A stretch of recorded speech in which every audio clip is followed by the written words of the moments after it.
bisawaf, apakah ini hanya kebetulan saja atau maksudnya pendalaman materinya itu apa? Karena yang saya tahu, kalau kita melihat kisah para rasul 16 nomor 16 yang saya sajikan tadi, Paulus juga mengaku sebagai utusan. Tapi ada keanehan. Kenapa saya katakan ada keanehan? Karena iblis di situ mempromosikan dia adalah rasul, mempromosikan dia adalah utusan Tuhan yang Maha Tinggi, tapi dia malah marah-marah. Saya sudah menarasikan analoginya tadi, bagaimana kemudian saya mengatakan Bunda Rahma ya sebagai seorang saudara saya yang kemudian mencalonkan diri menjadi seorang gubernur seperti itu, tapi didukung oleh makhluk-makhluk gaib. Akhirnya Bunda Rahma gak setuju, diusirlah semua setan-setan itu. Kenapa? Karena Bunda Rahma tidak mau diketahui kalau yang mendukung dia di belakang itu adalah para dukun, para setan, para iblis, gitu-gitu loh maksudnya.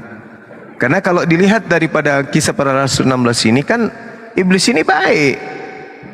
Orang-orang ini adalah hamba Allah yang Maha Tinggi, mereka memberitakan kepadamu jalan kepada keselamatan.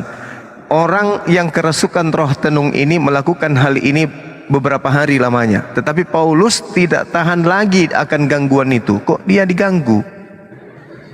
Kok dia diganggu? Iblisnya melakukan hal yang baik, kenapa dia merasa diganggu gitu loh. Ini heran, mengherankan beliau. Sedangkan kemudian aksi-aksi Paulus di dalam 1 Korintus 4:15, dia mengaku father, dia mengaku bapak. Sedangkan Yesus melarang, jangan kau menyebut siapapun bapak di atas muka bumi ini, sebab hanya ada satu bapakmu, yaitu dia yang ada di surga. Silahkan Bu Nur. Mana dia? Kabur. Waduh. Enggak ada Bang Juma tadi, teriak-teriak mana Bang Juma. Giliran Bang Juma ada, mingkem. Yudas tidak pernah minta disembah, malah disembah. Ada yang minta diakui sebagai bapak, malah tidak disembah. Ibu Rasmi, alhamdulillah malam ini tidak seperti tadi malam. Beliau minum topi miring 2 botol pakai cuci muka. Malam ini beliau agak kelihatan sehat, wajahnya pun ke hitam-hitam ke biru-biruan. Silakan, mungkin ada yang mau disampaikan kepada beliau. Silakan Bu Rasmi. Silakan Bu Rasmi. Hitam-hitam ke biru-biruan tuh habis dikebuk.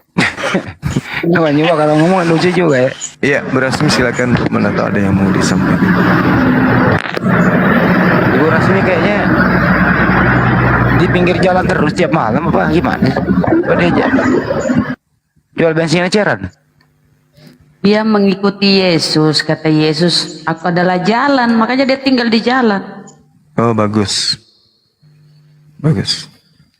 Kita doakan mudah-mudahan usaha Bunda Rasmi lancar gitu ya, sukses. Angin. Angin. Tapi tunggu dulu, jualan apa sih? Kita belum tahu. Saya bilang angin. Oke, kita sapa dulu Bang tamu. Pak Jumardin, selamatkan malam. Assalamualaikum warahmatullahi wabarakatuh. Malam Pak. Pak Jumardin. Iya Pak. Malah. Ya, silakan Pak Jumardin. Islam, Kristen, Katolik, Hindu, Buddha, Konghucu. Mbak. Oh. Halo. Batu. Mbak. Hah? Merdin. Mbak. Ada. Lagi makan batu. Apa? Bukan. Pak Jumardin. Iya Pak. Jawab.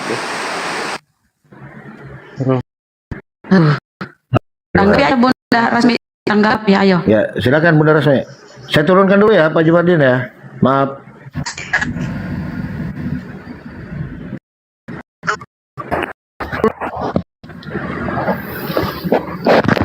Lanjut.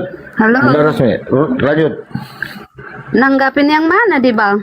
Bintang Timur yang tadi itu loh, itu. Oh, oke. Yang Yesaya, hai bintang timur putra fajar, engkau sudah dipecahkan dan jatuh ke bumi. Hai yang mengalahkan bangsa-bangsa. Ya sama dengan yang di Wahyu, ini yang dikatakan Yesus. Yesus Lucifer, Ya, itu Bukan. iblis. Di mana dikatakan di situ iblis? Kan nggak ada. Ke NKJP itu iblis. Hah? NKJP. Menurut Kan di sini dikatakan hai bintang timur putra fajar, engkau sudah dipecahkan dan jatuh ke bumi. Hai yang mengalahkan bangsa-bangsa. Nah, tadi Bunda Rahma bisa dibuka nggak Bunda Rahma di Kitab Sabda Bintang Timur Alkitab Sabda supaya bisa Bisa, jelas kan? ini. Ya, monggo silakan. Jadi jangan Bu Rasmi ini bisa salah sembah gitu loh, Bunda. Izin Bang Suma, saya besarkan dulu Bunda Maria. Mama Jaya Yesus. Tapi tadi guru ndak bawa. berarti kan ndak Yesus bapak. berarti Yesus tidur sama cacing gitu. Coba ya 11 dibaca itu. Ya, Yesus tidur sama cacing, berbantalkan cacing gitu. Ya. Ke dunia orang mati sudah diturunkan kemegahanmu, dan bunyi gambus-gambusmu, ulat-ulat dibentangkan sebagai lapik tidurmu, dan cacing-cacing sebagai selimutmu. Wow, Yesus selimutan cacing. Nah. Coba dibaca Wah, ada itu. Bunda Maria, silakan. Baca aku noise lanjut. Oh ya. Jadi saya baca ya. Begini firman odong-odong. Betapa engkau terjatuh dari surga, hai Lucifer, putra fajar. Betapa engkau ditebang ke tanah, engkau yang melemahkan bangsa-bangsa. Nah loh. Silahkan Bu Rasmi.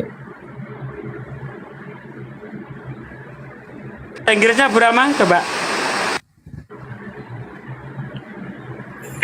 Pak Lopo ini yang baru naik Pak Lopo. Itu Ya. di bacaan apa itu yang abang bacakan itu? Bunda Rama, sebenarnya Bunda ya, siapa yang mau sini? Bang Fandi di mute dulu, Bang Fandi nih.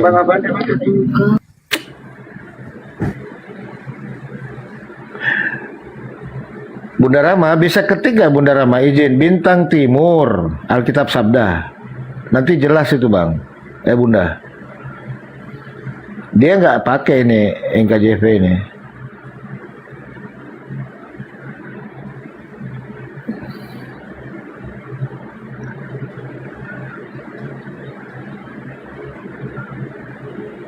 Aku noise. Cek.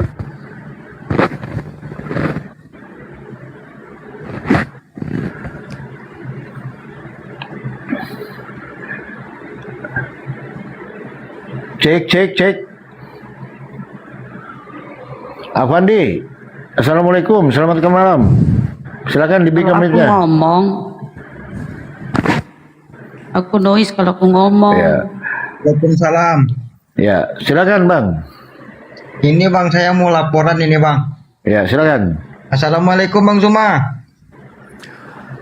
Waalaikumsalam warahmatullahi wabarakatuh. Ya gimana Bang Zuma. Bang Afandi Fandi?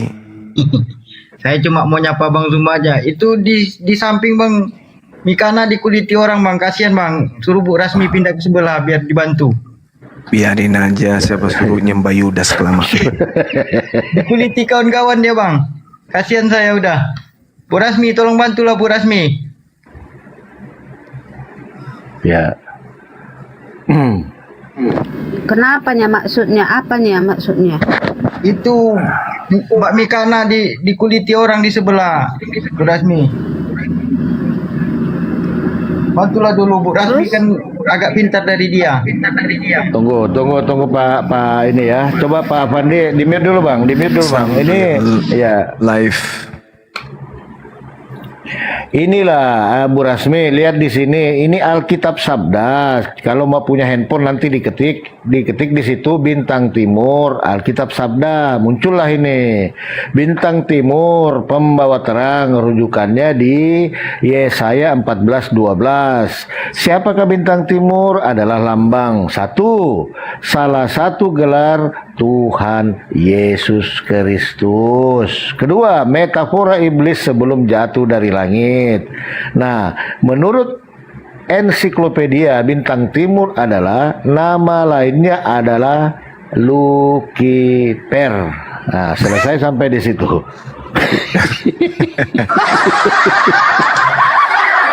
Murid saya juga ini ternyata. Itu tadi abang bilang itu metafora nama iblis sebelum jatuh dari langit atau sebelum jatuh dari langit tadi ya. Nanti baca aja Bu Rasmi, di situ nanti di Google Ibu ketik Bintang Timur Alkitab Sabda. Nah, klik di situ. Iya, gini bang, ya memang betul itu Lucifer itu bintang timur sebelum jatuh dari langit. Karena apa? Lucifer itu kan memang tangan kanan Allah Bapa gitu. Alamak. Lucifer itu memang tangan kanan gitu. Memang iya, itu kepercayaan Allah Bapa itu Lucifer. Hanya saja Lucifer ini iri kepada Allah. Iri dia kepada Allah. Kenapa manusia menyembah Allah ini? Aku kan malaikat kepercayaan. Aku kan malaikat yang paling pintar, yang paling tersohor, yang paling terkenal. Aku juga pengen disembah seperti Allah itu. Gitu hati Lucifer, Bang.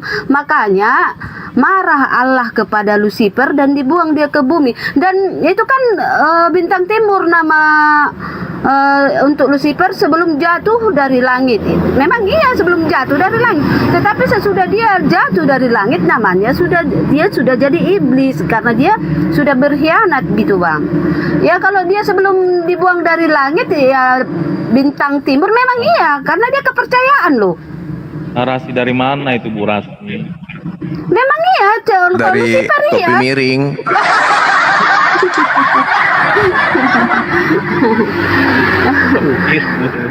Iya, lanjut Mas. Iya loh, sempat mengakui kalau itu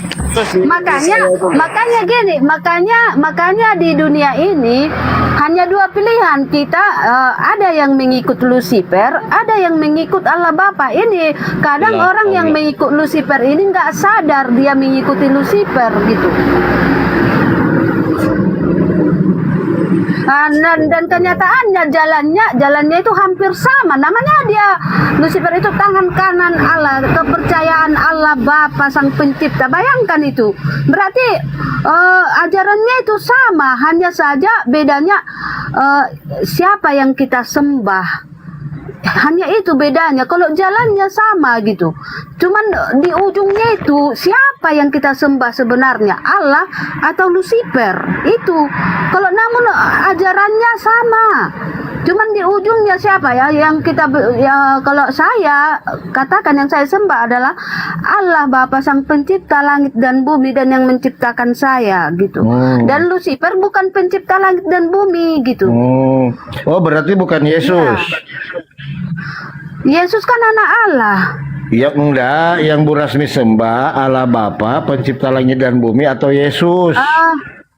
Gini bang, mulai. Allah Bapa sudah menyerahkan kekuasaannya kepada Yesus. Kan sudah diserahkan karena itu anaknya yang tunggal gitu loh bang.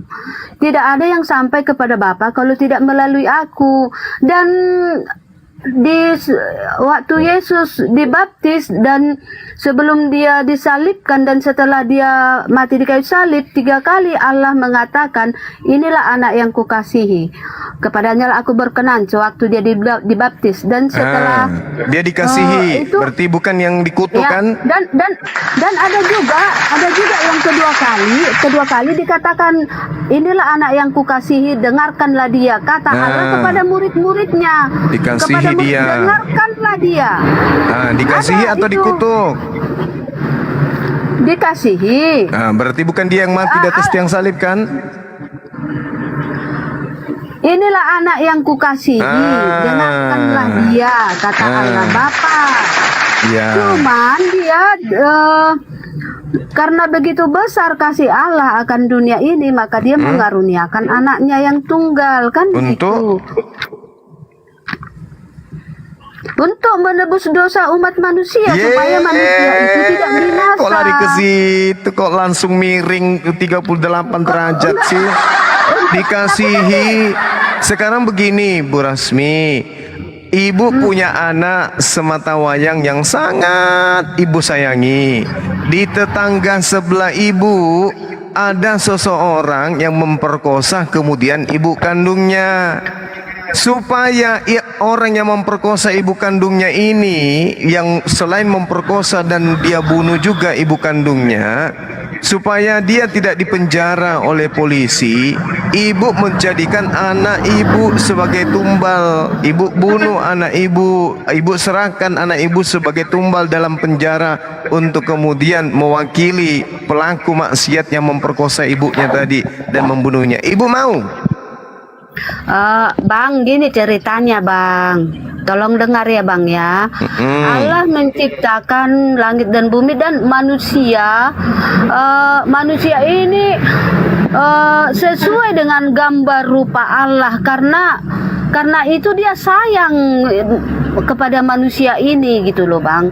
Itu masalahnya, ini manusia ciptaannya dan dia harus bertanggung jawab kepada ciptaannya. Ini harus menjaga dan membawa dia ke jalan yang benar. Dan ternyata manusia ciptaannya ini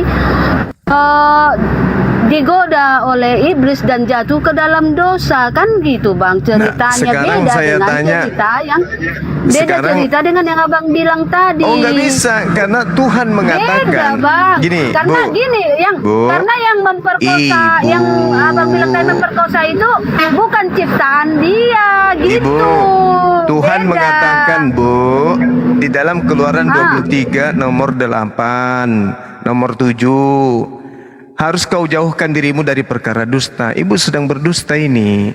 Orang yang tidak bersalah dan orang yang tidak benar tidak boleh kau bunuh. Sebab aku Tuhan tidak akan membenarkan orang yang bersalah. Kira-kira Yesus terkutuk karena dosa orang yang benar atau dosa yang orang bersalah? Bu, Ibu. Itu perintah untuk manusia Bang yang Abang bacakan di Keluaran tadi. Sementara Dengarkan dulu, Keluaran 23 manusia. nomor 7, Tuhan mengatakan, jangan kau membunuh orang yang tidak bersalah, sebab aku tidak akan membenarkan orang yang bersalah. Sekarang Yesus mati terkutuk di atas tiang salib. Apakah karena orang yang bersalah yang ingin dibela, atau orang benar yang ingin dibela?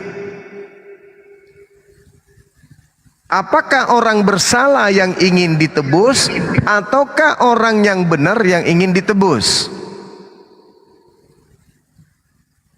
Yang membuat Yesus terkutuk, apakah dosa-dosa orang yang bersalah sehingga Yesus itu terkutuk, atau gimana nih?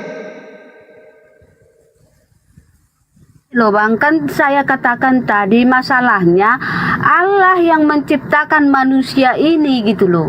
Jadi dia yang bertanggung jawab atas manusia yang sudah sesat. Kok Tuhan disuruh bertanggung jawab? Loh, Gimana ceritanya orang kan ini? Allah yang menciptakan manusia ini tadi, betul nggak Bang? Iya, Yang jadi menciptakan kalau manusia misalnya ada Allah, orang kan? yang melakukan dosa yang bertanggung jawab Allah gitu. Abang salah mengatakannya gitu. Maksud saya gini, Allah yang menciptakan manusia ini dalam perkiraannya manusia ini tidak jatuh ke dalam dosa kan gitu kan? Ternyata Tetapi datang iblis sesudah si Lucifer tadi jatuh dari langit ya kan, udah dibuang dari surga, jadi iblis dia dan menggoda si Adam tadi, manusia tadi supaya menyembah dia kan gitu. Makanya dikatakan makanlah buah itu, sementara Allah sudah melarangnya, jangan kau makan buah di tengah taman itu kan kata Allah. ya, terus Ternyata apa hubungannya digoda Yesus iblis, mati ya. terkutuk di atas tiang salib? Gini Adam, bang, kan manusia itu sudah Adam jatuh ke dalam ribuan dosa. tahun kejadiannya. Yesus Bang, tiba-tiba gini, dikutuk. Makanya bang, tapi abang apa namanya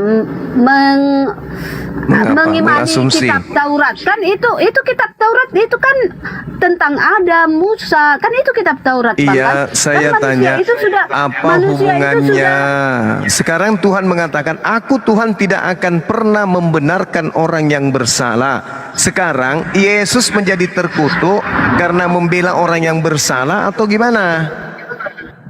Iya karena itu dia tadi bang, kan makanya ini di kitab Taurat ini, lihat abang dong itu ya, air bah, Sodom Allah. Gomora hancur, Ya Allah, itu kan ya karena Karim. apa? Karena manusia itu sudah jahat, Ya sudah Allah, sesat ya manusia Karim. itu kan. Jadi dan akhirnya sudah keluar kitab Taurat yang diberikan Allah kepada Ya Musa, Allah, ya Karim. dan ternyata manusia itu tidak Ini harusnya Bu Rasmi aja yang jadi Tuhan. Ibu tahu semua ngatur-ngatur, ini harus begini kok ibu yang ngatur. Ini firman Tuhannya berbunyi, orang yang tidak bersalah dan orang yang benar tidak boleh kau bunuh, sebab aku tidak akan membenarkan orang yang bersalah. Sekarang saya tanya ibu, Yesus terkutuk itu karena membenarkan orang yang bersalah atau gimana nih?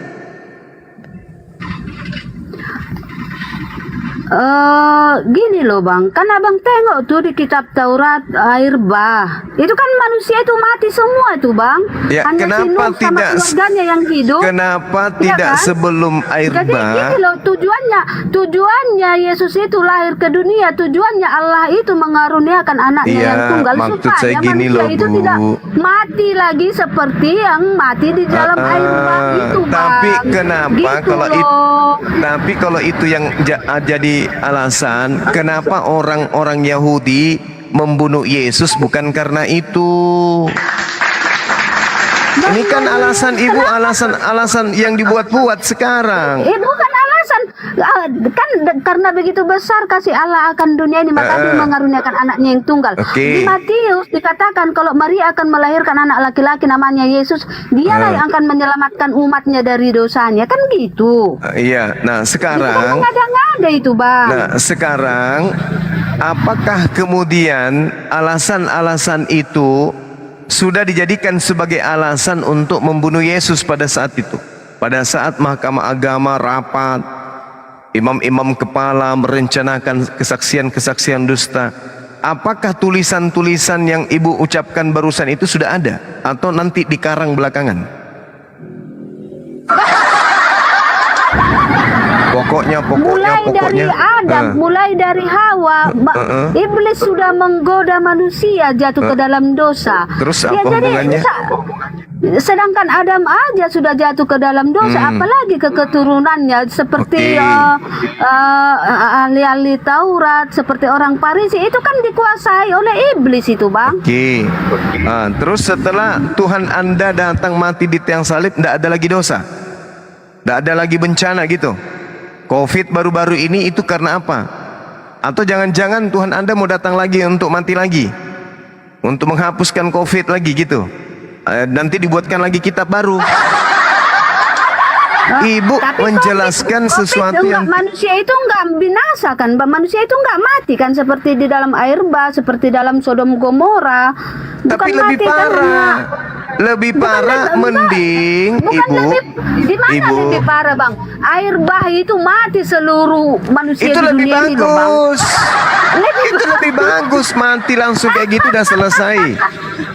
Loh, Kan gini, kan kata Allah tuh bang, karena begitu besar kasih Allah akan dunia ini, Allah itu sayang kepada dunia ini gitu loh bang. Jadi bagaimana caranya supaya tidak musnah gitu? Bagaimana caranya gitu? ya. Karena Allah itu sayang kepada ciptaannya, Dia yang diciptakan. Terus mana dalilnya? Karena Tuhan sayang akan dunia ini, maka Dia menganugerahkan dirinya sendiri menjadi manusia untuk menjadi tumbal di atas tiang salib. Mana dalilnya?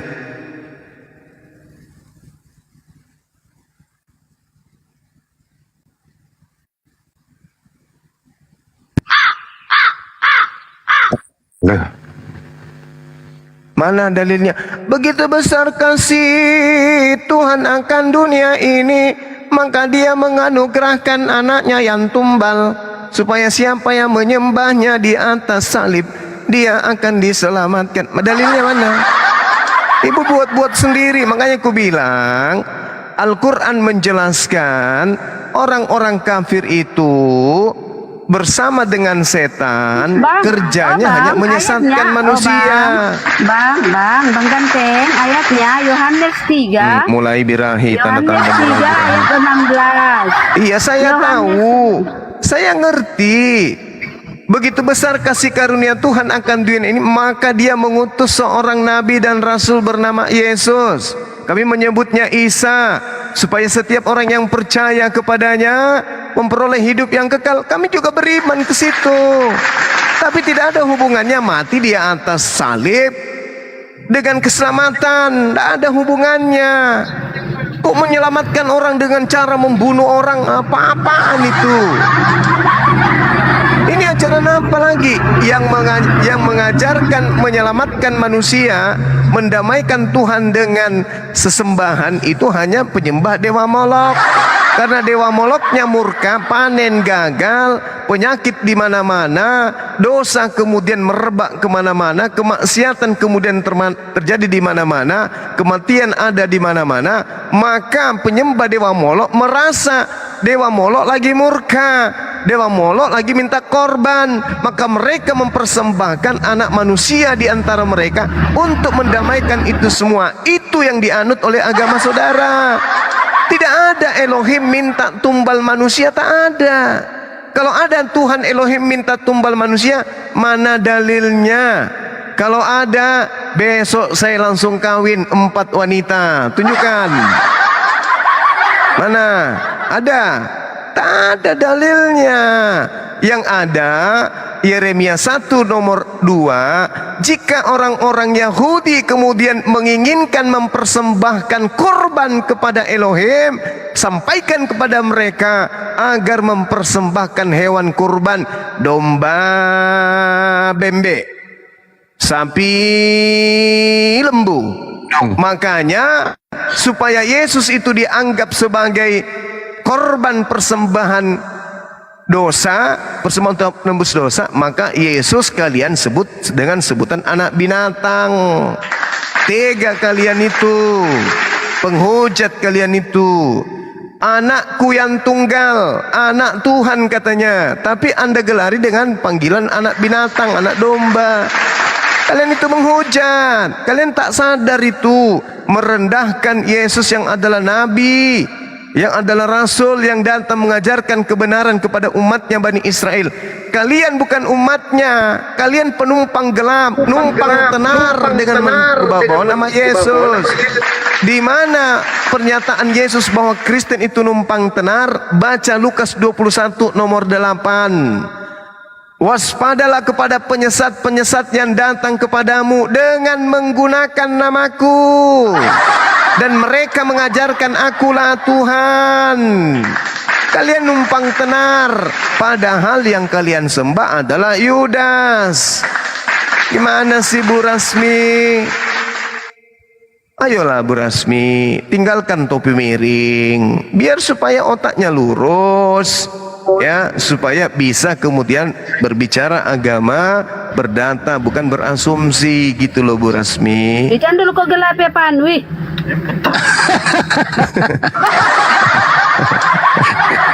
Sendalnya Bu Rasmi jangan dipakai dong. Halo. Ya, iya, gimana? Halo, ini Bang, buka di Yohanes 10.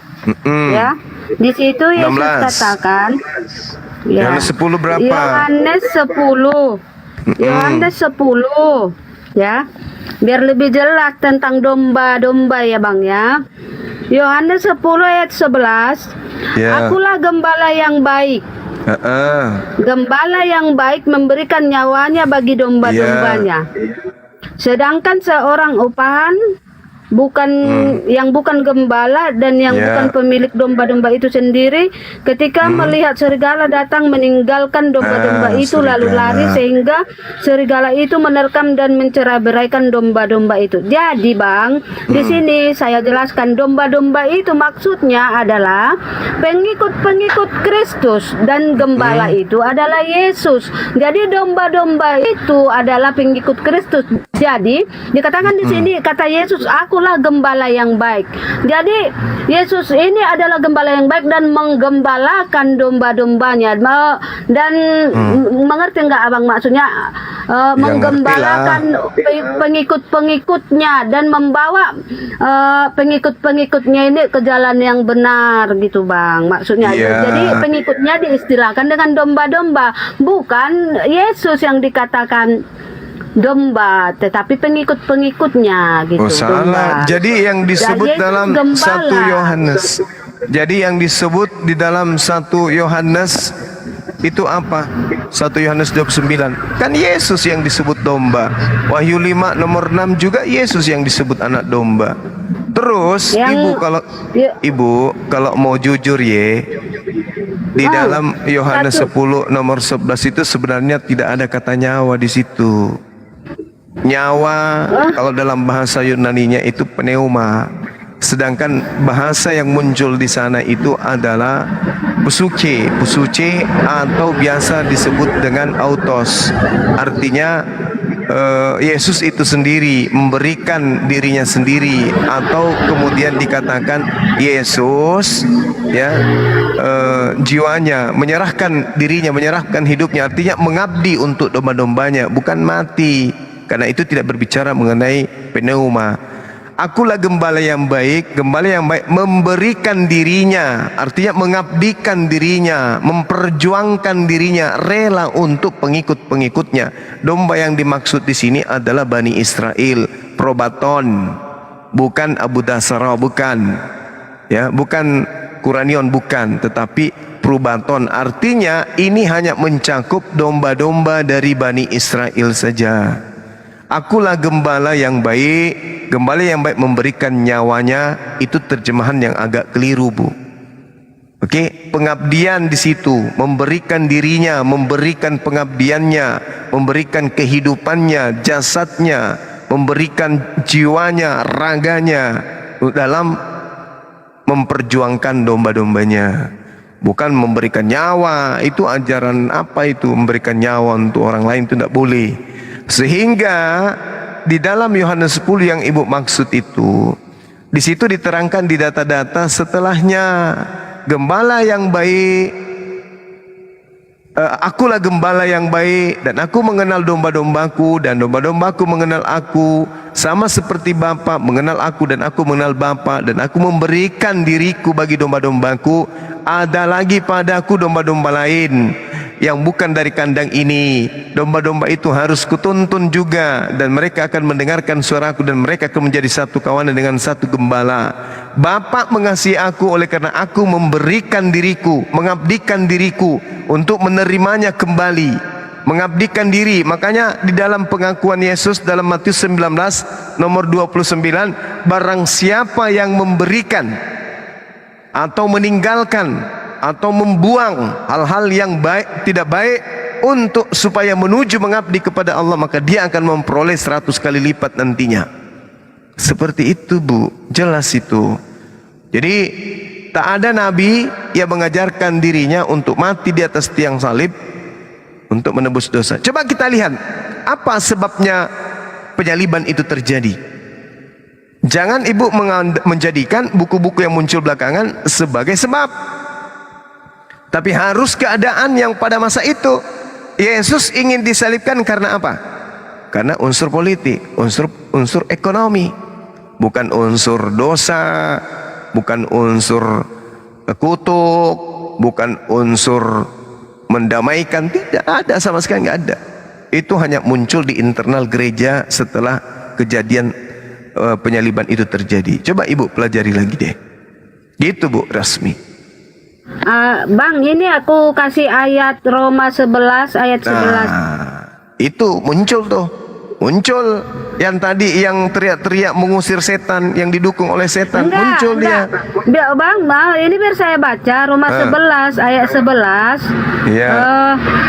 Ini tetapi oleh pelanggaran mereka ini maksudnya Israel ya Bang ya. Tetapi oleh pelanggaran mereka Roma 11 tidak kayak gitu, Ibu. Keselamatan telah sampai kepada bangsa-bangsa lain supaya membuat mereka cemburu gitu ya. Sebab jika pelanggaran mereka berarti kekayaan bagi dunia dan kekurangan mereka kekayaan bagi bangsa-bangsa lain, terlebih-lebih lagi kesempurnaan mereka gitu ya. Nah, jadi sudah sampai kepada bangsa-bangsa lain Bang, karena pelanggaran Israel itu gitu. Apalagi kalau sempurna mereka, lebih sampai lagi kepada bangsa-bangsa lain. Ini ayatnya ya Bang. Jadi jangan Abang bilang dor saja dengarku hanya untuk Bani Israel, hanya untuk Bani Israel. Salah Ibu, salah. Jangan lagi ya. Salah. Baca nomor 13-nya. Salah. Baca nomor 13-nya dulu. Justru karena itu aku adalah rasul untuk bangsa bukan Yahudi. Aku menganggap hal itu kemuliaan pelayananku. Dia menganggap sendiri kemuliaannya sendiri, dan dia melantik dirinya sebagai rasul untuk bangsa-bangsa non-Yahudi. Makanya saya katakan Kristen ini adalah agama yang dibentuk oleh Paulus. Yesus mengaku aku diutus untuk Yahudi. Paulus mengaku aku diutus untuk bangsa non-Yahudi. Gitu. Jadi Anda jangan menabrakkan ajaran Yesus dan ajaran Paulus. Makanya saya katakan berbicara mengenai penyaliban, maka ajaran Yesus yang harus menjadi acuannya. Apa acuannya? Matius 26 nomor 24. Aku manusia memang harus pergi sesuai dengan apa yang ada tertulis. Apa yang ada tertulis di dalam kitabnya orang Yahudi tentang Yesus, itulah yang berlaku. Kepergiannya nih ya, anak manusia memang akan pergi sesuai dengan apa yang ada tertulis. Jadi kepergian Yesus itu sesuai dengan apa yang sudah tertulis, bukan yang akan tertulis. Sedangkan yang akan tertulis itu diajarkan oleh Rasul untuk Kristen. Jadi karena dia menceritakan sesuatu yang sudah terjadi dan tidak ada yang menjadi tolak ukur evaluasi terhadap tulisannya, ya suka-suka dia. Dia mau nulis Pak Bom Bom membela diri, dia mau tulis Pak Bom Bom menari latar, dia mau tulis Pak Bom Bom renang dengan gaya kupu-kupu. Tak ada yang bisa kemudian mengkritisi Paulus. Suka-suka dia. Kenapa? Dia bukan murid Yesus, dia bukan pengikut Yesus, dia juga bukan orang yang hidup bersama Yesus, akrab sama Yesus. Tidak. Dia ngaku-ngaku sendiri, dia sibuk-sibuk sendiri, sampai ada lagunya, sibuk-sibuk sendiri, nulis sendiri, menghayal sendiri, ngangkat diri jadi rasul sendiri. Suka-suka dia. Loh, Yesus nggak ada lagi. Bang, ini kan dikatakan Paulus kan. Apa? Aku berkata kepada kamu hai bangsa-bangsa bukan Yahudi. Jadi kan memang Paulus ini diutus bukan untuk orang Ya Yahudi. itu dia gitu masalahnya. ya Kan udah jelas Bu. Berarti Kristen ini didirikan oleh rasul yang diutus untuk non Yahudi. Betul atau betul? Betul. Sedangkan Yesus diutus hanya untuk orang Yahudi. Makanya saya katakan Kristen ini adalah agama yang didirikan oleh rasul-rasul sendiri, rebah-rebah sendiri, dengar suara sendiri. Siapakah engkau Tuhan? Akulah Yesus yang kau aniaya. Suka-suka dia. Dia mau tulis apapun di situ, tak masalah. Pada malam hari aku bertemu dengan Pak Bom Bom, lari menggunakan seragam baju daster dengan sepatu sepak bola lengkap. Boleh. Siapa yang bisa melarang Paulus menulis kayak gitu? Nggak ada. Loh, Paulus rasul yang paling hebat di antara seluruh rasul, kata dia. Dan dia mengatakan walaupun 1000 pendidik kamu di dalam Bapa, di dalam Yesus Kristus. Kamu tidak akan memiliki seorang Bapa, sebab akulah yang menjadi Bapakmu dalam Yesus Kristus. Jelas itu. Itu tidak bisa. Siapa yang mau bantah Paulus kira-kira? Siapa yang berani bantah? Ada yang bantah ditusuk mulutnya pakai lidi, pakai linggis. Ada. Paulus itu hebat. Enggak ada. Nah sekarang kalau Yesus sendiri apa kata Yesus? Aku nabi, aku rasul, aku Mesias, aku utusan Bapa, aku utusan Tuhan. Sebagai aku yang labelnya, pangkatnya terlalu tinggi, banyak. Kalau dia sekolah sekarang itu apa ya? LC, SPD, SAG, MPD, SA, SI, SO, SK, Prop, naik prok, semua diambil titel Yesus. Tapi Yesus dengan tawadunya mengatakan apa? Tapi kesemua titelku itu pemberian Tuhan, dan aku tidak berkata-kata dari diriku sendiri. Paulus, oh tidak dia. Oh seenak dia mau bikin apapun, dia suka-suka dia. Oh Yesus aja nggak ada buku, nggak ada kitab. Padahal yang menerima firman Yesus, yang diutus Yesus. Tuhan melakukan mujizat, tanda-tanda dan kekuatan di tengah-tengah Bani Israel dengan perantaraan Yesus. Tapi dia tidak punya kitab. Paulus, Filipi, Kiliki, Keluku, Perang, Efesus, Galatia, Roma, semua dia punya. Ini lebih Kristus dari Kristus dia. Lebih hebat, makanya dia mengaku ibu rasmi. Jadi ibu jangan heran ketika ibu melihat Yesus tidak pernah membaptis, tapi kok kita dibaptis. Ibu jangan heran, Yesus kok tidak pernah masuk gereja, tapi kok kita masuk ke gereja. Yesus kemudian tidak pernah makan babi, kok kita makan babi. Yesus kok disunat, kita tidak disunat. Yesus kok ibadahnya Sabat, kita hari Minggu. Yesus kok menyembah kepada Bapa di surga, kita menyembah kepada Yesus. Ibu jangan heran, kenapa? Karena agama ibu memang bukan agama yang diajarkan Yesus. Makanya orang Kristen mengatakan Yesus datang ke dunia ini tidak mengajarkan agama. Ya memang, karena Kristen yang Anda anut itu agama yang tidak diajarkan oleh Yesus. Yang mengajarkan kekristenan itu adalah Paulus dengan mengambil keadaan, cerita, kondisi, tragedi penyaliban terhadap Yudas Iskariot. Itu Bu. Makanya sampai di sini ada yang jangan ditanyakan kepada saya. Silakan. Salah sembah Bu Rasmi ini. Salah sembah Bu Gini Rasmi. ya kan Bang,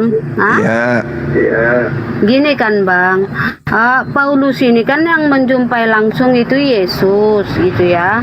Jadi apa yang dikatakan Paulus adalah yang dikatakan Yesus gitu. Kan ada ayatnya seperti itu Bang. Oke, sekarang saya tanya Jadi- nih, sebagai saudara ibu rasmi yang saya kasihi, saya tanya, Yesus itu setelah pergi, kedatangan kedua kalinya nanti itu kapan? Itu nggak ada yang tahu Bang.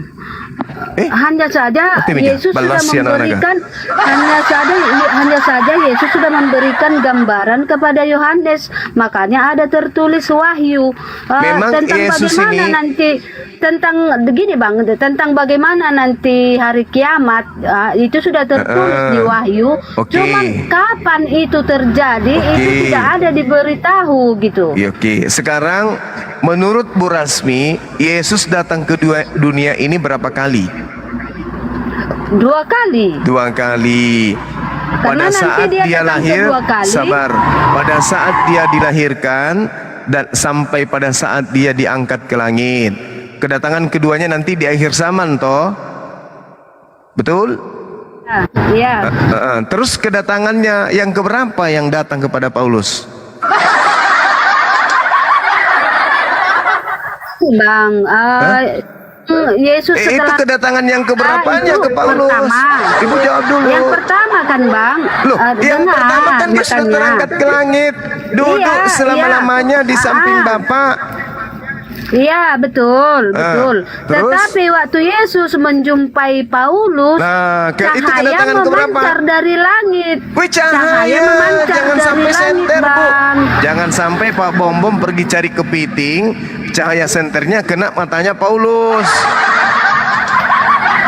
Karena begini, Bu. Cahaya memancar dari langit, Begini, Bu. terdengarlah suara Yesus, gitu loh, Bang. Apabila Jadi Yesus tidak datang ke dunia untuk Dia menjumpai datang Paulus. untuk yang kedua kalinya seperti kilat yang bercahaya dari timur ke barat. Jadi tidak satu orang saja yang tahu.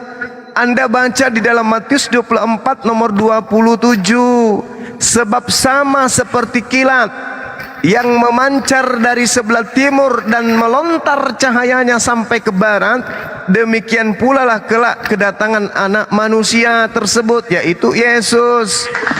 Ya, ini Paulus sendiri, dia aja yang ngarang-ngarang sendiri melihat cahaya.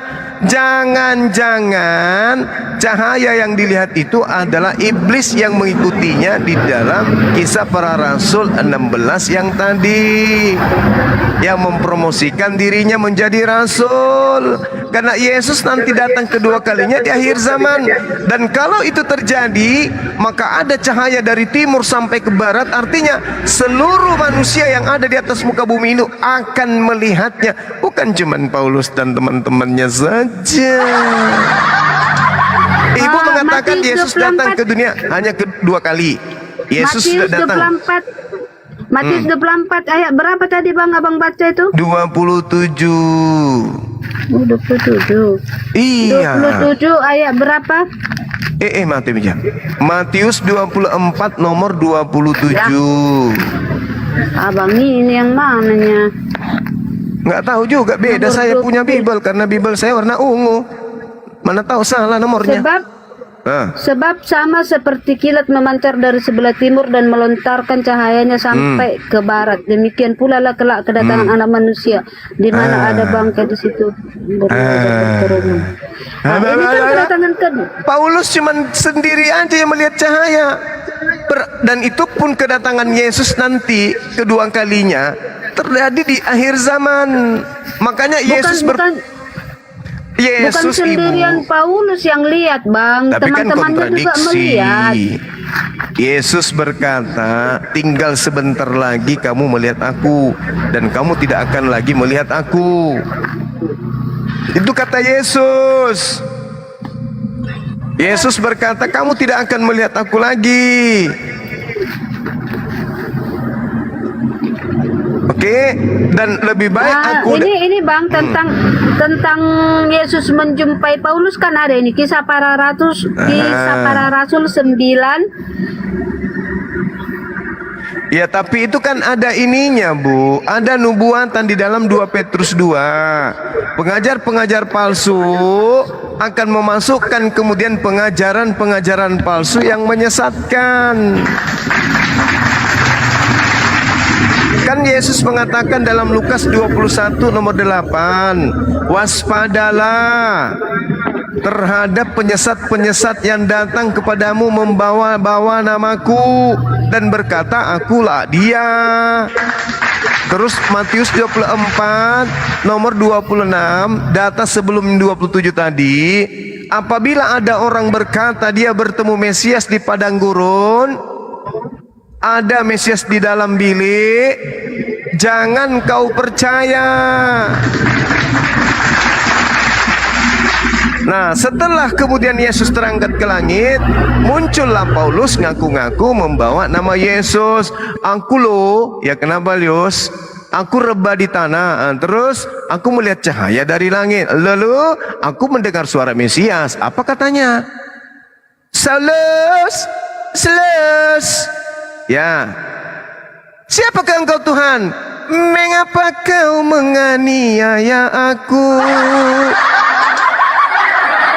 Kan gitu katanya. Yesus berkata, kalau ada orang yang mengaku bertemu dengan aku, jangan kau percaya. Itu loh, jelas loh dalilnya tuh. Mesias mengaku, aku bertemu dengan Mesias, aku bertemu dengan Kristus. Lagian yang mengatakan Paulus bertemu dengan Mesias itu kan Lukas asistennya. Sementara Yesus mengatakan adalah lebih baik jika aku pergi, sebab kalau aku tidak pergi, roh penghibur itu tidak akan datang. Berarti yang datang kemudian bukan Yesus, yang datang oknum lain. Kalau Yesus lagi yang datang, ngapain dia harus pergi? Lebih baik dia lanjutkan aja pengajarannya. Adalah lebih, Yohanes 16 tuh nomor 7 sampai nomor 15, adalah lebih baik jika aku pergi, sebab kalau aku tidak pergi, Roh Kudus, roh kebenaran itu tidak akan datang. Untuk itulah Yesus pergi. Berarti setelah Yesus pergi bukan Yesus yang datang lagi. Berarti Paulus ini cuman mengada-ngada saja. Mengada-ngada. Ketemu dengan Yesus, Yesus sendiri mengatakan, kamu tidak akan pernah melihat aku lagi, sebab aku akan pergi ke Bapa. Itu loh, tinggal sebentar waktu lagi kau akan melihat aku, kata Yesus. Sejenak dia terangkat. Tiba-tiba ada orang Farisi keturunan Benyamin mengaku bertemu dengan Mesias. Kata Yesus, jangan kau percaya, itu adalah Lucifer, jangan kau percaya. Nah, terbukti bahwa dia utusan Lucifer yang tadi di awal Kisah Para Rasul 16 nomor 16, ada Lucifer merasuki kemudian seseorang yang teriak, inilah hamba Tuhan Maha Tinggi yang akan mengantarkan kalian kepada jalan keselamatan. Paulus bilang, banyak cerita, aku cabut juga gigi kau iblis. Tapi berhari-hari dia teriak, inilah Paulus, orang yang diutus oleh Elohim yang Maha Tinggi. Dia akan mengantarkan kalian, memberitakan kepada jalan keselamatan. Paulus lagi-lagi berhenti. Nah, terganggu dia. Padahal harusnya kalau dia tidak satu kemudian frekuensi, harusnya saling mendukung.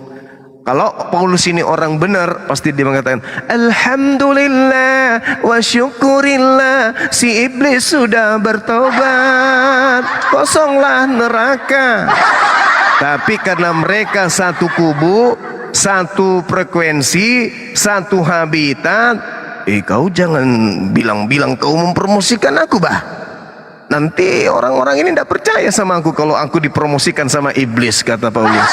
Udah kau diam aja, nyahlah kau. Nah, kayak gitu. Sama seperti Bunda Rahmat tadi. Pak Bom terbang dari Papua, kepalanya aja yang menggelantung isi perutnya. Salah suruhku yang menena, kurus semanga, sambelo. Pilih ki itu Bunda Rahmat, pernah tena nu pilih Bunda Rahmat, tena doe, maju gondrong, mundur botak. Orang Makassar tidak akan pilih Bunda Rahmat, karena Bunda Rahmat diajarkan dan dipromosikan oleh setan. Kenapa dipromosikan oleh setan? Karena temannya. Sama-sama minum kapurung siang malam Bunda Rahmat dengan Pak Bom. Tapi Bunda Rahmat tidak mau diketahui kalau dia bersahabat dengan itu tadi. Begitulah yang terjadi. Makanya Yesus mengatakan, jangan kau menyebut siapapun di atas muka bumi ini bapakmu.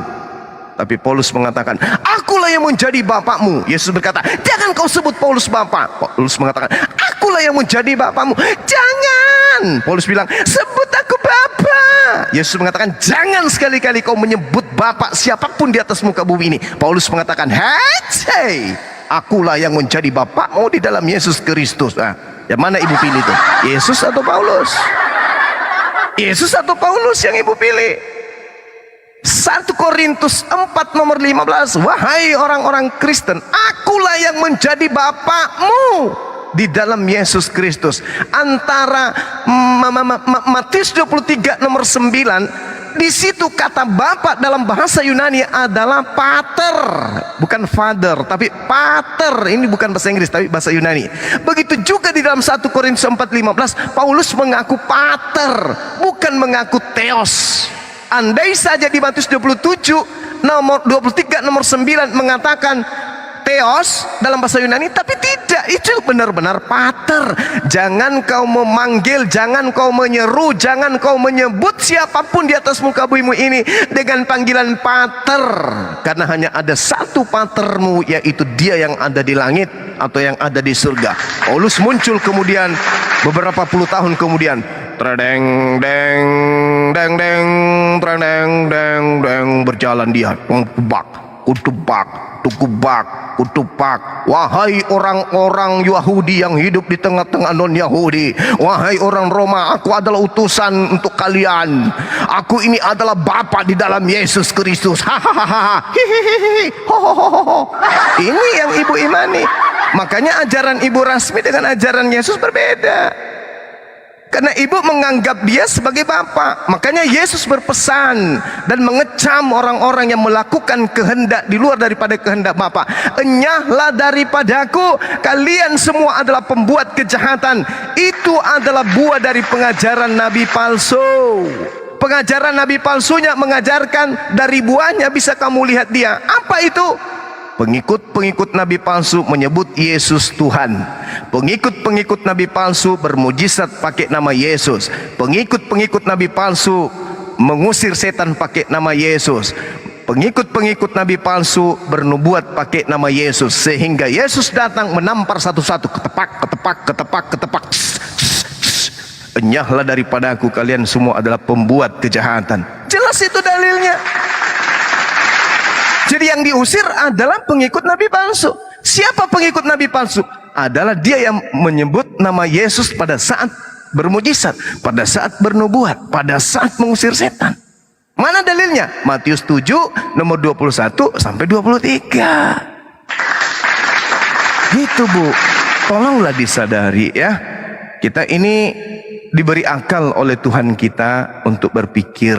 Kitab ini bukan hanya ditulis sembarangan nih. Ada juga percampur tangan Allah di situ. Penulisan kitabnya orang Kristen, terlepas dia bukan firman Tuhan, di situ juga ada campur tangan Allah. Kenapa? Karena mereka sudah melakukan makar. Wa makaru wa makarallah wallahu khairul makirin. Dan itu diterangkan juga dalam Yeremia 23. Pelaku nabi palsu berasal dari Yerusalem. Dan ending dari data Yeremia 23 adalah kami akan membuatkan aib yang kekal dan kami akan permalukan mereka untuk selama-lamanya sebagai aib yang abadi. Itu dalilnya tuh. Masakan ibu nggak sadar sih menyembah orang yang mati terkutuk di atas tiang salib? Bang, itu abang bacakan tadi di mana itu penyesat itu datangnya dari Yerusalem kan? Iya. Iya kan Bang? Iya betul. Iya betul ya. Penyesat itu datang dari Yerusalem. Yerusalem tahu nggak abang siapa? Siapa? Hagar ibunya siapa itu Bang? Ibunya orang abang. Iya kan? Hagar kan, Bang? itu dari Mesir tante. Buka Bang Galatia kita buka Galatia Galatia ya Bang. 4. Galatia berapa? Galatia. Gatal City ya? Masa sih? Kena kurap kali. Tunggu. Apa tuh? Ini Bang, ini. Ya. Galatia 4 ayat Iya, 25. tadi udah aku bilang Galatia 4, ibu bilang Galatai. Salah 25. itu. Galatia. Bang, baca, Bang. Tunggu baca dulu. Galatia bukan Galatai. Hagar Apa Gunung sih, Bu? Sinai di tanah Arab Bu Rasmi, dan ia sama dengan Bu Rasmi, Yerusalem yang Galatia sekarang. 4 Jadi penyesat bukan itu, Galatai. Bang, datang dari Yerusalem. Jorok kali lah orang ini. Dibacakannya. Iya, Galatia. Galatia 4 ayat 25 Bang. Hagar Hagar adalah Gunung ialah Sinai dari di tanah Arab. Dan ia sama dengan Yerusalem yang sekarang. Penyesatnya datang dari Yerusalem. Saya kan yang ngajarin ibu barusan bilang Galatia 4. Kan aku yang ngajarin ibu. Saya ngatakan Galatia, ibu mengatakan Galatai. Yang benar begini. Ibu, kenapa kemudian Hagar dari Gunung Sinai dari Arab itu disamakan dengan Yerusalem yang sekarang? Kenapa? Karena Yerusalem pada saat itu adalah penuh dengan kejahiliaan. Yerusalem dulu pada masa Nabi itu adalah kota suci. kota di mana para nabi kemudian mengabdikan diri kepada Allah. Tapi ketika kemudian Nabi Ismail dan ibunya datang ke Gunung Sinai Arab, Arab itu penuh dengan berhala, Arab itu penuh dengan orang jahil, orang-orang bahlul, orang-orang bodoh pada zaman itu. Maka Paulus mengatakan Gunung Sinai dan tanah Arab itu sama dengan keadaan Yerusalem saat sekarang. Artinya Yerusalem sudah penuh dengan kefasikan nabi. Teruskan dong Mahdi. Nabi palsu. Gitu, Bu. Oke, jadi Yerusalem itu penuh dengan kejahiliaan pada zaman itu. Sampai kemudian Paulus, pendiri agama Kristen, mana colokanku? Itu kemudian menyamakan dengan Arab yang pada masa itu penuh dengan orang-orang yang jahil. Begitu, Bu Rasmi. Sampai di sini jangan pernah lagi bertanya kepadaku. Silakan. Bang Suma, maju ke gondrong. Ya, kita Maju sapa ke dulu, Bang. gondrong, matiin rono botak. Rasa ke gondrong, difitnah ke Paulus gondrong. Oke, Essensip, selamat malam. Selamatkan malam. Assalamualaikum. Silakan. Waalaikumsalam warahmatullahi wabarakatuh. Iya, Bang. Silakan. Ada yang mau disampaikan? Enggak ada, Kayaknya Bang. Ibu Rasmi bingung ini kayaknya. Jangan, Saking Bang. terkesimanya apa yang disampaikan oleh Bang Zuma Gurundaku. Mau yang disampaikan aja Bang langsung. Bang Zuma, Bang Zuma. Enggak, kalau begini Iya, Pak. dilanjut Bang Zuma. Ya, Bu Makasih Rasmi ya, Bang ini, Esot. ya, Bu Rasmi lagi diinjili. Kalau dia lagi di bom dibohongin, makanya dia kesini gitu. Oh ya Allah ya Karim. Janganlah, Bu Rasmi orang baik kok. Iya, makanya di sini dia. Cuman tadi dia salah sebut Galatia tadi. Iya. Bener tuh. Iya, bener tadi. Headsetku yang rusak kebalik. Silakan Bu Rasmi. Bu Rasmi masih ada, jangan ditanyakan ke saya. Silakan. Jadi begini loh, Bu Rasmi. Menurut begini, karena begini itu sudah begini, maka begini itu adalah begini nih, Bu Rasmi. Hati-hati keluar ketawanya. Takut saya tuh pecah gendang telinga nanti. Bentar Bang, dia kayaknya lagi mecahin gelas di dapur. Ini Ibu Rasmi kalau ketemu Ibu Darni gimana kira-kira ya? Benar nih kalah. Oke, yang di bawah kalau ada teman-teman Kristen silakan minta permintaan. Bu Rasmi udah dipecahin gelasnya, piringnya. Ibu Rasmi sepertinya ini nggak mengerti atau ada yang belanja. Kalau biasanya diam gitu, ada yang belanja. iya. Ibu Rasmi ini nggak ngerti yang namanya karunia, mengaruniakan anaknya. Tapi kenapa menyiksa anaknya? Jadi nggak bisa membedakan antara karunia dengan penyiksaan. Betul. Itu. Benar. Inilah anak yang kukasih kepadanya aku. Lu diam dulu Theodor, kamu juga begitu dulu kayak Bu Rasmi. Ya gini-gini amat Bang Andi. Kalau ini mah parah. Tapi insya Allah Bu Rasmi kalau sering berdiskusi dengan kita, insya Allah Bu Rasmi akan sehat kembali seperti pada saat beliau bayi. Yang penting jangan topi miring dulu baru masuk ke Komal. Kayak dulu kemarin. gini loh Bang Jawa, kayak Theodor dulu kayak Bu Rasmi loh. Percaya aja itu Yesus ada orang disalibkan menebus dosa. Apa 6 hari 6 malam gua nggak tidur loh. Coba lu cerita dulu Theodor, lu percaya dulu kan dulu menebus dosa itu ada yang mati di tiang salib, percayakan dulu. Ya, sempat juga saya diskusi sama beliau waktu itu ya. Ingat gak? Jangan buka kartu. Izin dulu abang-abang Papa Lopo. Ini ada Ustazah Ayu ini Papa Lopo. Disapa dulu Papa Lopo. Oke, selamatkan malam calon Ustazah Ayu aja. Bang Zuma. Calon ustazah. Ya, silakan. Rame amat ini malam. Nah nih, gue suka nih, demen nih gue nih. Asik Kalau nih. dialek Betawi kayak gini suka akunya. Gue suka nih. Iya. Lu tau gue dong. Kerjaan lu udah kelar yuk. Kaki lu di atas kaki gua. Jawa lagi Mas, Jawa lagi. Oh Jawa, kirain Betawi tadi.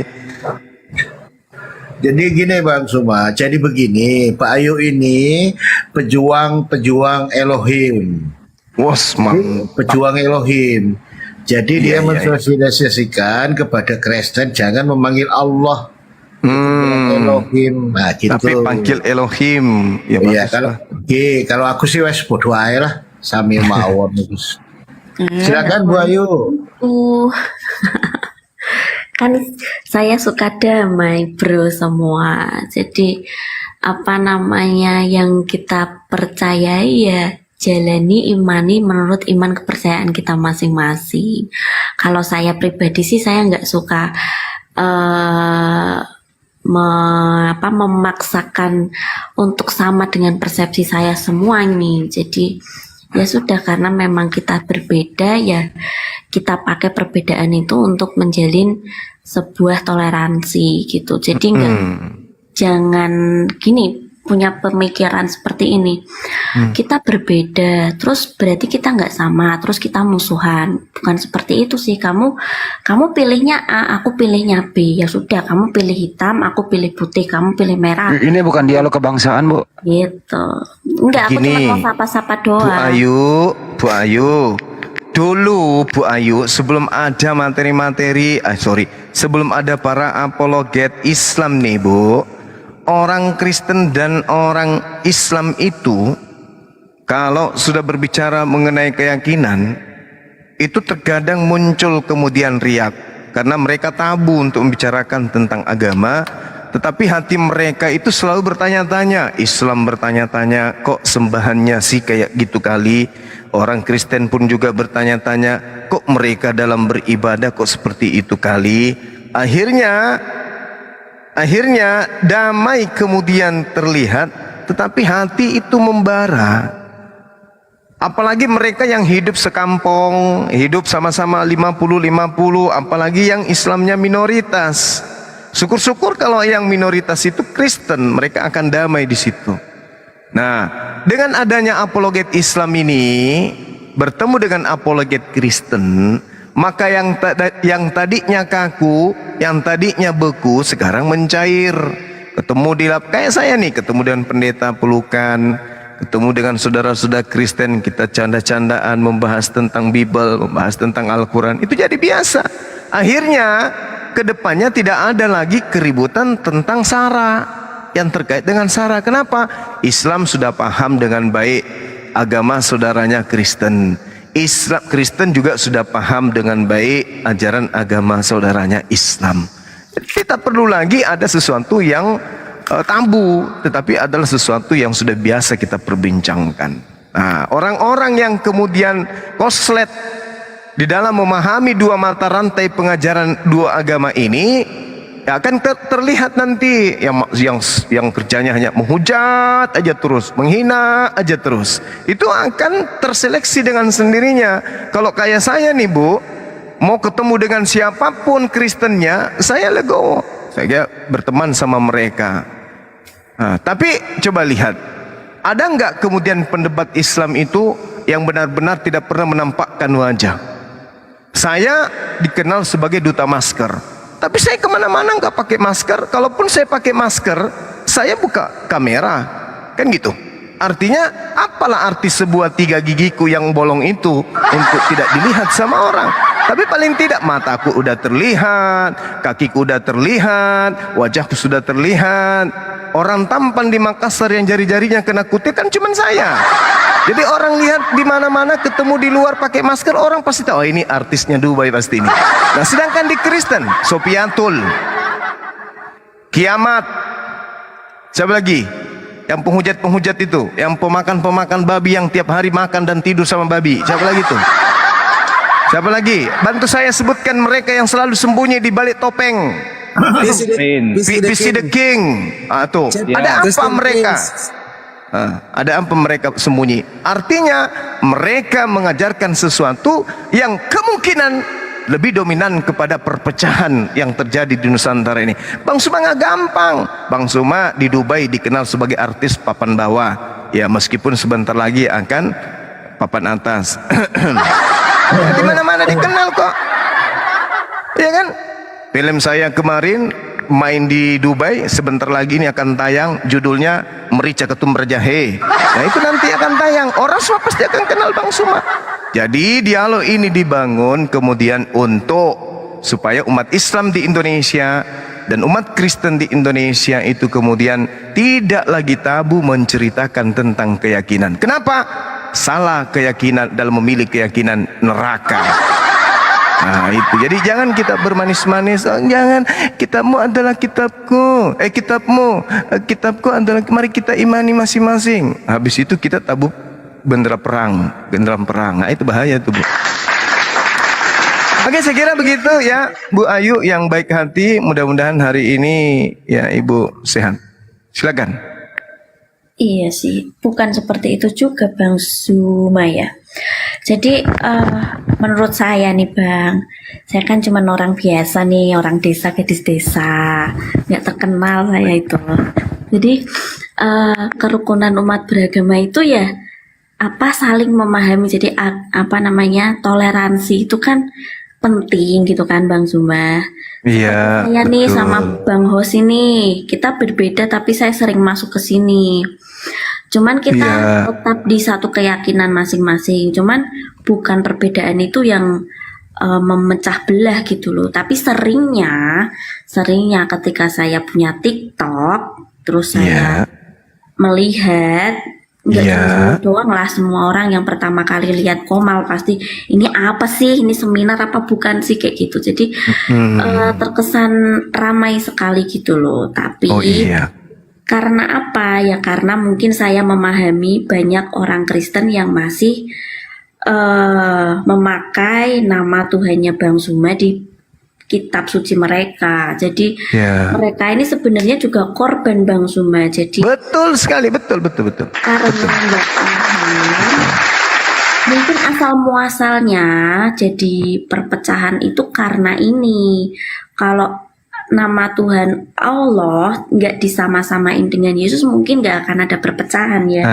Betul. Cuman kan kalau kita lihat di Indonesia gitu loh, saya pribadi Kristen, saya nggak pernah lihat berdebat atau diskusi lintas agama dengan Buddha ataupun Hindu, Konghucu. Kenapa itu tidak terjadi? Karena memang mereka tidak pakai nama Tuhan saya di kitab suci mereka. Begitu benar sekali. Kitab suci mereka. Iya. Jadi menurut saya itu asal muasal terjadi perpecahan yaitu. Tapi kalau Bang Zuma ini mengedukasi baik umat Islam ataupun umat Kristen untuk umat Muslim untuk mengambil nama Tuhan yang ada di Bible. Untuk orang Kristen berusaha mengembalikan nama Tuhan yang bukan punyanya. Jadi kita aman, damai, sejahtera, toleransi. Betul Bang Zuma? Betul sekali Bu. Nah jadi saya cuma kenalan aja nih sama Bang Zuma karena saya mau lanjut masak lagi. Terima kasih ya Bang Zuma. Makasih Mbak Ayu. Salam kenal aja. Salam kenal. Oke. Masya Allah Bang Zuma pernah tahu ini nggak Pendeta Yakub Sulistyo?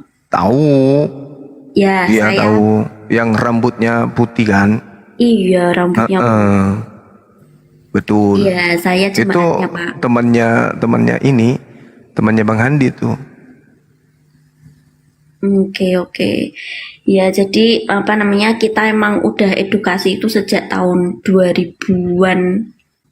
Jadi memang ini belum kembali. Jadi ini haknya Bang Zuma untuk memperjuangkan itu. Ya saya dukung sih 100%. Jadi apa yang dilakukan Bro Fandi juga akhir-akhir ini juga seperti lebih gencar lagi untuk orang Kristen yang nggak mau ngembaliin kata Allah ini. Sebenarnya ini krusial, ini fatal. Iya benar Bu. Dari sinilah asal usulnya gitu loh. Tapi karena hal ini jadi ruwet semuanya, ruwet pemahaman, ruwet pola pikir, ruwet hati, ruwet motivasi. Setuju. Pinter nih Bu Ayu nih. Nah jadi saya juga bersyukur sih ada apologet Islam yang mengerti gitu loh akan kesalahan fatal yang terjadi di kekristenan Indonesia, dan ini juga bisa jadi apa namanya suatu gerakan. Bu Ayu, menurut Ibu Ayu biangnya siapa Bu Ayu? Biangnya keruwetan itu LAI. biangnya siapa? Mas, pinter dia Bu Ayu. Iya, kita udah pernah itu Pak. Jadi penggugatnya itu bukan pendeta Yakub, sebenarnya ada satu pendeta, saya lupa namanya. Aduh, pendeta siapa? Pokoknya beliau yang menggugat. Bom bukan. Bukan. Dia Kan 10 tahun yang lalu Bu, pendeta Yakub Sulistyo menggugat itu. kalau nggak salah 2008 Pak, itu saya masih SMP kelas 3, kalau nggak salah 2007 atau 2008 itu. Pendeta Yakub bukan penggugatnya Pak, tapi saksi ahli. Oh iya. Oh gitu. Iya. Berarti lebih duluan Pak Bom Bom, karena Pak Bom Bom itu dia menggugat tahun 1300-an sudah mulai dia. Sebelum Belanda masuk ya. Kalau saya ngomong sama Pak Bom Bom, jujur saya bingung sama pola pikirnya gitu. Jadi saya diam aja. Jangan jadi Ibu Ayu loh, jangan kan Bu Ayu. Yesus saja bingung sama Pak Bom Bom itu loh. Apalagi Bu. Bu, ini loh kita edukasi dikit Bu. Kalau menurut Ibu, kalau terjemahan Yohanes 1 itu yang benarnya seperti apa Bu? Gimana Pak? Saya lagi nggak pegang. Itu loh, Ibu pada ini lagi mulanya masak. Tapi jam segini masak apa ya? Masak air. itu mah pantun, masa air. Baru pulang kan hari Minggu full Pak, biasa. Oh iya betul. Iya, jadi apa namanya, persiapan buat besok. Gitu. Itu loh Bu Ayu. Jadi kalau ya. Theos itu diterjemahin ke Yohanes 1 itu Tuhan ya, bukan Allah ya. Iya, Elohim. Oke. Jadi nggak ada kata Allah di kitab suci saya, karena saya menggunakan ya seperti layaknya Bang Zuma dan teman-teman punya kitab suci, ya bisa bahasa Arabnya, harus bisa baca tulisan Arabnya, ya seperti itulah pokoknya. Jadi semua kita kembali sama akarnya gitu. Kalau Muslim ya kembali ke akar Arab gitu. Sama di Kejadian 1 ya, Bereshit bara Elohim ya. Pada mulanya Elohim gitu ya. Betul. Ya. Jadi nggak ada Allah. Allah itu. Kalau yang kedua itu Bu, kalau ada roh Allah melayang-layang itu roh siapa? Gantinya? Elohim Pak. Pokoknya nggak ada kata Allah. Semuanya Elohim. Jadi kalau LAI itu menerjemahkan nama Yod-Heh-Waw-He itu jadi Tuhan huruf besar semua. Kalau kata Elohim itu Tuhan T-nya saja yang besar. Lah gimana bisa membedain coba? Kan sama aja. Masa kita ngomong berdoa begini, ya Tuhan T-nya saja yang besar, ya huruf besar semua, kan nggak mungkin seperti itu gitu loh. Tapi itu dibedakan nama LAI. Tapi ya itulah yang harus kita kupas tuntas, mengedukasi, tapi juga nggak salah ngomong gitu loh. Jadi tetap damai, tetap santun seperti itu. Terima kasih ya Bro Fandi sudah naikin saya. Saya mau lanjutin. Tapi kalau gini loh Bu, kalau cara Ibu begini ya, kami sih sebagai Muslim ya ingin tuh Kristen tuh punya jati diri sendiri, punya harga diri dan mandiri kan gitu. Nah kalau Ibu caranya gini ya, bom dan kru-krunya itu ya memusuhi Ibu nantinya. Sudah biasa Om. Pernah dipersekusi sama mereka? Aduh, nggak cuman mereka. Saya itu sudah nggak pakai kata Allah itu sejak tahun 2001 itu. Saya kelas 3 kalau nggak salah, kelas 3 SD atau kelas 4 SD itu. Dari awal itu lebih mengerikan Pak dari ini. Saya lebih dibully lagi. Apalagi pendeta saya gitu loh, sampai masuk dilaporin sana sini, itu inilah konsekuensi yang harus kita jalani karena kita memang mau perjuangkan iman kita ya sesuai dengan hakikatnya gitu loh, nggak pakai Tuhan orang lain gitu loh. Jadi ya memang susah Pak. Namanya kalau dibully, dicaci, dihianati, bahkan ditinggalin sama orang-orang nggak punya apa-apa, itu sudah kita rasain gitu loh. Jadi bapak saya pribadi itu dulu seorang guru di sebuah yayasan Kristen ternama. karena hal ini bapak saya dipecat tanpa pesangon, dan itu bener-bener kayak oh gini ya ternyata gitu. Jadi sudah biasa Pak, apalagi kalau di Komal cuman sekedar digituin doang, karena mereka nggak mau belajar gitu loh. Jangan salah Bu, LAI itu orang-orang yang orang-orang pinter juga loh Bu di sana. Betul, cuman kan nggak mau piringnya pecah Pak. Wow, keren. Tetap nggak mau piring pecah. Lah kita apa? Kita itu yang gugat apa? Dari pendeta desa gitu loh.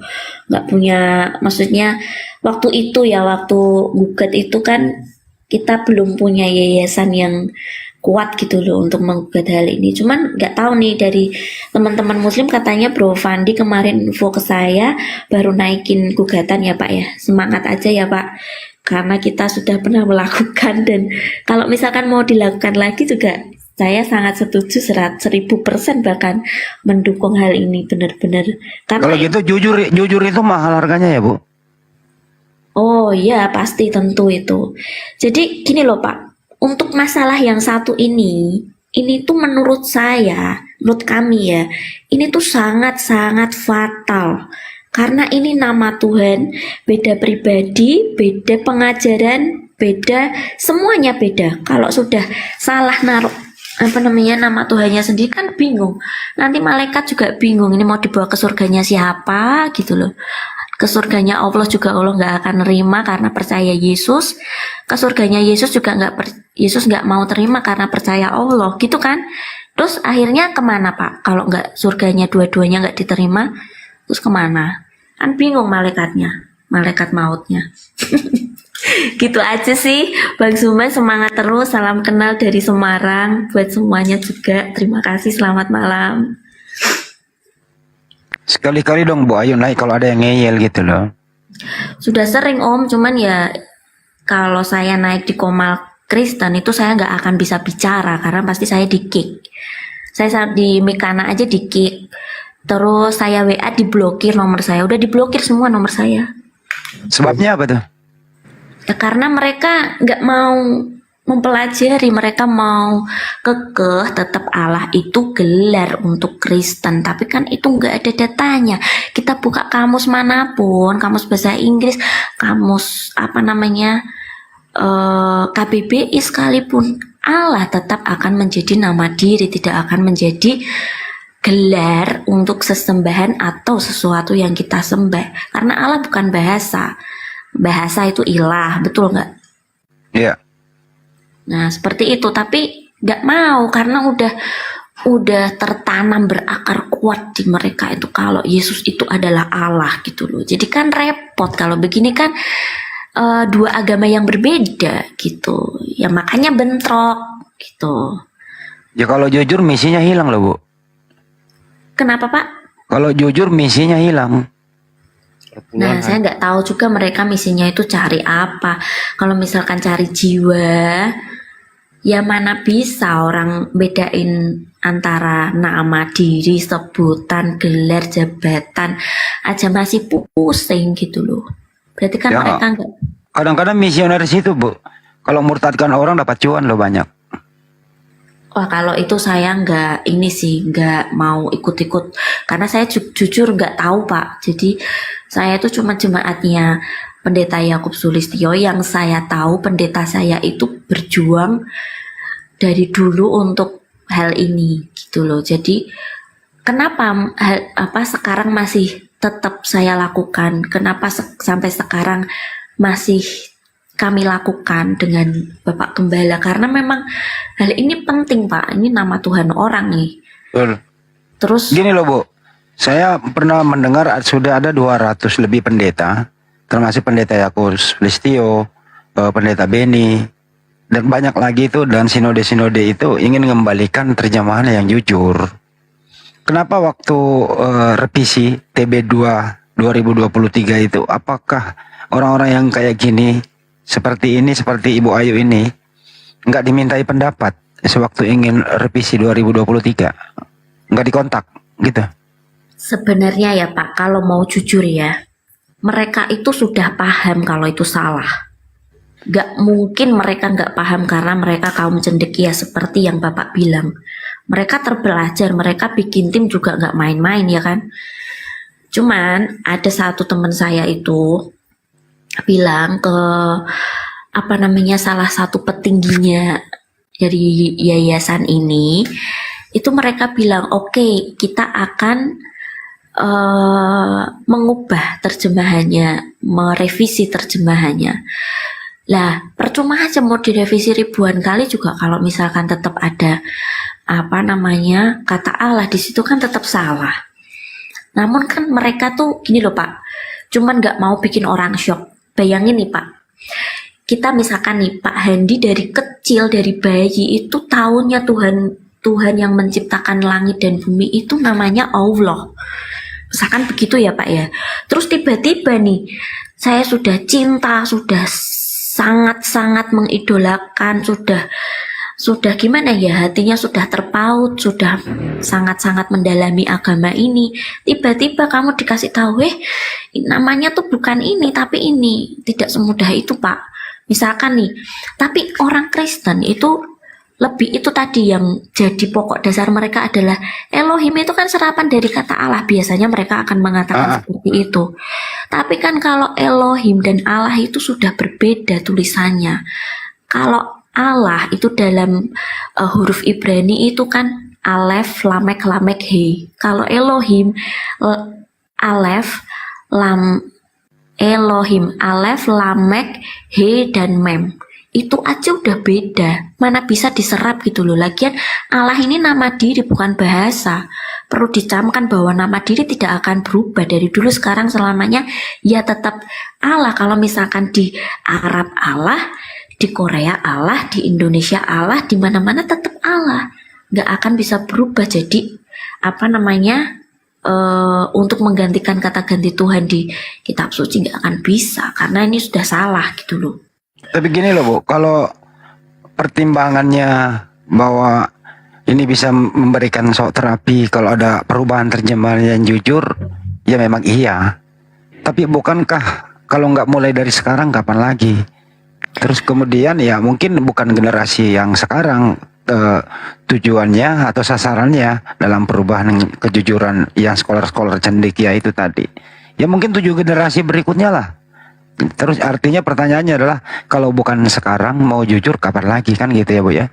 Betul Pak, tapi sayangnya hal ini sudah kami lakukan dari sudah 20 tahunan lebih kan berarti.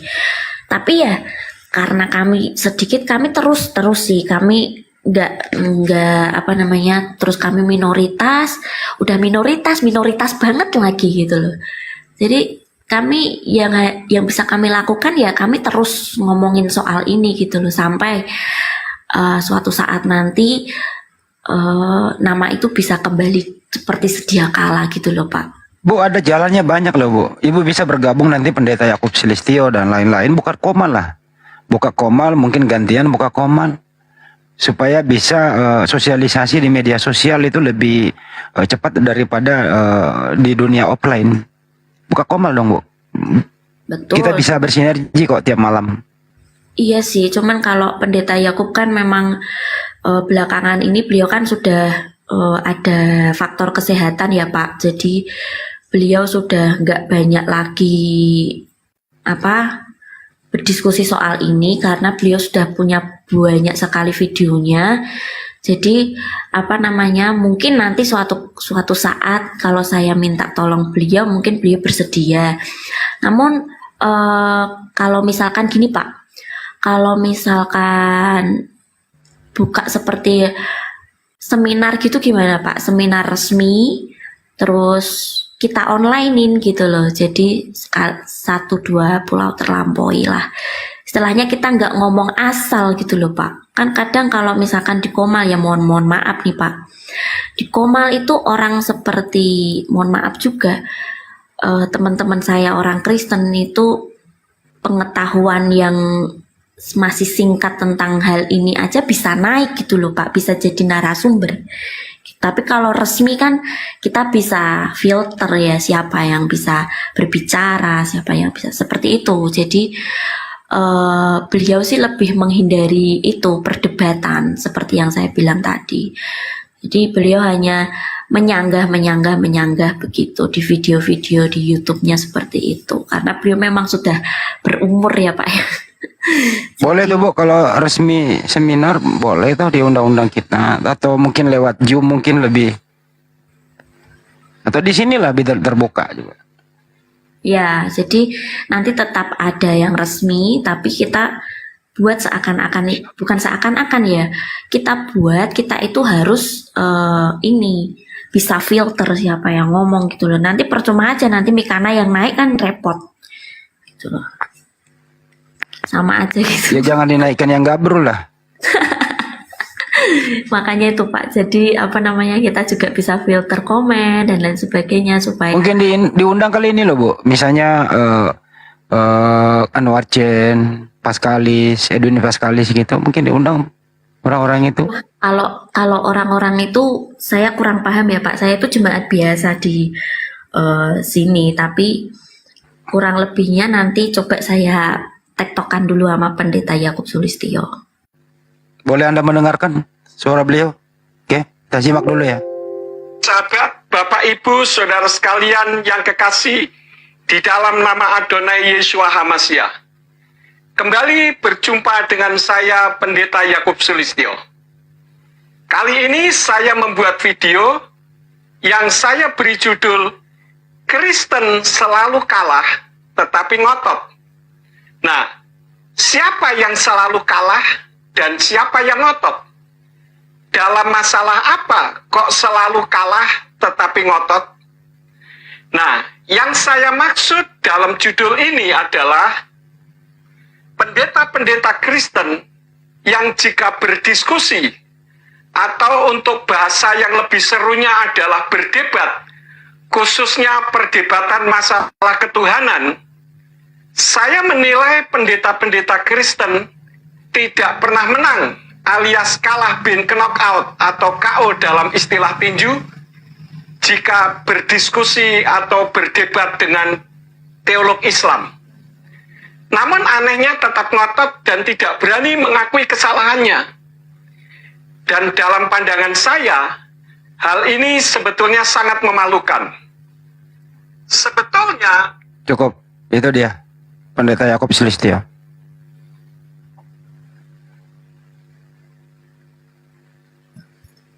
Iya Pak, hampir-hampir mirip sama suara kembarannya Pendeta Lukas Sutrisno. Iya. Jadi ya itu ya, kalau misalkan orang Kristen yang ada di bawah,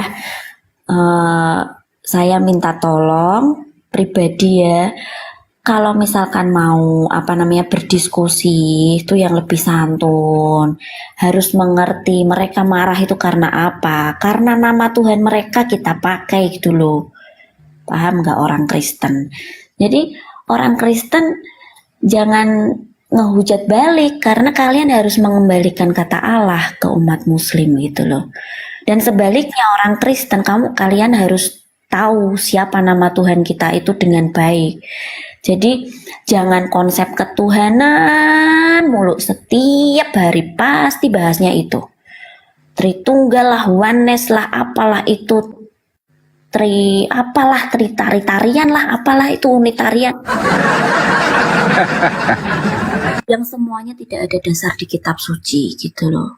Jadi kalau mau berdebat atau berdiskusi, minimal lah kalian bisa baca tulisan Ibrani, kalian bisa ngerti itu artinya apa gitu loh. Sebelum kalian menghujat orang lain tuh perbaiki diri kita dulu gitu loh. Jangan kita pakai Tuhan mereka marah karena nama Tuhannya dipakai disamakan dengan Yesua, Yesus. Kalau kalian bilang nama aslinya Yesua bukan Yesus. Betul. Gitu. Itu loh istilah mereka loh Bu Ayu, Allah Bapa, Allah Anak, Allah Roh Kudus. Statement kayak gini menurut Ibu gimana? Ya salah, itu sesat, nggak ada di kitab suci. Top. Paham Gini tuh, Pak not yang di bawah tuh, paham tuh. Gini Pak Handi ya, kalau Pak Handi meyakini istilah atau di luar Al-Quran itu sudah sesat pasti. Lah orang Kristen sekarang di Indonesia utamanya itu meyakini istilah-istilah yang ada di luar kitab suci. Tapi mereka tidak mempelajari apa itu isi firman dengan baik. Padahal isi kitab firman mereka saja salah.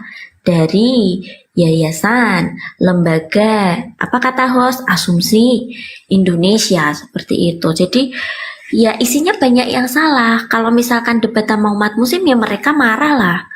Orang apa namanya Allah disamain sama Yesus, mereka pasti marah lah.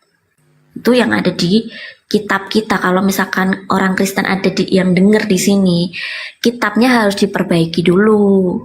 Belajarlah huruf Ibrani, pakailah kalau nggak ada gurunya, pakailah aplikasi. Sekarang udah zaman canggih, jangan males.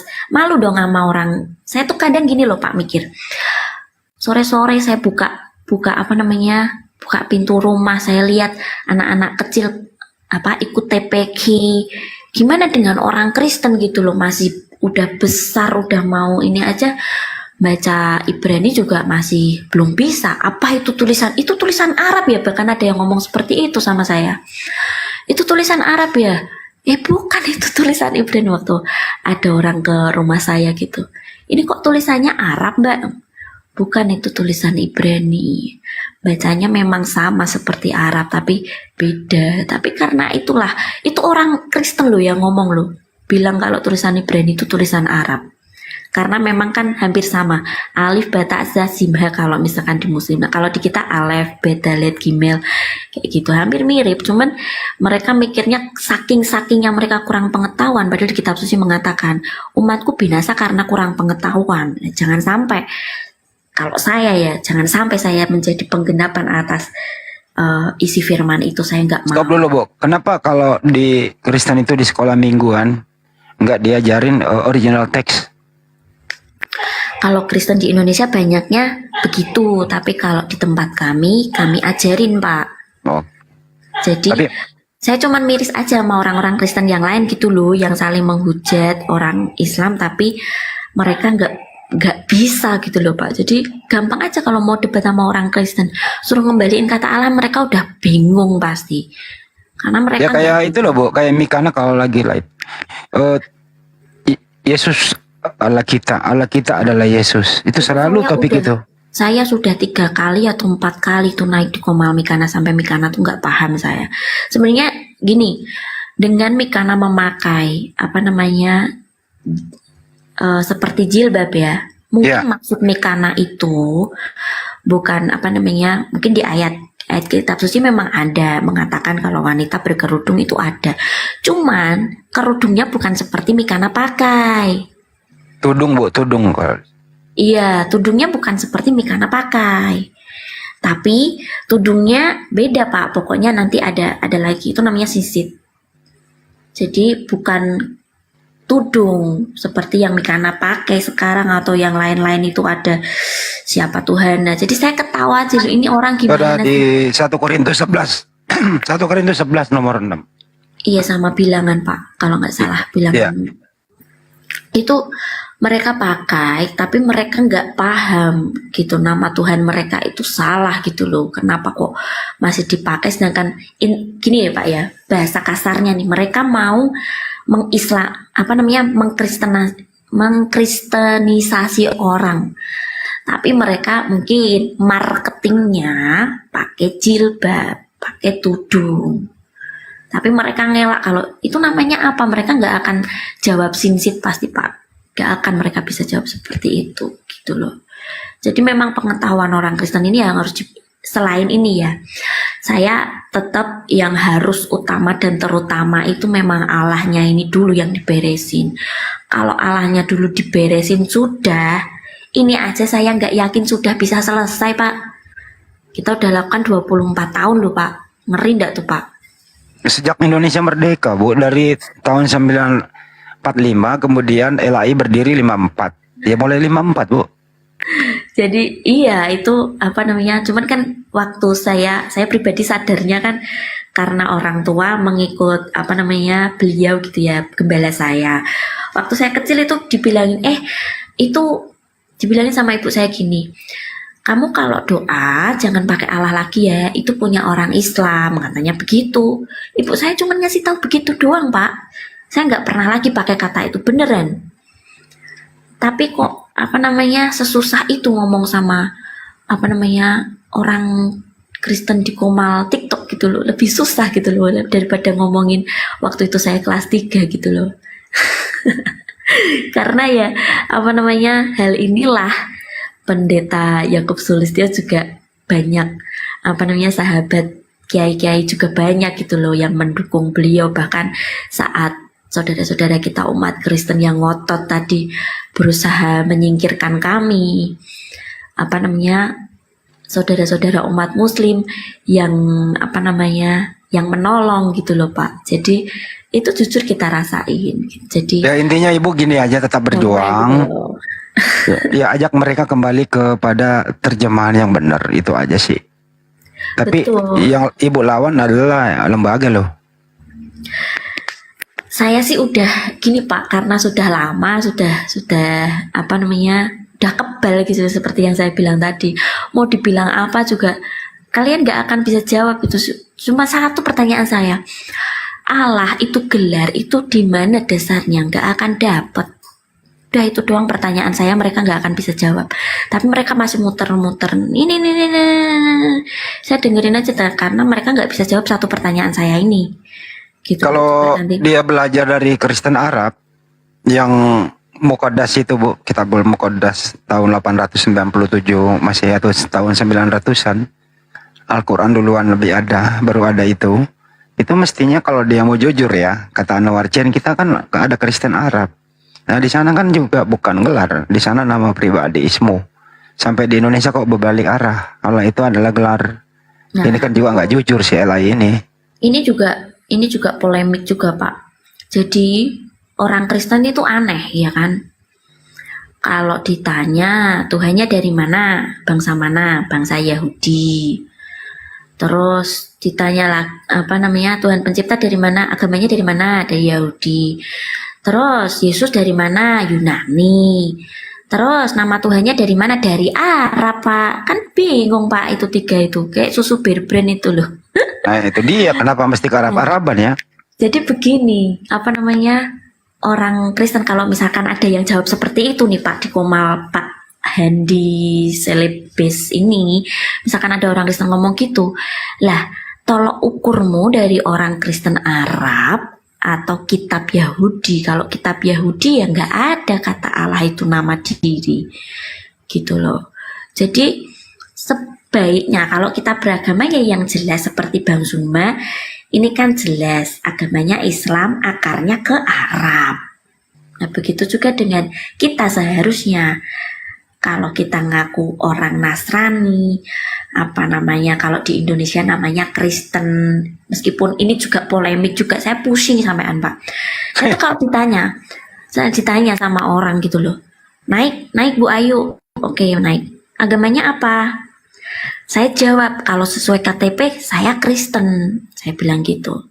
Ada lagi tanya, ini Tritunggal atau manis atau apa? Tanyanya begitu, terus gak ada di KTP Kristen Tritunggal, Kristen Wanes, Kristen apa itu gak ada di KTP. Jadi saya ngomongnya Kristen aja sesuai dengan agama saya. Terus Kristen itu kan berasal dari kata ini. Oke, kalau begitu saya Nasrani. Udah dijawab gitu nih Pak. Nanti ada yang bilang lagi, lah ibu ini yang benar yang mana, Kristen apa Nasari? Padahal saya udah jawab kalau Kristen itu sesuai KTP saya. Begitu. Jadi orang tuh lebih mikirin istilah daripada nama Tuhannya sendiri gitu loh Pak. Nah inilah memang agak sangat membingungkan juga sih Bu. Karena keterpaksaan ibu Kristen. Kalau ibu juga Nasrani juga ya silakan saja. Tapi untuk Bani Israel toh, jadi sumbernya dari sana. Ya Ibu Ayu juga sepertinya mestinya juga mikir lah. Lebih baik apa ya? Ya ke Islam ke Islam saya saja. Saya sadu daripada mumet. Itu aja sih. Iya. Tapi nggak ada paksaan kok Bu Ayu. Yang penting Bu Ayu selangkah lebih maju dibanding mereka, itu aja dulu. Gini ya, saya juga nggak merasa selangkah lebih maju sih Pak. Saya merasa mereka itu korban. Cuma masalahnya ketika kita jelasin yang benar sesuai data dan lain sebagainya, mereka ngotot seperti yang Pendeta Yakub tadi bilang, gitu loh. Jadi yang repot, saya kasih tahu pasti saya kasih tahu. Cuman nanti untuk kedepannya mau dia percaya gini, misalkan mau tetap nih kekeh mau orang Kristen ada yang kekeh, pokoknya aku cintanya sama Allah, di kitab suci kok adanya Allah, ya udah kamu ikutin Bang Zuma syahadat. Tapi kalau kamu mau ngikutin kitab sucinya Yahudi, ya kamu harus sama saya gitu loh. Gitu. Jadi kalau ada orang Kristen yang ngotot masih pakai Allah, Bang Handi, Bang Zuma, semua yang di sini yang Muslim, ini kerjaannya abang-abang semua ini untuk meluruskan jalan si orang ini gitu kepada sumber yang benar. Kalau misalkan tetap mau percaya sama kitab suci Ibrani, ya ikut saya, begitu kan Pak? Mau tahu nggak Bu, kenapa begini jadinya? Kenapa mohon maaf ya Bu ya, Bible Anda itu original teksnya ada 2, ada Ibrani, ada Yunani. Nah untuk supaya netral, di Indonesia khususnya nih, ya ke Islam-Islaman dikit, supaya ambil tengahnya. Pak, Kalau Pak, saya boleh ngakak bentar gak? soalnya kalau ke Yunanian dia Theos, ya kok Ibranian dia Elohim, Hasem, Etofabe. Jadi serba ribet Bu, jadinya gitu loh. Nanti ada Serba salah. Iya. Serba salah ya Bang Handi ya. Kalau saya ya, Iya. saya ini nggak ada tuh kiblat-kiblat ke Yunani itu nggak ada. Nah, Jadi memang kitab tertua itu kan nanti penjelasannya rame lagi Pak. Cuman kalau saya itu kitab sucinya ya Ibrani, kalau Tanak dan Havrit Kadasa gitu. Jadi itu yang jadi sumber utama kami gitu Pak. Udah paham saya Ibu ini mesianik yang jadinya nih. Mesianik. Cuman nanti tabrakan lagi Bang Handi kalau yang bawa ini Yunani. Gimana itu? Enggak juga Pak. Jadi saya pernah ketemu sama di Komal, ada satu ibu-ibu namanya kalau nggak salah akunnya Marmar Battle atau apa. Ya. Nah, beliau mengatakan bahwa beliau ini seorang mesianik. Otomatis dia harusnya bisa bahasa Ibrani. Lah ini nulis Elohim aja nggak salah gitu loh. Jadi Bukan itu maksudnya Bu Ayu. Maaf saya potong. Kalau Bu Ayu bawa Ibrani, lalu bagaimana dengan orang yang nanti membawa Yunani? Itu lain juga loh. Tuhannya lain juga dulu di situ. Bukan Elohim tapi Theos. Itu gimana? makanya Pak, biarin aja gitu loh. Kalau kita sudah Biarin aja gimana? biarin aja lah, karena kita sudah ngomong juga kan. Ini pembahasan Ibu Ayu nggak pakai PB kan? Jadi sebenarnya nggak ada tuh perjanjian lama perjanjian baru, semua ya kitab gitu ya. Menurut kami gitu loh. Jadi ya kitab yang kita percaya yaitu ada Tanak dan juga Havrit, itu jadi satu, nggak ada perjanjian lama. Iya, Tanak itu kan isinya Torah, Nevi'im, Ketubim. Sampai situ ya Bu? Iya. Oh iya, jadi nggak ada PB-nya Pak Palopo. Oh, nggak pakai Ada Pak. Kita pakainya Havrit. sama aja. Tapi gini nggak usah. Gini Pak. Tetap Gini, aja Paulus. Pak Ibu-ibu.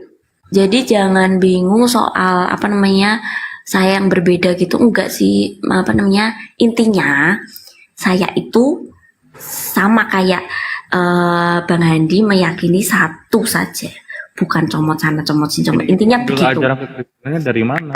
ya. Nggak gini loh. Ya, Gini loh itu Ibu. Allahnya dulu. Iya. Ya, Ibu Ayu ini ada progres maju. Cuman kalau kita bahas ke dalam ya jadinya debat juga gitu ya. Intinya adalah Jadi saya membatasi Pak. ya, kita paham kok. Memang, Jadi saya menceritakan saja. Saya banyak teman tadinya Kristen, Trinitas, kemudian beralih ke Unitarian, kemudian pusing di sana debat tiap hari sama saya, pindah lagi ke Mesianik, pusing lagi di Mesianik, pindah ke Yudaisme, pusing lagi di Yudaisme, alhamdulillah memeluk Islam. Begitu langkahnya Bu, rata-rata begitu yang kita ajak berteman diskusi gitu. Alhamdulillah sekarang memeluk Islam. Nggak usah saya sebutkan namanya, kira-kira gitu Bu Ayu. Iya, memang itu gimana ya Pak ya? Ini jadi bentar. Mohon maaf. Jadi emang secara tidak langsung Islam ini beruntung sekali Pak. Kenapa? Khususnya di Indonesia.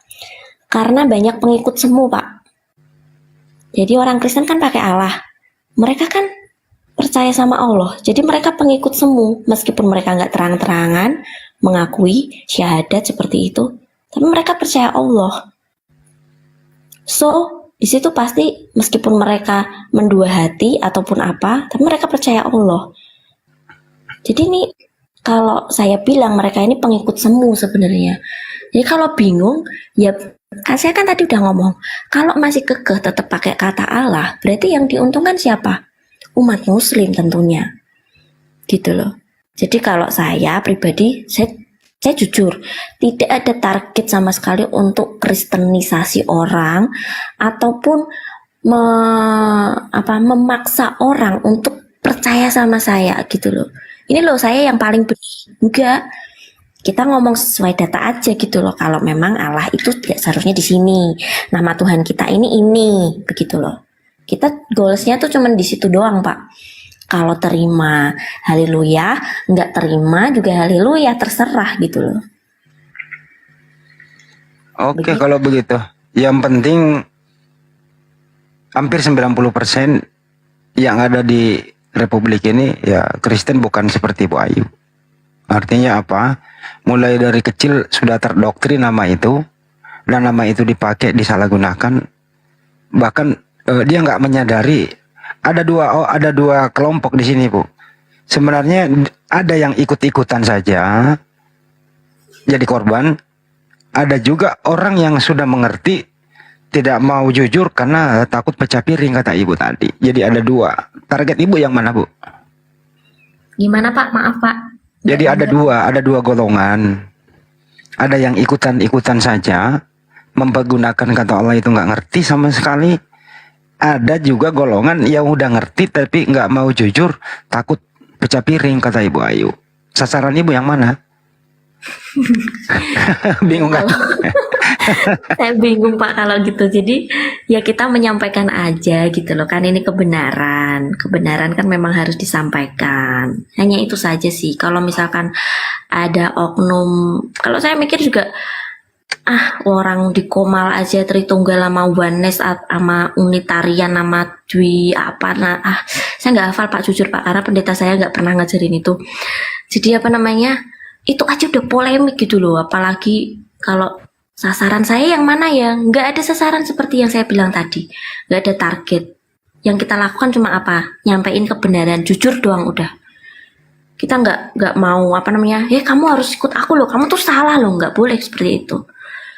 Jujur saya juga dilarang sama pendeta. Sebelum panjang-panjang ini netizen pada penasaran.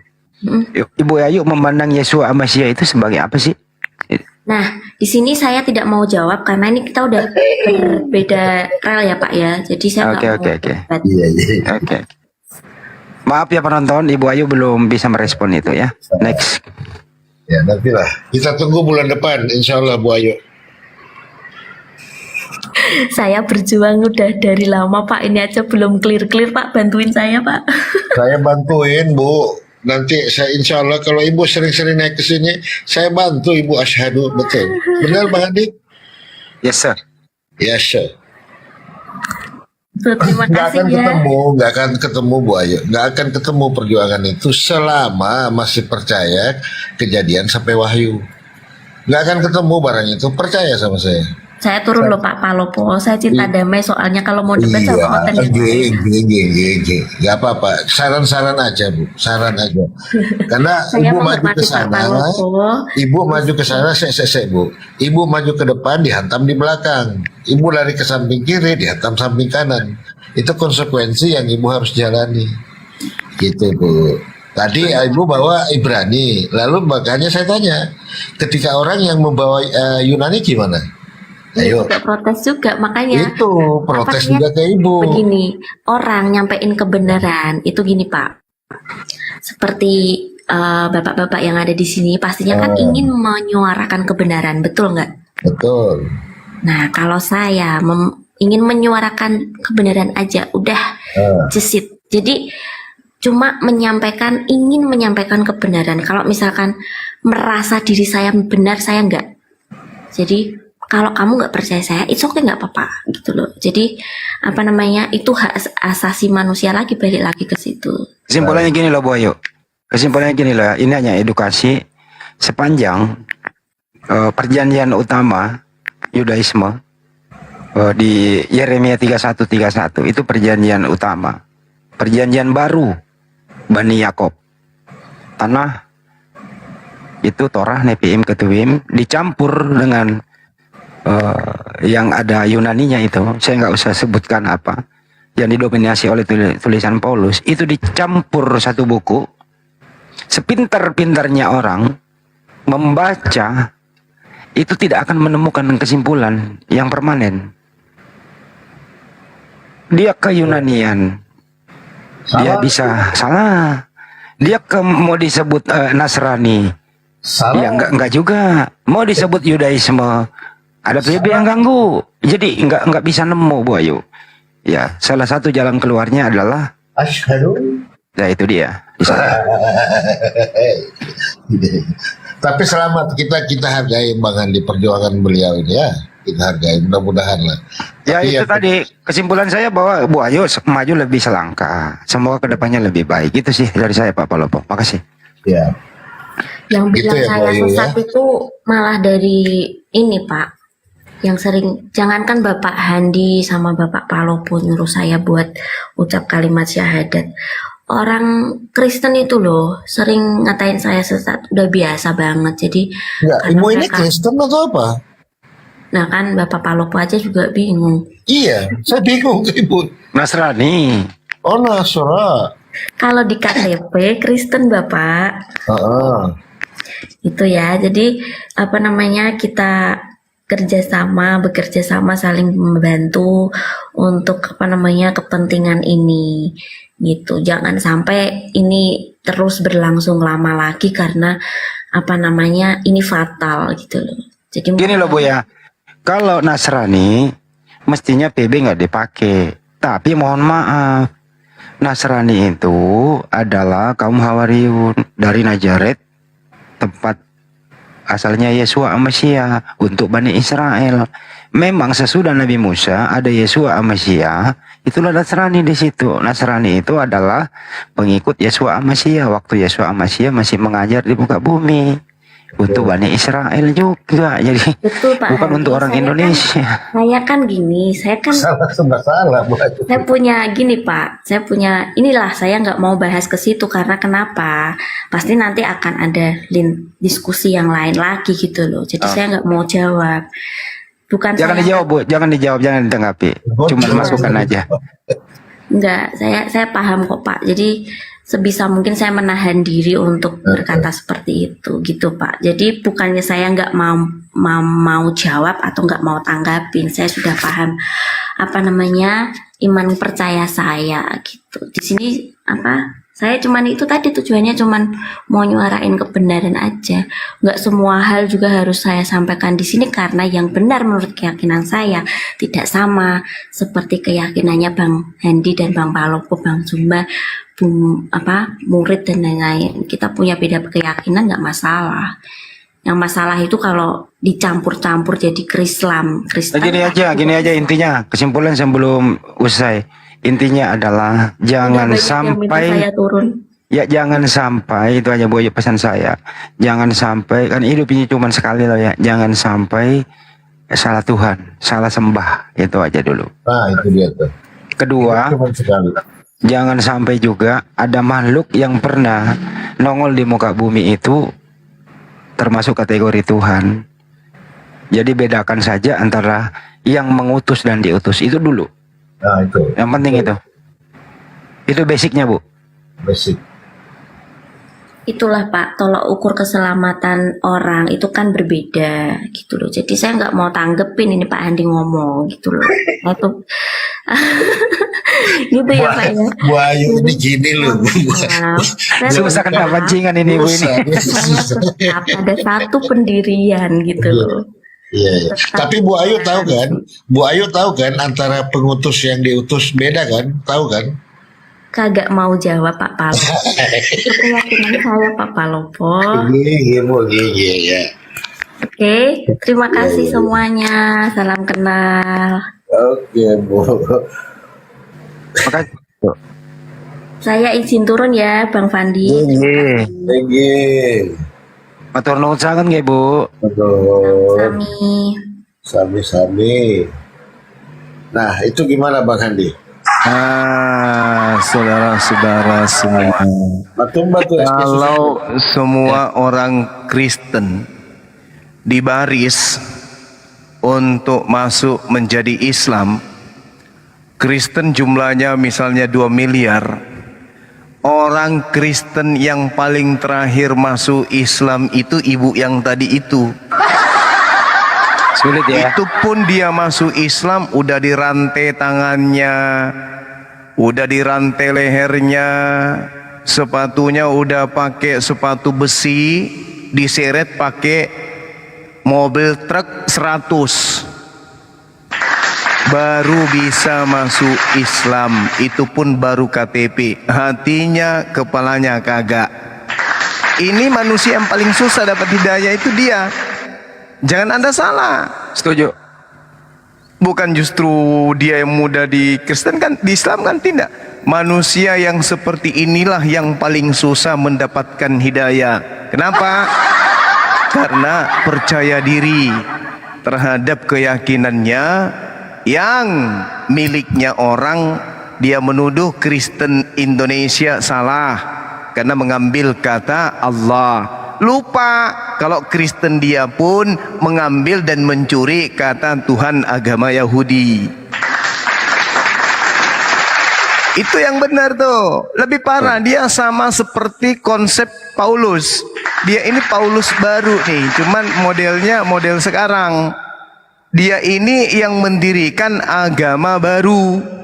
Kenapa? Karena dia bukan Yahudi, bukan Bani Israel. Bahkan kitab yang dituliskan Septuaginta pun ingin diputar balik menjadi bahasa Aramaik, kata dia kan. Nah ini bahaya.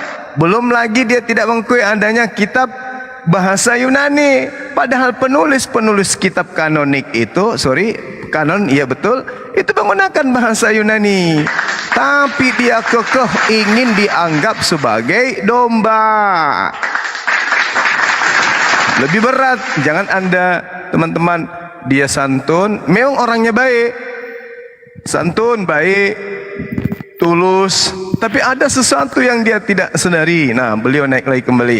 Ibu Ayu ini tidak sadari bahwa sebenarnya apa yang Ibu Ayu lakukan itu sama halnya dengan yang dilakukan oleh Kristen yang lain. Kalau Kristen yang lain itu menggunakan kata Allah, kalau Kristen Ayu ini menggunakan kata Elohim. Padahal Elohim itu Tuhannya Yahudi, kan gitu. Nah, sementara para nabi memperkenalkan Elohim itu hanya kepada Bani Israel. Lain cerita, sekali lagi, lain cerita nih, mohon maaf nih.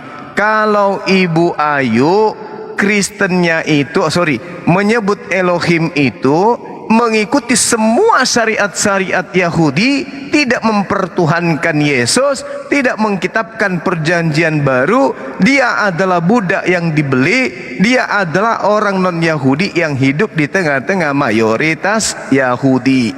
Baru bisa betul. Tapi kalau membentuk sekte baru, iya, kan silakan. dari tadi sangat dari tadi awal muasalnya kan, saya nggak pernah jelekin apa agama Islam itu berasal dari begini. Iya, tahu. Saya nggak mau, Bang. Saya nggak mau begitu. Karena apa? Itu memecah belah, Bang. Nggak mau, saya nggak suka. Tahu. Makanya meskipun begini Bang Suma, mohon maaf. Jadi meskipun menurut saya Islam itu berasal dari ini seperti itu, menurut pemikiran saya, menurut pemandangan saya, pandangan saya, menurut apa yang saya pelajari. Nah, seperti itu tidak sama dengan keyakinan saya. It's okay gitu loh. Saya nggak akan ngomong di forum ini. Karena apa? Saya nggak mau menjelek-jelekan agama orang, begitu Pak. Paham ya Pak? Even Bang jadi Zuma gini. sekalipun. Jadi gini Bang Zuma, mohon maaf. Jadi kalau misalkan Bang Zuma ini ngomong seperti itu sama saja menyinggung saya.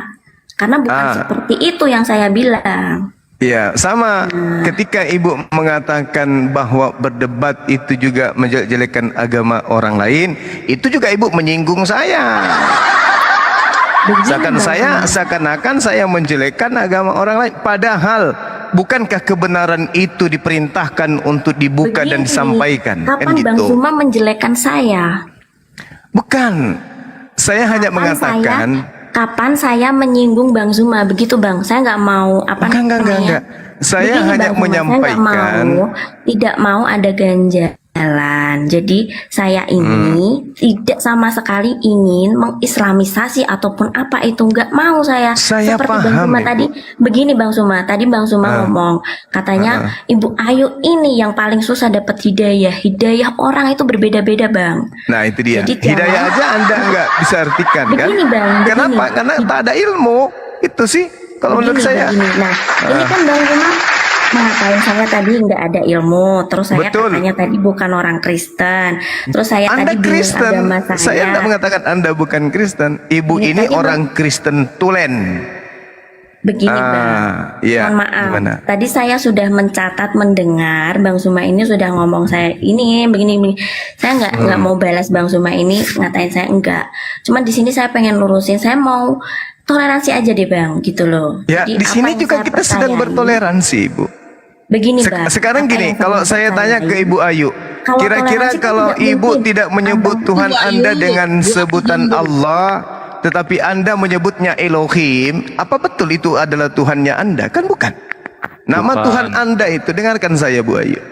Kitab pertama kali yang dipegang oleh non-Yahudi. Bang Zuma, saya tahu agama saya. Bentar dulu, Saya Bu juga Ayu. tahu agama Saya. Ibu. Mohon maaf sekali Anda kalau bukan Bang Bani Zuma Israel, seperti Anda ini. serigala. Anda Begini, serigala kalau betina. Bang Zuma seperti itu Oke? namanya framing Bang. Saya nggak mau. nggak bisa. Ente bukan orang Yahudi, ngapain framing? Kitab pertama yang dipegang oleh orang seperti Ibu itu adalah Septuaginta, diterjemahkan 3 abad sebelum Masehi. Gak bisa Ibu sembunyi. Ibu bukan Bani Israel. Nah ini Bang Zuma Ibu udah itu merambah ke non-Yahudi. debat. Mohon maaf Bang Fandi, saya nggak mau debat lagi ya Bang Host. Jadi ya nggak usah mohon maaf. debat, imani Begini, Bang aja Zuma, bahwa yang kalau- dikatakan Bang Zuma itu betul. Memang kami adalah penyamar-penyamar Bang Zuma. Kami bukan orang Yahudi, tapi kami pakai Elohim. Gitu kan? Benar nggak? Bang Zuma orang Arab bukan? Saya nggak. Saya mau bukan orang berdebat. Arab, tapi kitab saya diwahyukan untuk seluruh umat manusia. Nah, sekarang kitabnya orang Yahudi yang Anda pakai, ada nggak dalilnya untuk Ibu? Ada nggak? Karena saya meyakini itu, ya so itu nggak. Ya apa-apa, berarti Bang. itu iman buta Begini, namanya. Itu begini, namanya Bang. serigala. Nah, Serigala itu kan, Bang nabrak Zuma, tiang saya listrik. ngomong- Itu namanya saya serigala, ngomong, Bang tapi Zuma dari babi tadi juga. menjelek-jelekan Namanya saya. serigali membabak Gitu apa? loh. Serigala membabi Ini yang buta. saya nggak mau, Sudah Bang. serigala, babi pula tuh membuta lagi dia. Kan saya tanya tuh, Ibu nanya ke saya, apakah kitabnya umat Islam Bang Zuma bahasa Arab? Yes, tapi kitab saya itu untuk seluruh umat manusia. Kitab saya Litubayyina mengajarkan linnas. hukum kasih, so saya mengasihi Bang Zuma, nggak apa-apa. Oh, kasih salah. Lagi-lagi nggak begitu yang namanya kasih. Yang disebut kasih, baca ulangan 11 nomor 1. Ayo kita taruhan pakai Ibraninya. Apa yang diterangkan di sana? Ayo. Taruhan Bang, agama bukan seperti Enggak, itu. kita gunakan Ibrani. mau Ayo, saya, ulangan nggak 11 mau. nomor 1. Berani enggak? Nggak mau, saya Apa yang nggak disebut mau kasih itu? memperdebatkan agama Kasih sekalian. mentaati perintah Tuhan. Di sini bukan secara pinter-pinteran, nggak mau. Bukan Saya masalah cuma mau pinter-pinter. toleransi. Ini masalah serigala dan domba. Ibu bukan domba, karena Ibu Bang, serigala. dari tadi saya ngomong biasa aja ya Bang, saya nggak ada menjelek-jelekan Ya Abang. Ibu tadi sudah turun kan sisi saya tadi. Ibu naik lagi, Ibu mau berantem. Ya, tadi mau masak. gitu loh. Udah 3 jam 4 jam belum masak-masak. Ibu udah pamit. Begitu ada saya, Anda ngomong berarti Anda yang mau berdebat. Harusnya tadi ibu begitu turun ambil karung goni, masuk ikat dari dalam biar nggak naik lagi ke sini gitu loh, Bu. Bang Hos, saya Iya. kira itu Bang Zuma namanya bisa lebih ini sama saya. Cuman begini Bang, sekali lagi saya semua nggak ada. orang Bu percaya dengan ibu tadi bicara tulus tadi Bu. Iya, saya mengatakan Bu, Bukan sekali lagi saya katakan menyuruh Ibu Bang Ayu Zuma yang menggugat baik. saya sama saya sekali Ibu lagi, saya Ayu nggak ada yang ngomong seperti baik. itu. Dari Ibu tadi itu saya bagi ngomong saya bukan hanyalah seperti itu, serigala Bang Zuma. betina. Begitupun juga Bang Zuma. Jadi tidak ibu boleh jangan memaksakan bermanis-manis. saya untuk sama seperti Tuhan Bang kami Zuma, bukan gitu. Allah. Tuhan kami Elohim. Ente ditertawakan Yahudi. Bang Zuma karena belum saya nggak mau ngomong Oh, nama Ibu Tuhan Ayu saya tetap di sini. aja. Enggak, Ibu Ayu tetap misionaris dari Mesias itu sendiri. Begini Bang, saya nggak mau ngomong gimana? karena ini bukan komal saya gitu loh. Saya menghormatinya dengan cara seperti itu. Nah kalau Ya misalkan udah. Bang Zuma ngomong seperti Sekarang itu, gini. Ya udah Ibu, saya minta maaf tapi saya ingin bertanya. nggak Betulkah perlu, Bang. kitabnya orang Yahudi itu diwahyukan kepada para nabi yang datang ke Bani Israel? Saya Itu tidak diperuntukkan mau untuk menjawab orang pertanyaan Indonesia. Bang Zuma, bukan saya nggak mau jawab. Karena nggak ada Karena jawabannya saya- selain kebohongan. Nggak apa-apa, Bang Zuma ngomong saya bohong. Ya memang karena saya sesat, paham Bible, saya Ibu. takut. Nggak apa-apa, Bang Zuma ngomong gitu aja. terus. Pertanyaan saya kan sederhana Terima tuh. kasih Bang Zuma. Oh nggak perlu, kasih aja diri Anda. Oh nyembahnya juga bukan kepada Tuhan kok. Sekarang gini permasalahannya. Ketika ibu mengatakan salah menggunakan kata Allah Kristen itu, bahkan tadi ibu sudah mengatakan mereka adalah Islam semua. Memang betul. Karena mereka masih percaya kepada Allah dibandingkan ibu, bukan Yahudi bawa-bawa Elohim. Nah, ada tidak kitabnya orang Yahudi satu ayat saja yang ibu paham? Mau dia bahasa Ibrani, bahasa Aramaik, bahasa Yunani, tolong tunjukkan ke saya bahwa kitab itu hukum-hukumnya diperuntukkan untuk orang Indonesia. Ada nggak? Saya nggak mau jawab Bang Zuma. Karena memang nggak ada. Ibu mau kemana sekarang? Kalau saya bertanya balik, saya bisa. Cuma saya nggak mau. Silakan Anda tanya. Mau Nggak 1000 mau, pertanyaan, saya- insya Allah karena akan saya menghormati tanya. Bang Zuma. Akan saya jawab. Karena Nggak agama mau. saya adalah Nggak agama mau. yang Nanti kalau misalkan mencerahkan. saya tanya, Bukan agama yang diumpetin. Bukan Agama saya kita agama yang toleransi mencerahkan. lagi, debat Tanya pecah kepada lagi, saya Bang. apapun tentang agama saya, Kalau Bang Zuma Ibu akan seperti saya ini jawab nggak dengan akan- baik nggak dan akan benar. ini, Silakan. Bang. Nggak akan jadi damai pokoknya. Loh, Kalau kenapa seperti nggak ini, jadi wes damai? wes bubar. Yesus aja berdebat dengan Nggak orang-orang mau, Yahudi saya kok. nggak- saya Yesus nggak mau berdebat dengan berdebat murid-muridnya soal nama kok. Tuhan ya Bang, saya menghormati.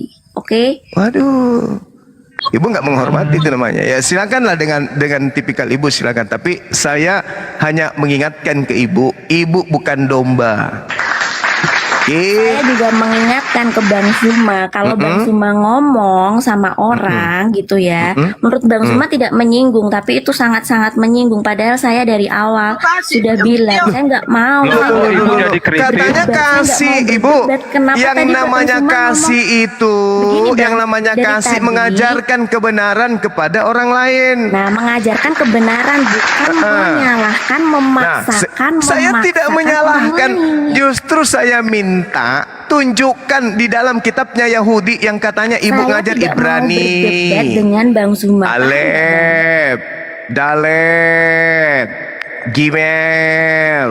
Katanya ibu ngajar tuh. Nah sekarang tolong tunjukkan dalam perspektif pemahaman ibu yang baik hati ini dalil di dalam kitabnya orang Tadi, Yahudi mohon maaf, untuk ini saya mute dan saya izin turun untuk karena orang Indonesia. Udah nggak kondusif ya, Ada nggak? Bang Host. Makasih ya Bang Host. Saya nggak akan mau Loh, jawab. Bang Host sudah tahu Ibu- saya ya. Ibu jadi kritis sama Islam. Kok ibu jadi kritis sama Islam tadi? Nggak ada kan? Serigala betinanya kabur. Haji Gondrong. Hati-hati, Yesus mengatakan ujilah setiap roh, jangan karena dia lembut. Ini yang bahaya ini yang bahaya. Yang bahaya itu yang kayak gitu-gitu. Kalau mereka yang masih menggunakan kata Allah ketahuan kan? Nah, tadi dari sekte apa ibu? Aku nggak bisa menjawab di sini. Yesus bagi ibu, aku nggak bisa menjawab di sini.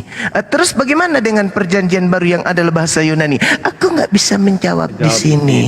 Oh, nggak bisa kayak gitu dong. Kalau ibu kasih, kebenaran yang ibu bawa harus diajarkan kepada siapapun. Mana tahu naik lagi? Tadi itu sengaja saya perhalus-halus, mancing-mancing susah juga ya. Saya perhalus, nggak mau dikencangin naik lagi. Maaf ya Bu, maaf ya Bu, Bang Handi juga maaf ya. Tidak semua orang itu bisa kemudian dijerat dengan jeratan bayang-bayang kebenaran. Orang Islam itu kritis. Orang Islam itu afala tatafakkarun, afala ta'qilun. Diajarin untuk menggunakan akal. Ketika ibu datang dengan jalan lemah gemulai, kami tidak terkecoh dengan itu.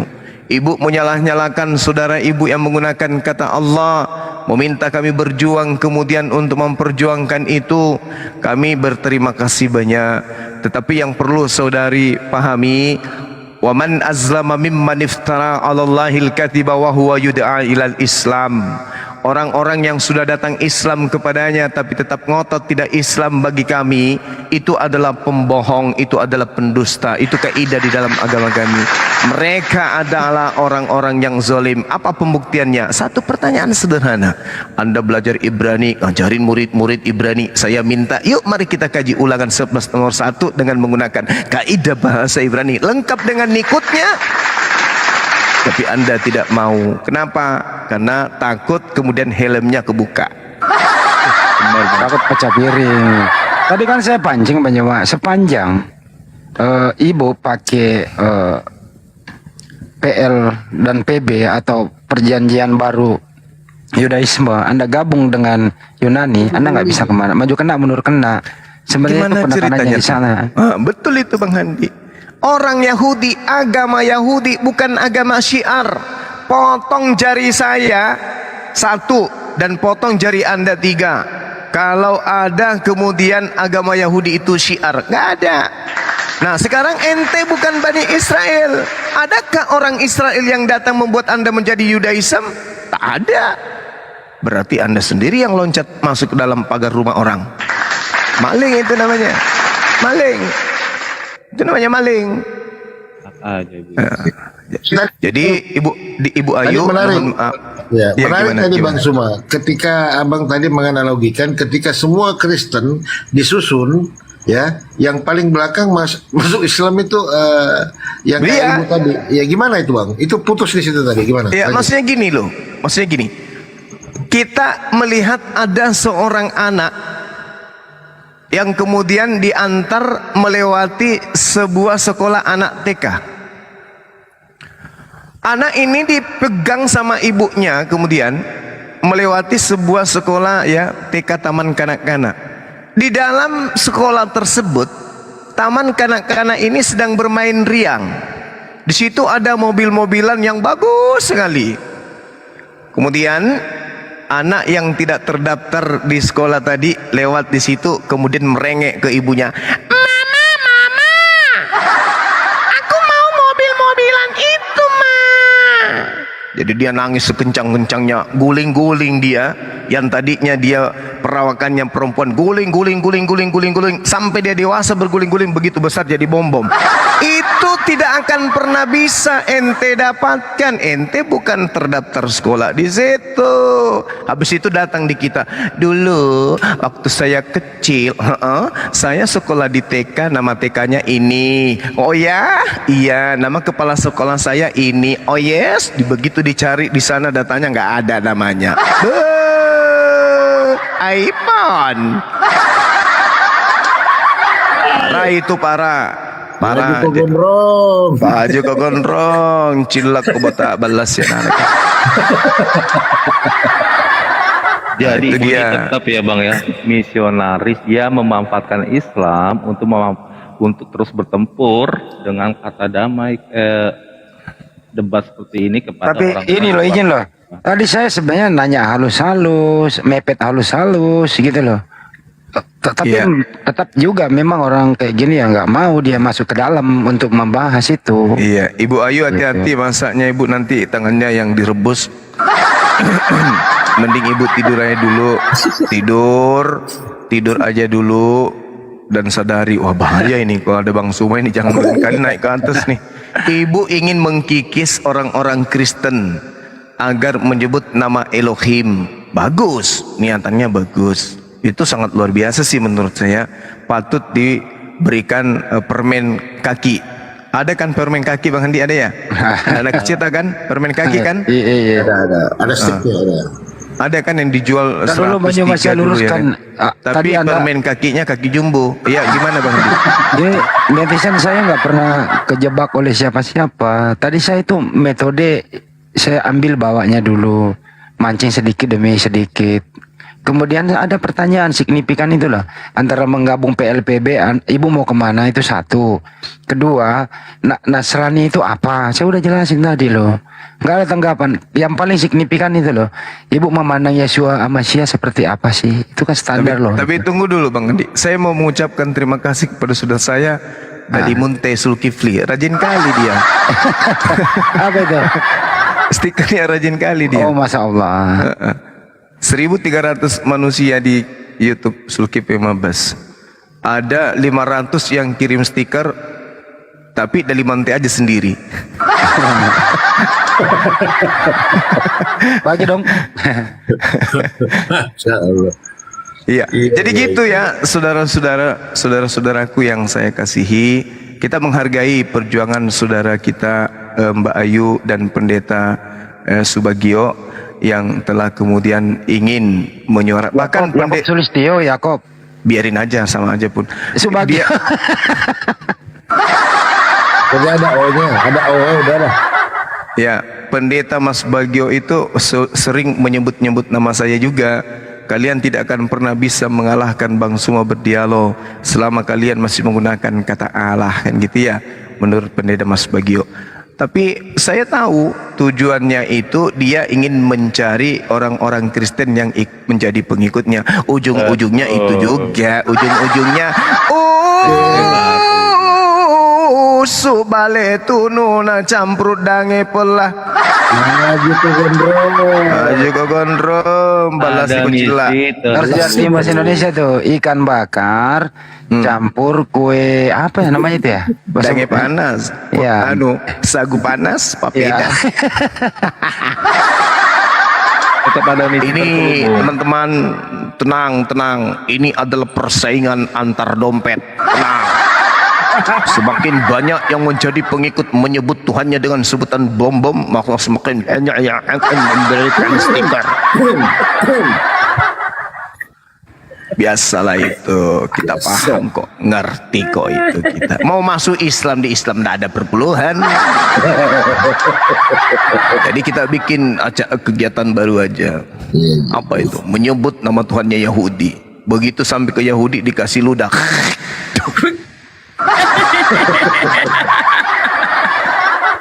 Makanya ditanya sama teman-teman tadi di sini, lah gimana? Yesus itu bagi Anda siapa? Wah, dia mau bilang Yesus itu adalah Elohim. Takut disunat. Mau bilang Yesus itu bukan Tuhan. Ya takut digebukin, ya serba salah. Nyata serius.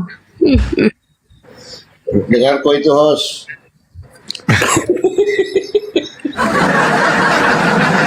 Aku pura-pura budak maju kena mundur kena. Tapi kenapa Bang Zuma nggak mempan dengan rayuan gombal ya? Heran saya. Yang gombal siapa Bang? Oke. Ya tadi ada rayuan gombal, kenapa nggak mempan? Alamak. Saya mendidik gombal Ibu Rasmi. Mau jam menghajar di belakang. Ya kan tadi peliharaan itu malah hilang ada di gara-gara Bible beliau. mereka itu. Terus kelas seperti merpati. Kelas seperti ular. Iya.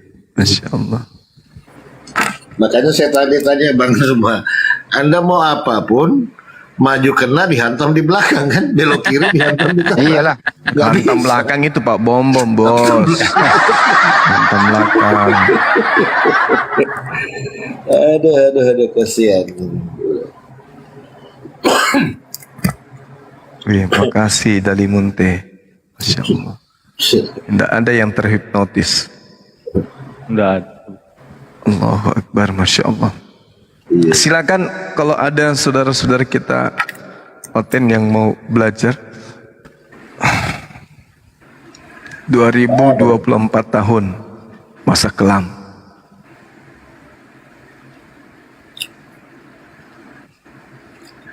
Masih ada Bu Ayu di bawah ini. Naik lagi Bu Ayu. Naik aja Bu Ayu. Udahlah, Bu Ayu dibawa aja, masak aja, masak. Saya takutnya gini Bang, soalnya mau potong sayur tangannya yang kepotong, mendingan Nah naik itu dia, Ibu dibawa aja. Cukup Ibu kalau pingin dialog lagi dengan Bang Zuma, naik lagi. Kabur lari. Silakan Bu Ayu. Bilang tadi gini, yang menarik tadi dia bilang kita harus kembali ke akarnya. Akarnya Kristen apa, Bu? Kan lucu juga Ibu ini. Mas akarnya Kristen Yahudi. Dasar kekristenan dia apa kok Yahudi? Iya. Aku Supaya tadi menjalankan cuma seks sambil dia memanggil yang Elohim. lain orang. Serahkan ke Bang Juma. Kalau saya tertarik gini Bunda, dia selalu mengatakan kita berbeda. Kalau kita bisa bersatu, kenapa harus berbeda sih? Ya, Kan itu gitu, kan Bang. topengnya Bang Paulo. Kembali ke rumah, Dali Munte kembali ke rumah. Iya. Waduh. Supaya orang Kristen itu mengikuti dia dengan kata Elohim, dia memanfaatkan. Ada lagi yang kata. Ibu Ayu ingin sampaikan kepada Bang Zuma, biar nanti ku sampaikan ke beliau, Bu. Silakan Bu Ayu. Enggak, biasa aja kok. Ya, tukaran nomor HP boleh nggak Ibu? Boleh, itu tanya aja sama Fandi. Oh, Masya Allah, semoga Pandi nggak tahu nomor HP ku. Allahu Akbar. Tega-tegaannya kau Pandi, kenapa saya minta kemarin kau bilang nggak ada? Maksudmu apa? Apa maksudmu? Bicara memang kok, mumpung ada Bang Zuma sini. Ya, Ibu Ayu, saya minta maaf yang sebesar-besarnya Bu ya. Iya. Dimaafkan nggak nih? Dimaafkan. Masya Allah. Terima kasih. Maaf tadi saya turun soalnya rame sekali jadi nggak kedengeran malah suaranya. Bukannya mau masak tadi Bu? Sudah selesai. Wih, masak apa cepet gitu? Masak kuaci. Kan udah dari tadi udah masak. Ayam iya, sapi ayam lada hitam. Ayam sapi? Bukan, ayam lada hitam. Oh, ayam lada hitam.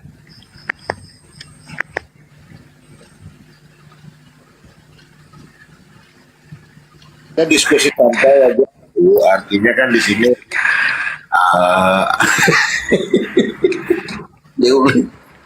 Udah Bu Ayu orang cerdas Bu Ayu nih. Ada kalimat teruntai dari lisan saya tadi yang kayaknya Bu Ayu marah, ngambek, benci, terkesinggung, apa itu bahasa Indonesia yang terkesinggung? Terkesima. Terkesim.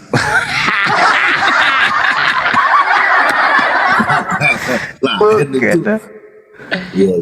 Bukan lah. Tapi Apa ya? sebenarnya ada getaran, mungkin ada getaran. Makanya naik ke sini lagi, ada getar-getar.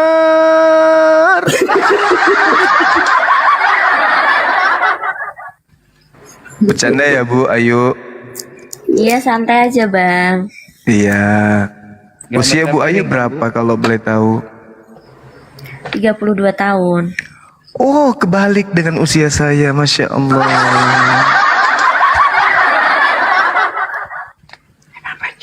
Berarti saya panggilnya Zuma aja ini. Enggak ada. Panggil adik aja lah, panggil adik. Bang Zuma. Kayak Adik infonya Zuma kan bilang begitu. Adik Zuma bilang gitu. Sekali-sekali lah. Boleh kan? Oh mama.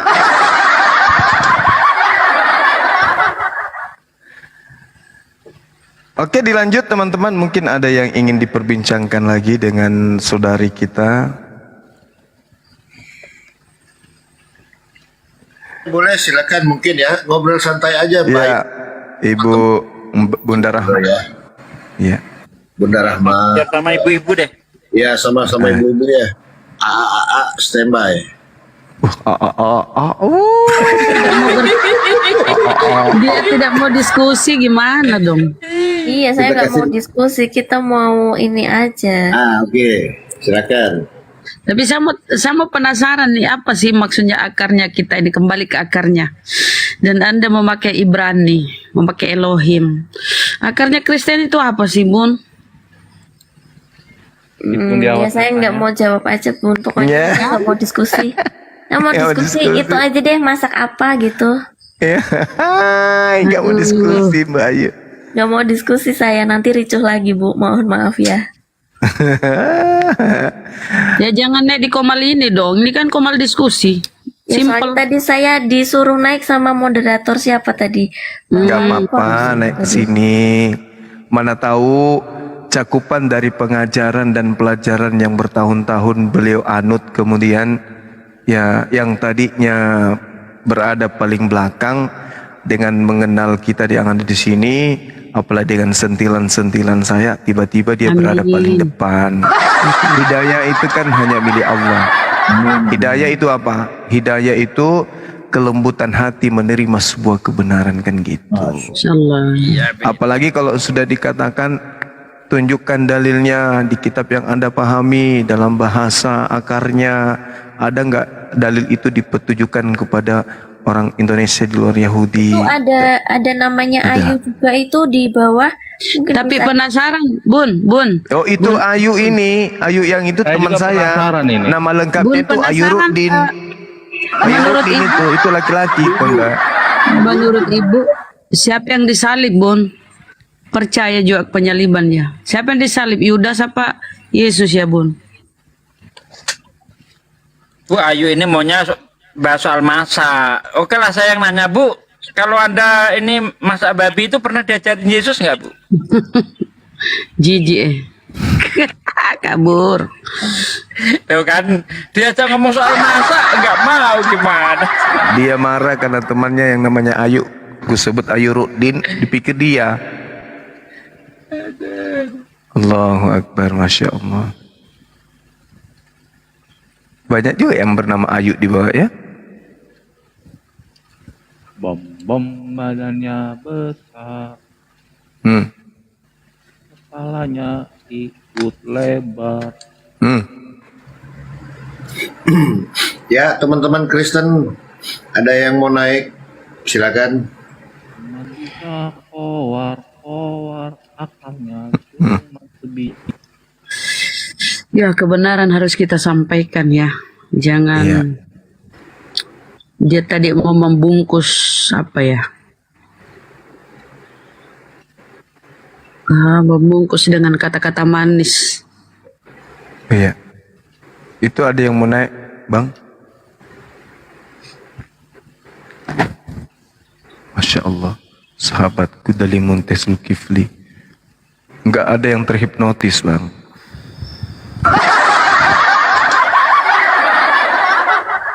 Tony Angga, selamat pagi, selamatkan pagi. Assalamualaikum. Halo. Halo. Ya, saudaraku Tony Angga. Ya. Apa kabar, Bang? Alhamdulillah. Gini dikit aja Bang Zuma. Dan teman-teman yang lain mungkin kalau pemahaman saya mungkin begini. Maksud Bu Ayu itu baik, tapi dia itu nggak sadar sebenarnya. Makanya naik lagi tadi, Bang. Iya, nggak sadarnya begini. Saya yakin jemaatnya Bu Ayu di pendetanya itu nggak banyak gitu loh. Memang sedikit katanya. Sedikit, mesti sedikit. Dengan cara apa agar banyak? Ya dengan cara kayak tadi. Ini gitu, agar orang-orang Kristen itu bisa narik ke dia. Nggak sadar dia itu kan gitu. Iya, betul. Itu orang kudus, kayaknya temannya Bang Stanley kayaknya itu. Nanti kalau udah banyak, manfaatnya apa, Bang? Iya nggak tahu sih. Ya, susu domba kan mahal. Ya benar kata Bang Zuma tadi, kalau yang paling terakhir dapat hidayah dia, karena dianya itu Bu Ayu ya, mohon maaf, close minded beliau itu. Close minded, nggak bisa open minded. Dia ngatain temennya itu tahu kebenaran bahwa apa Allah itu bukan apa namanya adalah nama, bukan gelar. Dia sendirinya nggak sadar kalau dia itu dalam kesesatan gitu loh. Tapi insya Allah udah mulai sedikit makanya dia mulai tadi naik ke sini. Ada juga tuh yang bernama Ibu Ani, yang kemarin itu dari Saksi Yehova juga nggak salah. Ini nggak tahu dia bertapa di mana sekarang.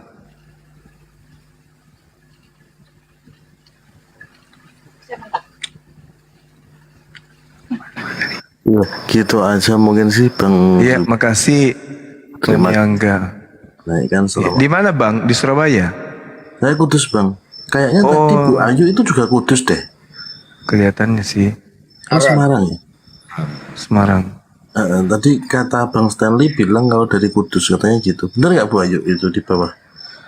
Kalau dari Kudus, Kudusnya mana Bu? Sini kita ngobrol-ngobrol biar enak. Katanya cantik Bu Ayu itu.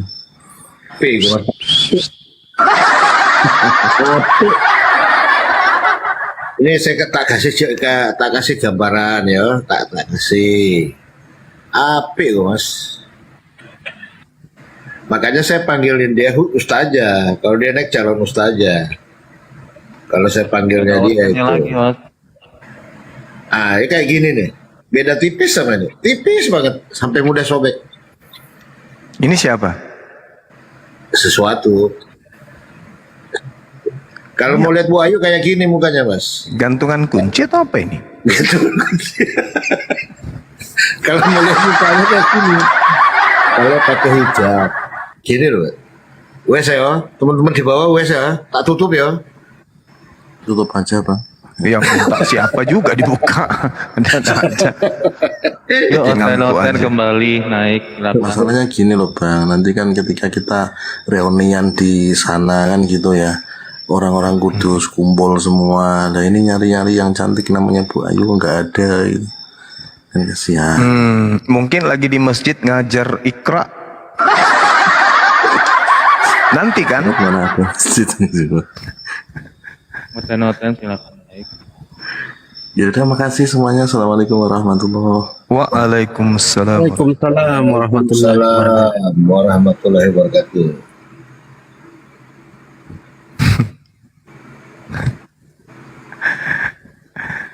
Kasihan juga itu Bu Ayu tadi dia. Kaget aku nanti tiba-tiba dia naik. Kaget. Asal anak tahu. Masalah anak tahu ya. Tiba-tiba muncul depanku, aduh menjadi malu aku. Assalamualaikum warahmatullahi wabarakatuh. Waalaikumsalam warahmatullahi wabarakatuh. Bunda, gimana bundaku sehat? Alhamdulillah, my sweet brother. Kang Sugi Kristologi salam akal sehat. Abang dan Handi, masalah Bang Theodor, Bang Falefa, Bang Nuri. Ini Bunda Rama ini ya. Gimana Bang? Assalamualaikum. Bunda Maria. Bunda Maria. Ya. Bunda Sumangku. Iya Jo, mari Jo. Gimana Bang Zuma, abang dah sehat nggih? Alhamdulillah Bun, sehat. Alhamdulillah. Ini namanya lama tak jumpa. Lama tak jumpa. Tapi saya monitor Bunda beberapa hari yang lalu di komalnya siapa ya? Di komal beliau sendiri sama Kiamat muncul. Jance bukan? Jance ya? Oh sama Bang Dance, iya Pak Dance ya. Aman dengan itu ya. Dengan Paul Song. Oh di tempat Bunda itu. Oh, dia bahasa apa rupanya, Bun? Dia cari Bunda udah lama dia itu. Dendam kali dia. Kayaknya di Zoom dulu, zaman kita di Zoom dulu Bang Zuma. Iya, betul. Dendam kali dia itu. Apa dia bawa? Dia bawa isu apa lagi beliau tuh? Manusia tanpa anus. Dia bahasa apa, Bun? Belum jadi dia. Dia sudah biasa, dia kan langsung ngegas. Rasulmu itu pelan-pelan. Nah, langsung sama kawan-kawan, saya biarkan aja kawan-kawan yang ini bahas. Saya bilang aja, selamat datang Mas Fauzan ya. Kayaknya Anda nggak bisa tidur, kebayang-bayang ya. Saya satroni Anda dulu waktu di Zoom. Udah berapa tahun nih Mas Fauzan? Masih dicari-cari saya ya. Saya bilang selamat datang. Silakan nih. Banyak yang nunggu Anda di sini. Sama saya kan sudah pernah diskusi. Dan sangat luar biasa ajaran kasih yang Anda sampaikan kepada saya. Coba sekarang giliran tunjukkan ajaran kasihnya kepada teman-teman semua di sini, itu Bunda. Langsung tanpa dikomando, dicuci, dirinso sama kawan-kawan. Bahkan dibaiklin Bang Zuma, dibaiklin. Enggak cuma dirinso, dibaiklin sama mereka. Enggak dikulitin sekalian. Disiram kaporit sekalian. Kaporit. Iya. Berasa Beliau asap kan masih kalau kasih menghujat. kaporit. Masih. Oh, Masih. Awas Itu dia, kan beda. buronan nomor 1 di Indonesia. Iya. Dia kan yang membiayai si Sapudin Ibrahim untuk keluar Indonesia. Iya. Itu tuh. Memang iblis tetap Ketemu. iblis teman-temannya. Ketemu dia berarti dengan temannya. Iya tuh. Astagfirullahaladzim. Masya Allah. Ini kayaknya udah ngantuk Bang Theodor, nggak dengar suara-suaranya nih ya. Bang Falufo, bagaimana Bang Falufo? Nggak nasihat-sihat di sana? Di sana Siap ya Bunda. Gimana? Dari mana ngoceh-ngoceh tadi ini? Saya dengar ngoceh di mana tadi ini tadi? Oh, Aryubin. Oh, tadi lagi kong kalingkong dengan Congor, Bang Congor. Iya, Mas Sugi Bunda, Kristologi. gimana kabar di sana, Bun? Sehat? Inilah, alhamdulillah sehat. Kemudian musimnya musim dingin. Salju. Bapak Itu sebab gimana? Bunda Sehat gitu. beliau? Romo sehat. Romo Alhamdulillah, Pierre Masya sehat. Alhamdulillah. Pierre sehat, Dan alhamdulillah. walaupun dilarang nggak mau itu kayaknya Bang Zuma. Biar dilarang untuk berpuasa. Kan umur udah 76, jalan 77. Tetap aja puasa kayak dulu ya. Iya, itu nggak pakai sahur pun nggak apa-apa sama dia, tancap gas dia nih. Masya Allah. Ya, Makanya itulah, Masya Allah. Kapan-kapan teman-teman coba reunian sama Bunda, datangin lah Bunda ini. Masa Bunda nonton gigit jari teman-teman reunian di sana. Coba reuniannya ke sini sekali-sekali Bang Andi. Iya. Andi, Kang Sugi Kristologi. Siap Bunda, siap. Lah, insya Allah. Jadi caranya gini, tunggu nih, nanti Berapa jam naik pesawat, Bun? Kalau yang 12. kita mau murah tuh 30 jam. Ya Allah ya Kar. 30 Dua jam kali. di atas pesawat. Bisa-bisa saya gantikan pilot nanti. Dua kali transit. Bisa pesawat ngambang di udara 30 jam ya? Iya, mungkin kalau 50 jam kulit yang naik langsung putih tuh. bawa telur dari sini, tiba di Amerika sana jadi ayam. Menetas di pesawat. Aduh. Jadi teman-teman, kalau yang caranya gini, kita pesannya kan sekarang untuk dikerjakannya tahun depan. Minimal 10 bulan kita pesan itu dapat murah. Ada teman Bunda yang dulu bekerja di sini sebagai gawat, kerjanya itu di perusahaan senjata Amerika. Gila. Udah pensiun. Nah, jadi berkunjung ke Indonesia. Itu caranya gitu. Pesan tiket itu minimal 10 bulan sebelum terbang. Ya, enggak pas tahun, rencana tahun depan. Atau 10 bulan, 11 bulan. Itu biasanya dapat tiketnya lebih murah. Waktu itu dia dapat $800 untuk PP. Jadi dengan uang $800 bisa untuk pergi dan pulang. Jadi dia cari sengaja, dia searching cari yang promo-promo gitu ya.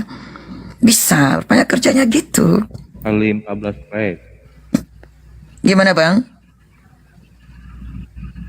Murah itu. Oh, murah sekali. Berarti kan sekali terbang cuma $400. Ya murah kali.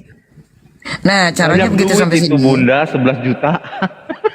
6 juta ya sekali terbang, 6 juta, 12 juta, murah. Murah itu. Makanya Bunda Murah itu. bilang untuk ukuran Salah. ke Amerika murah. Murah. Kalau kereta Depok ke Dapat motor 4 Jali hektar Monte Bunda Sukses di Indonesia. Gitu ya Bang Teo. Awak panggil Bang Teo pula nih, ngamuk pula nanti Oten. Nah ini Teo ada sini nih, Teo sekalian ini nih, Teo ada sini Bang Teo.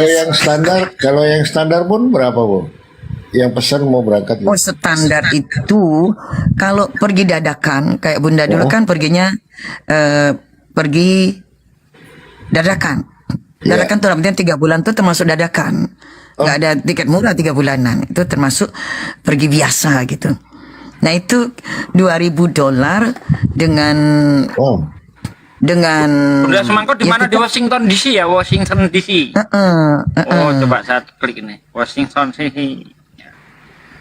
Ya, kebetulan Bunda dekat dengan airportnya. Kalau saya ke sana Jadi bawa airport Washington jengkol DC. Bun, jual di sana laku nggak? Masya Allah Bang Zuma, itu betul yang Bunda ingin tanam dekat sini. Tolong yang bisa kirimin Bunda bibit jengkol ke sini. Saya mau ke sana jualan jengkol, maksudnya bawa jengkol dari sini. Satu Kalau kontainer. bawa jengkol pakai brosur hasil penelitian Profesor Indonesia bahwa jengkol itu ternyata 10 kali lebih dahsyat dari wortel dalam menghadapi kanker. Oh gitu. Iya iya. 15 juta setahun yang akan datang. Sekilo Oh, gitu ya, Kang? $65 itu Bang. 15 juta. 981.000 nih hari Kamis insya Allah saya berangkat nih. Hari Kamis, oke. Kamis, Jangan lupa 30 bawa bom-bom. Januari. Masya Bom dibawa, Ahi. Masya Allah. Ke sana tukar sama boneka panda. Sweet. Bom-bom berapa kilo? Ada Kamis niat 30 Januari 2025 nih. 15 Tergantung. Kalau Ini- kalau Pak Bom-bom dibawa, siapkan dedak 1 karung goni untuk seminggu. Karena dia makannya dedak campur sayur kangkung. Oh tambah lagi, jangan-jangan ada lebih lagi nih Bang Zuma. Bukan dedak tapi arang sekam. Masih dedak. Ya kalau dedak masih mending ada efeknya, ada coklat-coklatnya. Sekalian aja arang sekam. Aram sekam bekas ini rel kereta api. Iya gitu. Mana Pak belum mari Juta paling murah. orang. Gimana Bang Akang segi kristologi? Setahun yang akan datang 16 juta paling murah. Wah itu aja dihitung. Beli pesawatnya apa?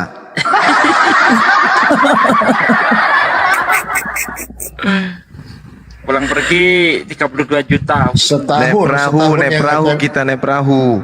Tunggu Aki, setahun yang akan datang 16 juta. Iya. Waduh. Ini Kamis 30 Januari 2025. Belum gitu Kang segi gini. Jadi kita cari yang promo. Nah, yang promo nanti untuk berangkatnya kalau yang jangan promo jangan. Jangan dulu berarti belum ada hari ini. Kadang hari Senin sama hari Rabu kita cari hari-hari itu yang murah. Nih sekarang ini kan bulannya itu bulan Valentine ya. Maret. Nah, sekitar April itu baru mulai murah. Atau ngambil lagi nanti untuk terbangnya kapan gitu insyaallah. 10 Bunda bulan ada minimal. keinginan balik ke Indonesia menetap di sini Bun? Ay, janganlah gitu Bang Zuma, sedih lah awak nih. Insyaallah Abang Dan. Kan sudah lama kita tidak berdua nih Abang Dan. Ayo kapan? Sudah banyak permintaan dari netizen, dari sedulur. Kapan Bunda tuh duet sama Bang Zuma? Oh, dulu udah sering beberapa kali di Zoom. Dihandle oleh Abang Dan Hadi Selebes, Akang Sugi Kristologi. Yuk runian lagi Bang Zuma, kita duet lagi yuk. Boleh. Lawannya siapa Bun? Yang bisa bahasa Bugis Bang tapi. Nur Sena lah, gimana Bang? Mana mau dia? Bom. Mana mau dia berdebat? Wah kacau Indonesia ini. Gereja. Tambah kalau dia pendeta berdebat. MJM itu nggak ada papanya. Tukang ngamuk Esra Solo jantungan. kemarin kayak kancang yang tak ada isi. Kempes. Oh Pauzang. Nah, Paul Zhang itu lucu kalau ingat dia. Nak kabur dari saya itu, Bun. Nggak pandai dia berdebat. Memang menghujat dia Bom-bom jago. keluar kandang nggak berani. Dulu di YouTube Bunda iya. Coba Pamanda bom-bom mari juk. Ngana sama-sama jeng torang dari Manado kan. Kang kawan ngana, temang-temang ngana sebilang torang dok itu orang Manado kenapa jadi muslim itu sumangku deh. Dok mari jo. Ya Pak Bom mari jo. Torang sama-sama dari Manado, mari jo. Ya. Kalau ngana masih dendam sebegitu rupa deh sama Bang Zuma, nah saya temani. Jadi ngana Manado, torang dari Manado, mari jo. Mari jo torang diskusi. Bagaimana orang Manado berdiskusi? Yang satu orang Manado tukang jaga telur, salah. Tukang jaga kampung. Nah, torang Manado yang merantau. Nah, gitu. Dendam ngana kepada Bang Zuma bisa juga disalurkan. Betul. Begitu kan ngana so dendam sekali. Ngana so dendam sekali jeng Bang Zuma. Torang Manado, torang mengajak ngana, mari ju. Torang baku data. Baku data. Oh, baku data. Jangan baku congor. Baku congor. Iya. Baku data, baku congor. Tapi dia bisanya ini cuman kami nggak nantang, tapi kami mengundang, saya mengundang. Mari Jo, ya. Jadi ada dua style, Bang Zuma dengan stylenya yang Masya Allah, Alhamdulillah. Kalau Bunda biarlah tukang juru penggenapan. Juru penggenapan. Nama asal muasal nama biblika. Wah, keren kali materinya waktu itu ya. Subhanallah. Ingat kali Bang Zuma ya, masih ingat ya? Ingat Bun. Cuman sayangnya catatan saya itu entah di mana tercecer waktu itu. Ternyata Iya, ini ya Bun ya. Gimana, Kang Biblos itu dari nama kota Horus ya? Nah iya. Satu. Yang kedua dari sisi, dia kan begini. Kalau kita bicara dengan nama, termasuk nama kota, itu biasanya berasal dari apa yang dicita-citakan. Atau namanya utopia. Atau juga apa yang memang berasal dari akar di masyarakat. Akar di masyarakat sana yang disebut Biblia adalah kumpulan catatan. Kalau dalam ukuran anak SMP, anak SD di Indonesia, itu namanya permisi, klepeng. Klepeng, gitu ya, klepeng. Jadi Bible itu memang levelnya adalah klepeng, salah. Gepeng, salah. Clipping. Nah, kenapa saya bilang gepeng? Teman-teman jangan marah, nak. Boleh, mohon izin abang dah buka kamera, boleh nih abang dah? Boleh dong. Aku kalau dibuka sama dia nanti Pak Bom nanti jadi udah bahan pula. Ini gimana nih teman-teman? Enggak apa-apa, Bun, enggak apa-apa. Enggak apa-apa ya. Ini kemurahan hati ya, Bang Zuma ya. Kemurahan hati ya. Iya, Bun. Enggak apa-apa ya. Enggak apa-apa. Nah, jadi kemurahan hati. Jadi Pak Bom janganlah demam dulu Pak Bom. Ngana tahan, ngana pedemam ditahan Pak Bom ditahan ya. Ditahan gitu. Radio Republik Indonesia disiarkan dari Tanah Abang Jakarta. Nah, jadi ingat suara Bunda Semangkut ini penyiar radio RRI. Butir-butir pasir di laut. Butir-butir pasir di laut. Naga susu sabuk hitam pemeran utama Brahma Kembara oleh Ferry Fadli. Ada pengirang hidup. Sutradara John Palapir diperankan oleh Bom. Enak tenan ini. Ayo lanjut Bun. Sekalian nanti perlihatkan di belakang rumah masih ada salju nggak jam-jam segini?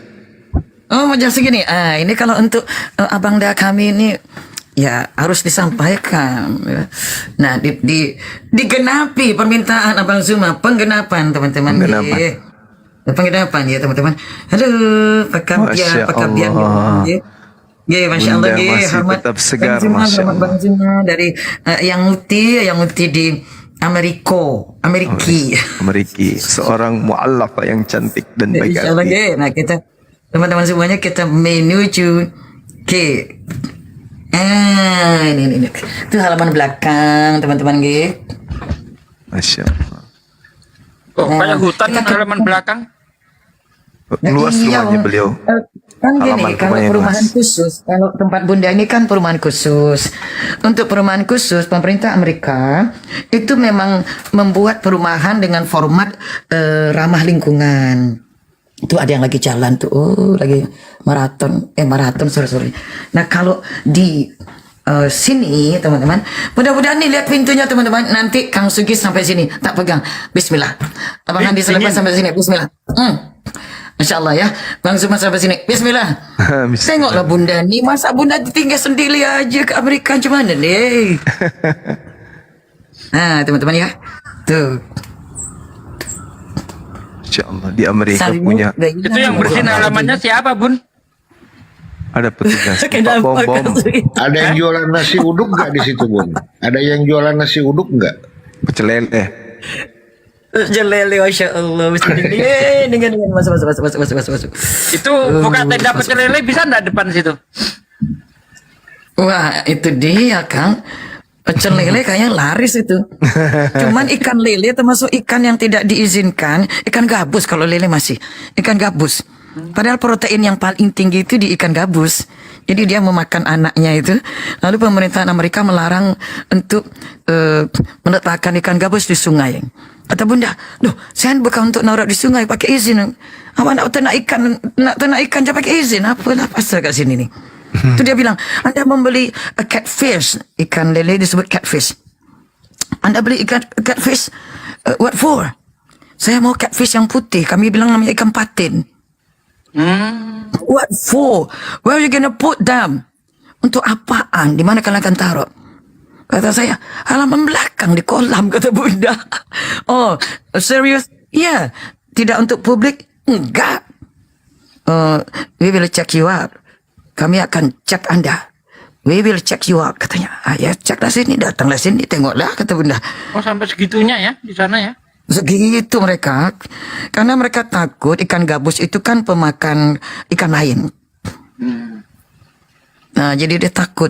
Di situ pula lah ikan gabus itu lebih tinggi proteinnya daripada ikan lain, teman-teman. Kalau arapaima Ikan boleh lain. dimasukkan ke sungai? Enggak boleh. Pokoknya kalau untuk publik enggak boleh. Saya bilang, ini untuk konsumsi di anu saya aja kok, halaman saya, kata saya. Oh, we will check you out.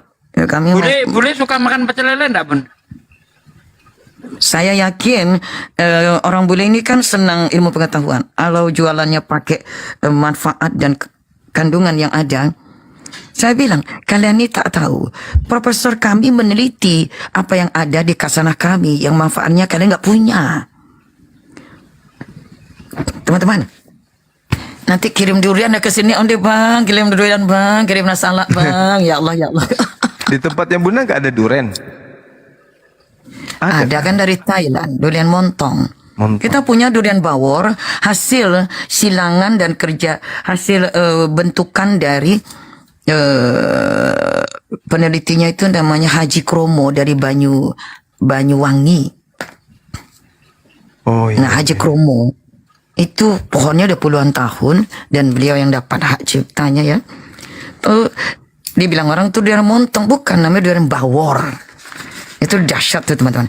Bunda ingin durian tembaga sama durian merah tuh di Sumatera. Dulu kalau masuk sedang berdakwah ke daerah Kampar, itu loh Kang Sugi, ada durian merah. Merah. Saya malah belum Itu. ketemu ini. Selama di Riau. Wih. Dekat kampungnya Ustadz Abdus Samad. Durian merah tuh. Nah, jadi gimana nih kita apakah perbandingan agama bisa kita buka sekarang teman-teman? Boleh, monggo. Ya, kata Bang Saifuddin Al-Fatih, durian bom-bom. Durian bom. Masya Allah. Masya Allah. Banyak hal-hal subhanallah. baru yang disampaikan Bunda Semangkut kalau terkait Quran tuh, Masya Allah. Keren banget. Masya Allah teman-teman, ala kadarnya aja ini untuk menghormati Abang Da kita, Abang Da Zuma nggih. Jadi kalau ada yang kurang, mohon perkenannya. Tapi kali ini Bunda ingin menyampaikan bahwa Itu Bible apa itu, Bun? Ini Bible teman-teman, bahan dasar pembuat denom. Bahan dasar pembuat denom kalau di Amerika teman-teman ya. Dasar pembuat denom. Ya, jadi orang-orang yang membuat denom baru, dia ngecek dulu nih ke sini, yaitu Bible Encyclopedia. Dan yang ini yang Bunda punya kebetulan keluaran Kongres. Jadi tidak di zaman itu Tidak dijual, tahun 1800 nggak dijual. Kalau keluaran Kongres, Bunda dapat dari mana beda itu? memang di Amerika. Dia ikut kongres. Jadi teman-teman, di Kongres itu sampai hari ini itu adalah lembaga yang tetap mengeluarkan diskusi dan beraneka konsili-konsili berbagai agama dan topik-topik kebudayaan. Nah, dari sisi kertas, ini bisa dilihat, ini kertas hasil 400 minimal sampai 300 ton yang lalu. Dari kertasnya. Jadi ada uji carbon dated yang bisa menentukan ini kertas dari mana. Kemudian ditentukan oleh para ahli, oh untuk pola ini memang tahun sekian per sekian. Itu teman-teman gitu. Aduh enak lagi bisa reunian lagi teman-teman nih. Aduh JCC, MCC di sini semua nih, Masya Allah. Allah Akbar. Jadi menurut Bible ini, induknya Bible, kalau Bible kan tidak menerangkan sejarah secara detailnya, di sini diterangkan perpindahan topiknya per 3 huruf. Contoh ARA, ARA, lalu ARE, lalu seperti itu.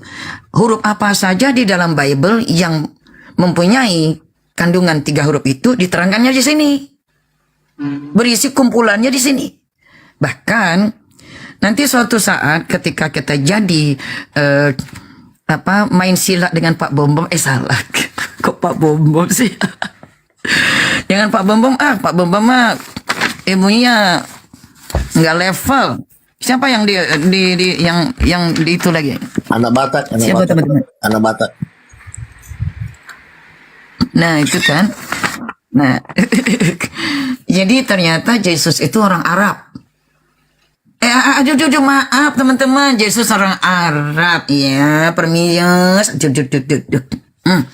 Nih, di zaman Juda, zamannya Joshua, yaitu penerus daripada baginda Musa alaihissalam. Ada satu hal. Ternyata setelah 5 buku, mulai dari Kejadian, Keluaran, kemudian ke buku Imamat, sampai Bilangan, sampai Deuteronomy atau Ulangan, yang keenamnya itu adalah Joshua. Kalau di Indonesia namanya apa itu Kang Sugi? Ini Bible berjalan nih Kang Sugi nih. Kenapa, Bu? Joshua itu di Indonesia kan apa? Yosua. Di Indonesia. Yosua atau Jo? Yo atau Jo? Yosua. Habis kan Yosua bin Nun kan setelah Musa kan? Iya. Yosua. Yo ya. Oke. Ya. Yo ya. Ya. Nah, kita lihat sini. Kalau sini Jo ya teman-teman ya. Jo. Penerus baginda Musa, beliau ini dalam bahasa Arab Yasua bin Nun. Nabi Yasua. Tetapi teman-teman dengarkan. Orang-orang telah menyebut baginda Yesus alaihissalam juga sebagai Yosua. Yo. Halo LAI. Kapan Anda jujur? Kapan Anda akan membuat Yosua, buku Yosua ini Anda kasih nama Yesus? Takbir. Allahu Akbar. Malu ya? Nah itu yang ingin saya tanyakan tadi. Alhamdulillah udah dibahas. Malu. Teman-teman LAI, Anda malu. Yosua adalah nama panggilan untuk baginda Yesus alaihissalam. Malu Anda? Kapan Anda jujur? Bu bilang lah, ini kitab Yesus. Supaya kami boleh pula bertanya. Kan Anda tanya, ya Ukhta Harun. Waalaikumsalam, Beb. Masya Allah. Oh, kalian salah. Quran kitab salah sejarah kata sepikatul. Datang katanya Paul Zhang. Wow. Ini aja lah, ini nampaknya. Nih. Jadi kitab ke-6, jangan kitab ke-6 bang. Buku ke-6. Buku. Kitab dari bahasa Arab. Buku ke-6 Abang Abing, ya. Namanya buku Yesus. Ya, buku Yesus. Oke? Kalau mau pakai gaya Amerika, Jesus. Oke? Jesus. Alright? Anda mau pakai gaya Indonesia? Oke. Yesus. It's okay. Kalau gaya Ibrani, Joshua. Ini dia. Oke? Karena Anda menutup banyak hal. Malu. Kalau buku ke-6 di dalam perjanjian lama, Yesus. Kenapa? Takut ya? Kami tanyain. Nama Tuhan kalian itu Yesus mana? Yesus kalian sudah berumur 1000 tahun. Kalau ikut ini. Kan kalian ngejek Al-Quran. Ya Ukhta Harun. Oh itu saudara perempuan Harun. Itu Harun mana? Aku nanya sekarang. Ini Yesus lu di sini nih. Yesus mana nih? Yesus mana? Nih. Oke, kita lanjut. Ternyata Yosua ini nggak pernah manggil Tuhannya tuh Allah. Nggak ada. The Lord your God. Di sini, yang mulia Tuhan engkau. The Lord your God. Nggak ada kata Allah. Tidak ada kata Roh Kudus. Nggak ada kata malaikat. Nggak ada itu semua. Adanya adalah, nih kasih dia. Akhir dari perjanjian lama. Akhirnya nih. Oh iya, ini buku ini tahun 1901 teman-teman. Belum tua-tua amat ya. Kalau yang ini teman-teman, nah ini baru tahun 1800. Hayang, sudah kebuka kulitnya, ha? Iya kan? 1800 masih ada sambutan Raja Jem teman-teman. Wih, Raja Jem pembukaannya. Wih, dahsyat teman-teman. Bukunya, wih, katanya. Bun, tuh. Itu Roh Kudus yang masih diterjemahkan hantu suci itu. Oh iya abangku. Holy Ghost abang. Holy Ghost.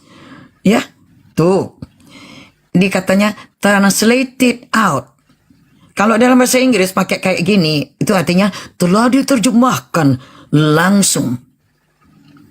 Katanya kita lihat trik tipuan mereka. Buka kulit tanpa isi. Translated out. Diterjemahkan langsung. Of the original tongues. Dari bahasa-bahasa original. Mas, abang, akang, emangnya kalau bahasa original bisa ganda gitu? Bisa jamak gitu? Ini deh. Bahasa originalnya pakai jamak. Oke lah. Diterjemahkan langsung dari bahasa original. And with, ketawa, ya pula kan sampai sini kan? Ya pula ketawa nih. And done dengan the former. Former itu artinya bekas atau sebelumnya. Dan dengan the former translation. Loh, ternyata dan dengan bekas terjemahan sebelumnya. No, yang enggak namanya original bagaimana? Bekas yang sebelumnya, berbagai terjemahan sebelumnya. Di awal kalau teman-teman dalam gereja kan gitu bacanya di depan aja, di atas aja tuh. Nih, diterjemahkan langsung dari bahasa-bahasa orisinil. Loh, bahasa orisinil itu tunggal, Mas, Mbak, Pak D. Bahasa orisinil itu ici, sici. And with. Dari sini kan kayak iya pula nih. Biasanya dulu waktu masih di gereja sampai sini kami berhenti. Ini orisinal, bahasa orisinal. Tahu-tahu baca sampai habis. And done with the former. Nggak loncat-loncat, Mbak. Jadi langsung ditulis ini, aja Mbak. udah ada penipuan ya, ya Bunda ya. Lah ini dan dengan bekas. Nah, bekas apa? Terjemahan sebelumnya. Walah, rek, ayo rek. Diligently, dengan sangat berhati-hati. Compare, walah, diperbandingkan. Dengan sangat berhati-hati diperbandingkan. Oh lala. And revise, lo revisi. Oh lala, oh lala, oh lala. Koma. By His Majesty's special command. Dan dengan perintah khusus paduka raja di raja. Apa perintahnya? Nah ini. Appointed. Diperuntukkan. To be read. Kalau dia pakai B, ini harus dibaca re. Kalau nggak ada B-nya, dibaca to. Appointed. To be read. In churches. Ditujukan. Diperuntukkan. Untuk dibaca di dalam gereja-gereja. Bolehkah membaca di pasar? Tidak boleh. Pesan paduka, titah khusus paduka raja. Boleh di sekolah? Tidak boleh. Di mana bolehnya? Di gereja doang, pakai doang. Jadi nggak ada cerita bisa baca Bible, oh di pasar, oh di sini, oh nggak bisa. Oh, zaman itu nggak boleh baca sembarangan gitu ya? Kalau nggak bisa gereja aja. Jadi kalau ternyata teman-teman kekristenan agak kurang ilmunya tentang Bible, harap maklum. Begitu teman-teman ya. Nah kita lanjutkan.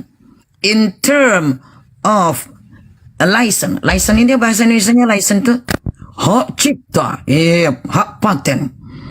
In term, di dalam ketentuan of Her Late Majesty's letters patent. Oh, sekarang tadi kan raja, sekarang udah jadi ratu. Berarti udah berganti, bukan raja lagi. Di dalam kaidah Tuanku yang mulia ratu,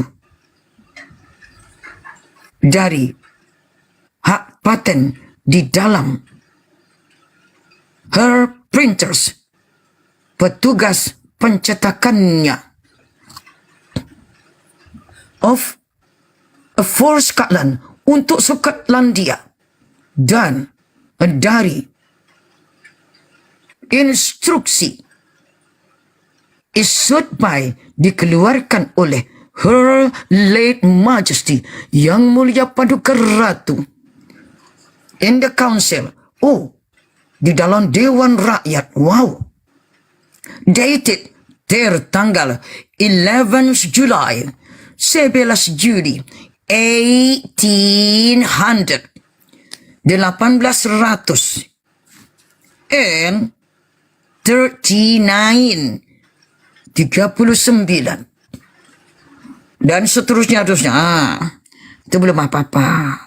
Jadi abad, kalau tahun 1800 aja,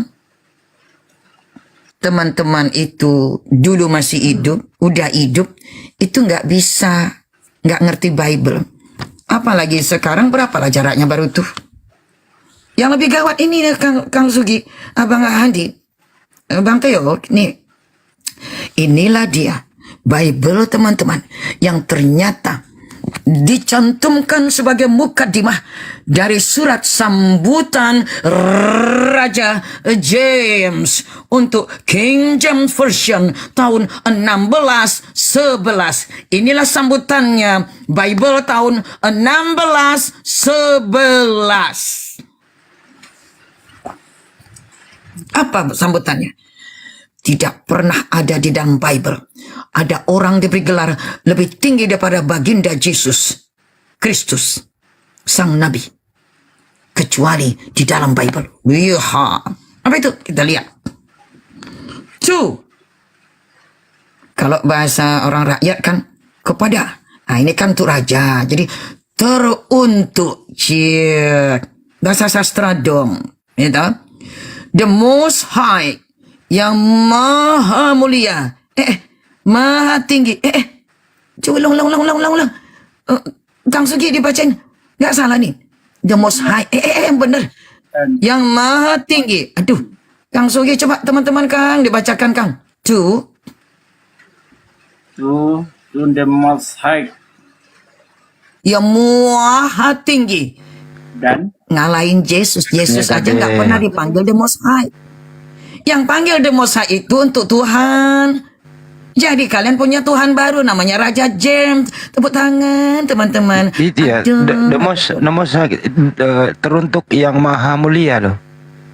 Maha tinggi ini high, maha tinggi, maha tinggi. Iya, maha tinggi. and Mike Nah, Yesus saja nggak pernah dikasih the most high di dalam biblos, nggak pernah seangin-angin, nggak pernah. Tuh, jadi Raja James lebih tinggi kedudukannya daripada Yesus, nggak kata saya loh. Ini 16-11. Aduh, Holy Bali. And Mighty Prince, Pangeran Perkasa, James, by the grace of God, dengan kemuliaan dari Tuhan, King of Great Britain, Raja dari Britania Raya di Raya, France, Perancis, and Dan Ireland, Irlandia. Zaman ketika Perancis masih dijajah Inggris, catat, tanya Mbah Google. Perpustakaan dunia bernama Google. Kapan Perancis dijajah Inggris? Nah ini nih. Ini sambutannya nih. Tuh. Di sini dia cerita nih. Sambutannya Raja Jam nih, mukadimahnya. Apaan? Katanya. Naskah untuk perjanjian lama diambil dari, katanya nih Oregon. Wah, Oregon. Untuk perjanjian lamanya, Torah dan kawan-kawannya dari Oregon. Wah, lalalala. Oregon. Kapan Oregon? Wah, Oregon itu kan Torahnya tahun 150 Masehi. Wah, sekitar itu tuh. Mbah Ori. Nah, Mbak Ori. Tuh.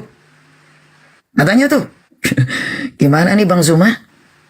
Kok ternyata biblosnya itu dalam bahasa Yunani, kalau setelah zaman baginda Yesus tahun 150, tetapi ternyata ada lagi Torah dan kawan-kawan, Torah DKK.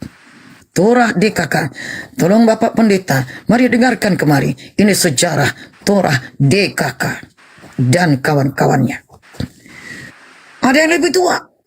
Yang mana tuh? Yang mana? Tahun sebelum Masehi. 300 tahun 300 SM sebelum Masehi.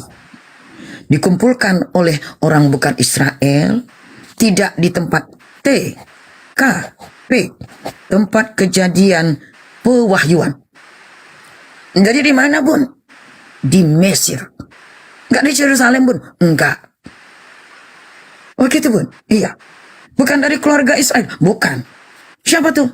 Ya, di order pesanan khusus oleh Paduka PDK. Artinya, pendeta mulai kepanasan. Paduka Raja.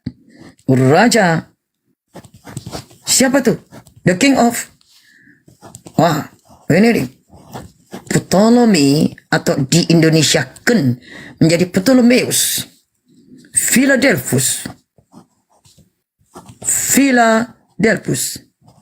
Delphus. Ditiru oleh di Amerika menjadi Philadelphia. Jadi maaf ya, teman-teman maaf kalau Bapak Pendeta memakai kata Philadelphia, Philadelphus, Ptolemeus. Ini dari mana Bapak Pendeta? Ini Raja Ptolemeus II, kedua. Mesir. Permisi ya. Ternyata hobi ngambil dari tanah Arab ya. Mesir. Raja Mesir Ptolemy Philadelphus II pada tahun 300 sebelum Masehi memerintahkan kumpulkan 72 orang yang pintar bahasa Yunanos. 72 orang. Kok 72 Tuanku Raja? Ya, anggap saja mewakili 6 orang tiap sukunya orang Israel. Biar kita kayak-kayaknya mewakili orang Israel. Oh, siap, siap, Paduka Raja. Jadi ini bukan orang Israel. Apa? Ya, yang cari yang pintar bahasa Yunanos. 70 orang. 70 itu dalam bahasa Yunani disebut Sabta. Sabta Marga. Teng, teng, teng, teng, teng. Septuaginta. Namanya Septuagint. Septuagint. Jadi Torah itu muncul pertama kali ke dunia atas prakarsa pesanan Paduka Raja Ptolemy Philadelphus kedua pada tahun 300 sebelum Masehi.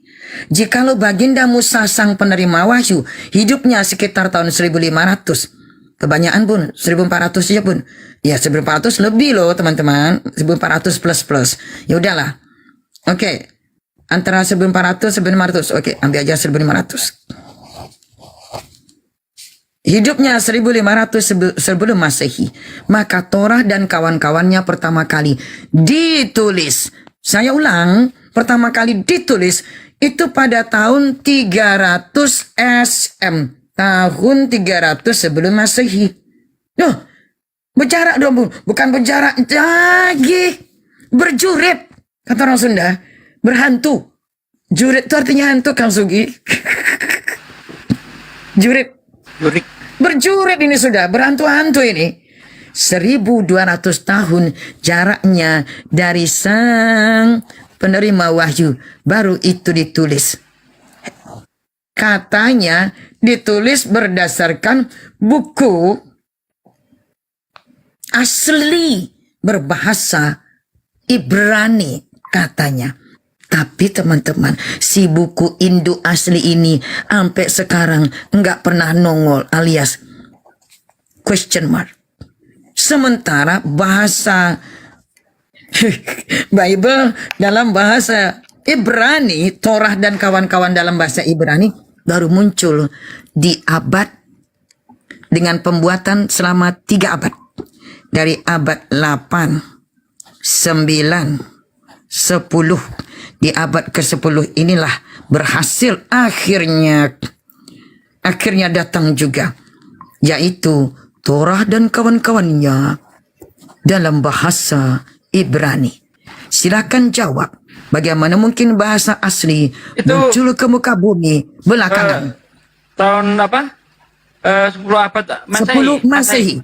Waduh. Masehi. Inilah kehebatannya, keunikannya dan super. Lah itu dia, Quran udah kemana-mana. Sudah dinasti Abbasiyah, sudah dinasti Umayyah, udah dinasti Fatimiyah. Wow, universitas pertama kali dari dinasti Fatimiyah, seorang wanita. Yang Ibrani itu didapat dari mana? Yang di abad ke-10 Masehi itu? Pertanyaan bagus. Dari sini bang, yang di Ono diterjemahin ke Ibrani bang. Aduh, kacingan deh, Terus yang Sefaria jadi bahasa asli munculnya belakangan. Abad ke-11 Masehi. Yang Sementara Sefaria? bahasa Yunani tahun 300 sebelum Masehi. Yang Sefaria? Ini itu mas sudah generasi agak akhir-akhir itu abang udah modern itu abang dah kami. Nah kita ambil yang antik dan unik. Nah teman-teman, wah teks masorah aja begini ya, jangan kuat-kuat. Terus gimana tuh Bun? Oh datang kata Mas Aldo, Bang Aldo. Oh enggak, itu tua. Sebetulnya bahasa Aramaik lebih tua. Tuanya teks Aramaik, Bible dalam Aramaik, bahasa kampung Kanjeng Nabi Yesus alaihissalam, baginda Nabi Yesus alaihissalam. Setua-tuanya teman-teman, untuk yang Aramaik itu ada dalam kodeks Kaborits. Kodeks Kaborit. Halo, boleh saya sanggam, Mbak? Kaborit. Sebentar, Jeng Ayu, ini karena merupakan kajian, jadi tunggu sebentar karena bahannya belum selesai. Tentu nanti disilahkan menyanggah ya, Jeng Ayu ya, monggo-monggo. Kaborit, Kodeks Kaborit. Kapan itu? Lah kebetulan ya, bersamaan dengan Marsion itu Abang Dazuma. Masih ingat Marsion ya Bang Zuma ya? Marsion, Kristen yang pertama kali, yang katanya agak aneh gitu. Mboh lah, Masehi. Jadi setua-tuanya Bible kunonya orang Syriak, Kristen Syriak berbahasa Aramaik itu pada tahun 144 Masehi. Gitu abang kami. Maka kita tunggu kapan teman-teman akan membuat buku ke-6 dalam Bible itu, Yosua. Yosua langsung aja, nggak usah pakai disamar-samarkan. Buku Yesus, ya, yaitu yang ke-6. Nih, setelah baginda Musa alaihissalam meninggalkan muka bumi, maka jadilah Yosua meneruskan. Nah, Yosua itu adalah sama juga dengan Yesus. Jadi Yesus teman-teman ini telah berumur sekian ribu tahun. Permisi, silakan.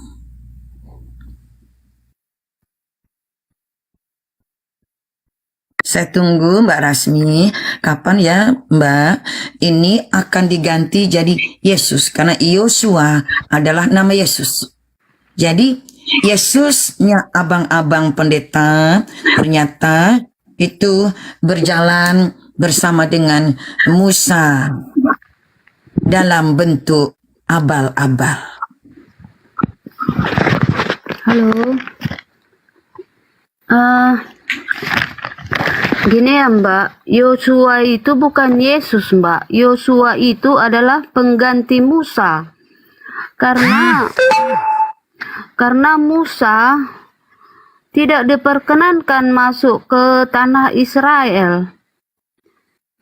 Jadi Allah berfirman kepada Musa supaya Yosua sebagai penggantinya gitu Mbak. Jadi Yosua itu bukan Yesus. Yosua adalah orang yang menggantikan Musa. Siapa yang bilang Mbak? Terima kasih. Saya tidak bilang Yesua ini adalah Yesusnya Anda. Saya cuma bilang secara linguistik Joshua atau Yosua itu sama dengan menyebut Yesus. Ngapa nggak ditulis aja Yesus? Kan lebih terkenal Yesus yang Anda Tuhan kan? Kok malu menulis Yesus? Saya tidak mengatakan demikian. Saya bilang basically in linguistic terminology, Yosua the same with Jesus or Yesus. Kenapa nggak diketik Yesus? Karena memang Joshua itu bukan Yesus Mbak. Siapa bilang? Kang Sugi silakan. Itu Joshua pengganti Musa untuk membawa orang Israel. Anda turun dulu, belajar dulu. Kalau nggak tahu yang namanya linguistik, belajar. Turun. Ini yang dibahas itu linguistik. Yesus yang Anda Tuhan kan. Di dalam bahasa Ibrani juga Joshua. Di dalam bahasa Yunani jadi Iosus. Inggris Jesus. Di Indonesia jadi Yesus. Itu sama, akar katanya apa? Namanya itu sama, gitu loh. Maksudnya Bu Sumangkut itu. Kenapa ini nggak berani ditulis Yesus? Bukan Yesus kan? Oke. Aduh, udah nggak paham, nggak nyampe. Turun. Sama dengan pendeta. Udah turunin. Nggak nyampe dia. Nah, mengganggu. Saya mau. Maaf, mengganggu. Ini materi yang pendeta Anda sendiri belum pernah belajar. Jadi tunggu dulu ya. Berat. Lanjut. Berat. Ya berat masa. Padahal menulisnya nggak berat. Tinggal nulis Yesus. Masa susah sih? Saya bicara dengan pertanggungjawaban linguistic base. Kenapa? Semua firman Tuhan memakai linguistik. Oke? Kalau lu kagak tahu linguistik, belajar dulu. Maaf mbakku sayang. Ngotot pula ilmu nggak ada ya Kang Sugi ya. Betul. Nih, Yang nyamain dia linguistic siapa? base.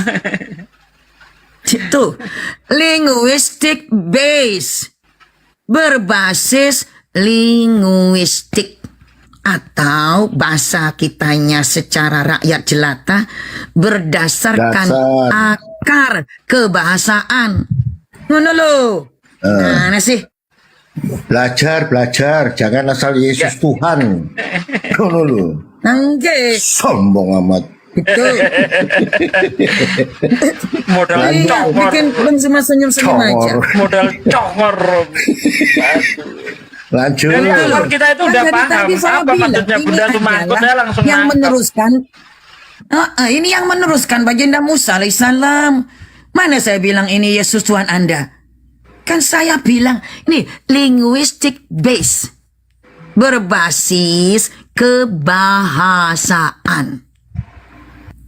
Gimana sih? Emang susah ini kalau orang dihalangi pendetanya untuk nambah ilmu. Ini kan Bible-nya bilang itu tadi. Tuh. Katanya apa katanya? Nggak boleh dibaca kecuali di gereja. Supaya dengarnya dari pendeta semua. Itu loh. Ya, kita lanjutkan. Loh, kenapa protes Bang Filaud? Ini kan bicara Bible ini. Jadi sebelum masuk ke dalam Bible, kulit jadulin baru kulitnya ini Bang Falofo. Betul nggak Bang Zuma? Bang Murid? Ini baru kulitnya, belum masuk ke dalam. Betul nggak Kang Sugi? Betul. Kulit dulu. Dilarang masuk rumah lewat atap. Masa Anda mau masuk rumah lewat atap? Lewat pintu dong, gitu kan? Pintu depan dulu. Oke, kita lanjutkan. Waalaikumsalam. Waalaikumsalam warahmatullahi wabarakatuh Abang Dah. Nice Bang. Waalaikumsalam. Nice Bang. Ya, stand by Bang ya, biar dilanjut pelajarannya ini bagus, mantap ini. Itu semua. Ya, jadi teman-teman, kita Tolong di-mute dulu Bang. menunggu. Nah, udah. Tempatnya lagi hujan, saya mute juga. Siap, Abang Da moderator Kang Sugi Kristo lagi. Jadi, apa yang ada di sini kita tunggu kapan di dunia ini ada percetakan yang berani menyebutkan, menuliskan sesuai makna akar katanya. Karena ternyata nama Yesus sama di mana-mana banyak. Bahkan penelitian menurut para ahli New Testament, ahli agama-agama timur, di antaranya Profesor James Tabor, Profesor Dominic Creyson, kemudian ini Profesor, ini bukunya, ini Robert Price, yang mengatakan bahwa Kristen adalah mitos, teori Kristen adalah mitos dan problema-problemanya. Atau buku dari Profesor ini Dominic Creyson dan Bjorn Borg. Nah, Marcus J. Borg, maaf salah sebut. Marcus J. Borg. Nah, The First Paul.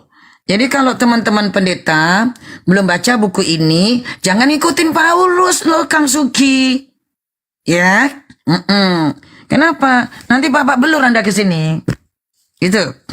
Jadi siapa yang tinggi aja lah. Sedikit Bun. Jadi intinya yang saya tangkap bahwa Yesus itu bukan nama yang spesial ya. Beda dengan Nabi Muhammad, kan sebelum Nabi Muhammad lahir itu tidak ada nama Muhammad di Arab. Betul. Oh, berarti bukan nama spesial ya? Bukan. Artinya memang Yesus itu nama pasaran. Jangan terguncang. Yosua dalam masyarakat berbahasa Ibrani banyak. Maka dikatakan oleh para profesor itu, jikalau kalian berdiri di pasar, maka kalian memanggil Yosua, maka akan banyak orang yang datang menghampiri Anda. Tapi Al-Quran memberikan keunikannya. Apa uniknya? Tuh, mari kita bukakan bagaimana cara unik Al-Quran dalam surah Ini perbandingan agama tadi kan, kita perbandingan buku ya teman-teman. Nah, ketika kita pergi ke surah Al-Maidah teman-teman. Nah, coba kita lihat. A'udzu billahi minasyaitonir rajim.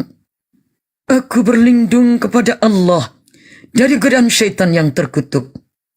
I am seeking refuge by Allah from any shaitan who gone astray. Bismillahirrahmanirrahim.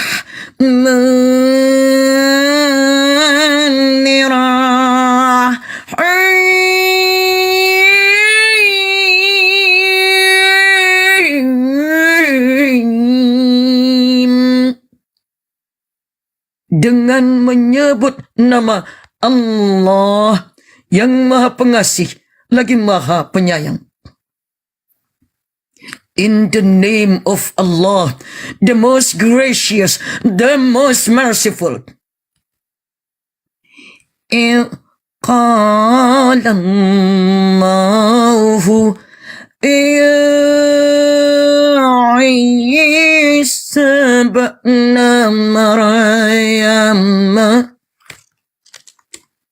اذكر نعمتي عليك وعلى والدتك إذ أيدتك بروح القدس تكلم الناس في المهد وكهلا وإذ علمتك الكتاب والحكمة والتوراة والإنجيل.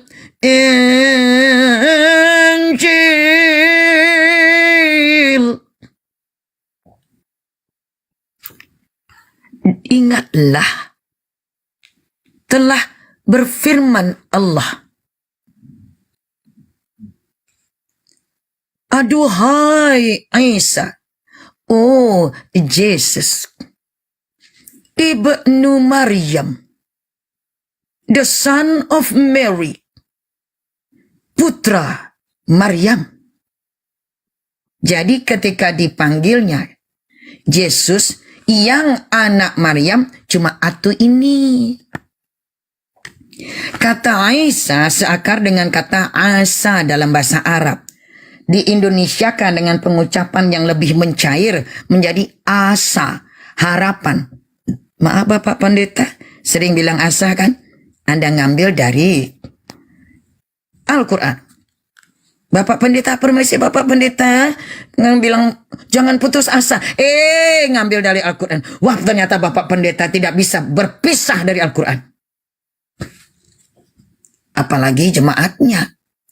Jadi ketika disebut Yesua, bahasa Ibrania, Isa, bahasa Arabnya, bahasa Aramaiknya, Iso, the Masihu, Al-Masihu. Jelas. Ya Isa ba'na Maryam, hal yastati'u rabbuka ينزل علينا مائدة. Surah Al-Maidah, lafaz Al-Maidah, kata Al-Maidah pertama kali ditunjukkan oleh Allah di sini di ayat 112. Saya nanya aja. Saya tadi bilang apa beda ini sama ini. Yang ini kita baru cetak kulitnya. Nanya doang, Kang Sugi yang saya hormati. Ini saya kenal Kang Sugi ini gara-gara grup-grup WhatsApp, Facebook ya, dulu di WhatsApp itu debat itu cuma pakai di YouTube itu SMS di WhatsApp-nya yang dinaikkan ke YouTube ya Kang Sugi ya. Ya betul Bung. Nah, ini beliau nih, Kang Sugi Kristologi ini nampak tilasnya nih. Dan Masya Allah, Subhanallah. Teman-teman, surahnya surah apa? Al-Ma'idah. Saya nanya aja nih Kang Sugi. Surahnya Al-Ma'idah. Yang saya hijaukan, itu adalah ayatnya. Nomor ayatnya. Stasiun ayat deh. Kalau yang ayatnya kan yang bunyinya. Kalau ini stasiunnya. Tempat berhenti. Ada berapa ayat di halaman kiri yang ada Al-Maidahnya? Kang Suginya, dibantu Kang Sugi. Monggo teman-teman diketik di bawah nggih. Hujan, Bun. Ya, banyak. Oh siap. Ada 5 ayat teman-teman. Oke, sudah ya. Ada 5 ayat. Nah. Sebelah kanan, monggo teman-teman. Ada berapa ayat? Nih. Tet. Pencet bel. Ayat 1. Tet. Ayat 2. Tet. Ayat 3. Tet. Ayat keempat. Tet. Ayat kelima. 5 ayat. Terima kasih pasukan perang, Masya Allah. Sebelah kanan 5 ayat. Sebelah kiri 5 ayat. Surahnya surah kelima. Takbir. Allahu Akbar. Tiada beda derajat yang luar biasa. Surah-surah kelima, Allahu Akbar.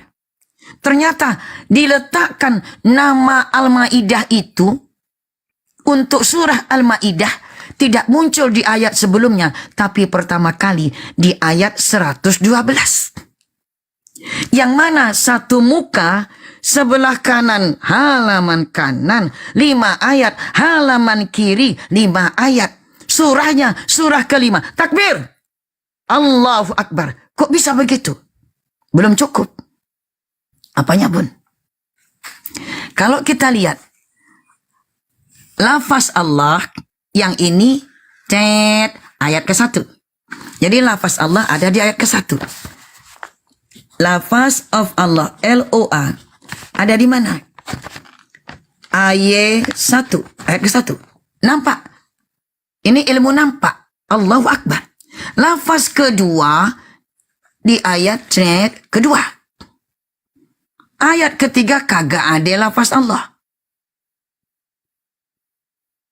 Sekarang naikkan ke atas kaca mikroskop.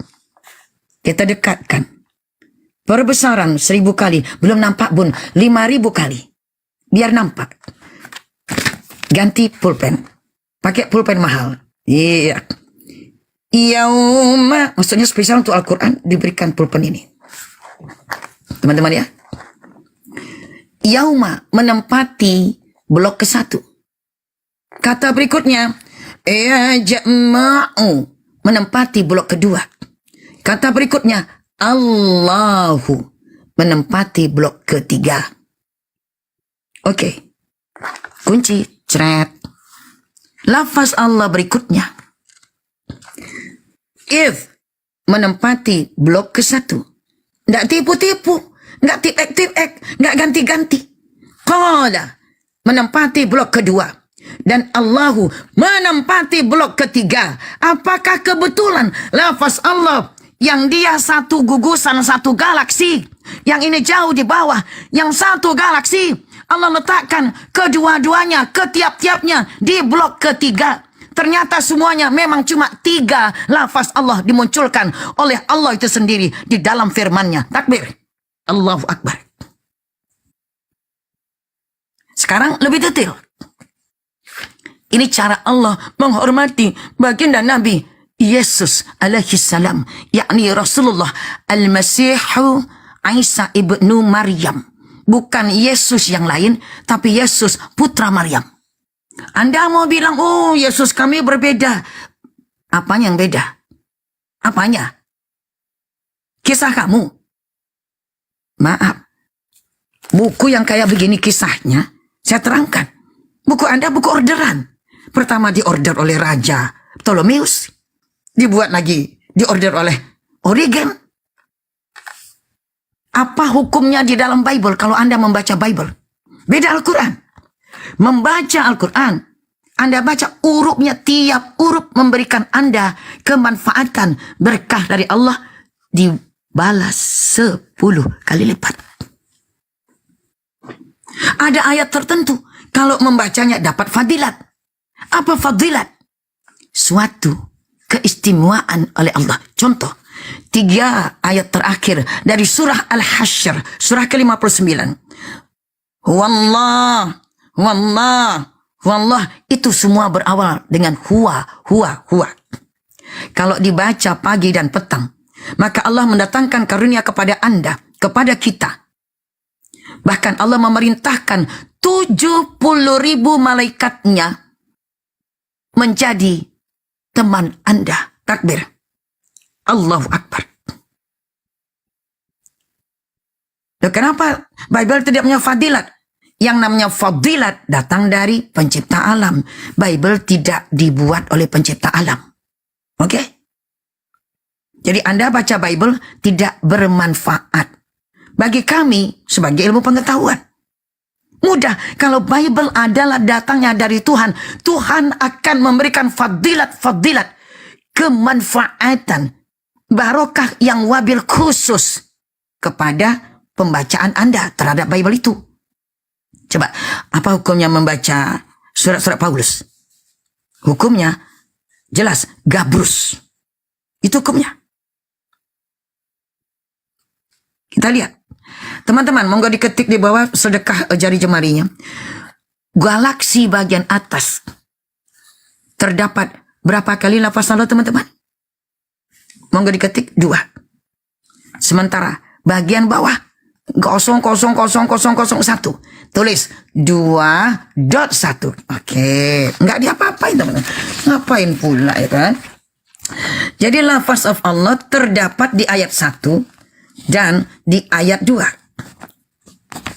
Bagaimana hubungan antara lafaz Allah ini terhadap posisi gugusannya? Gugusannya 2 dan 1. Oke.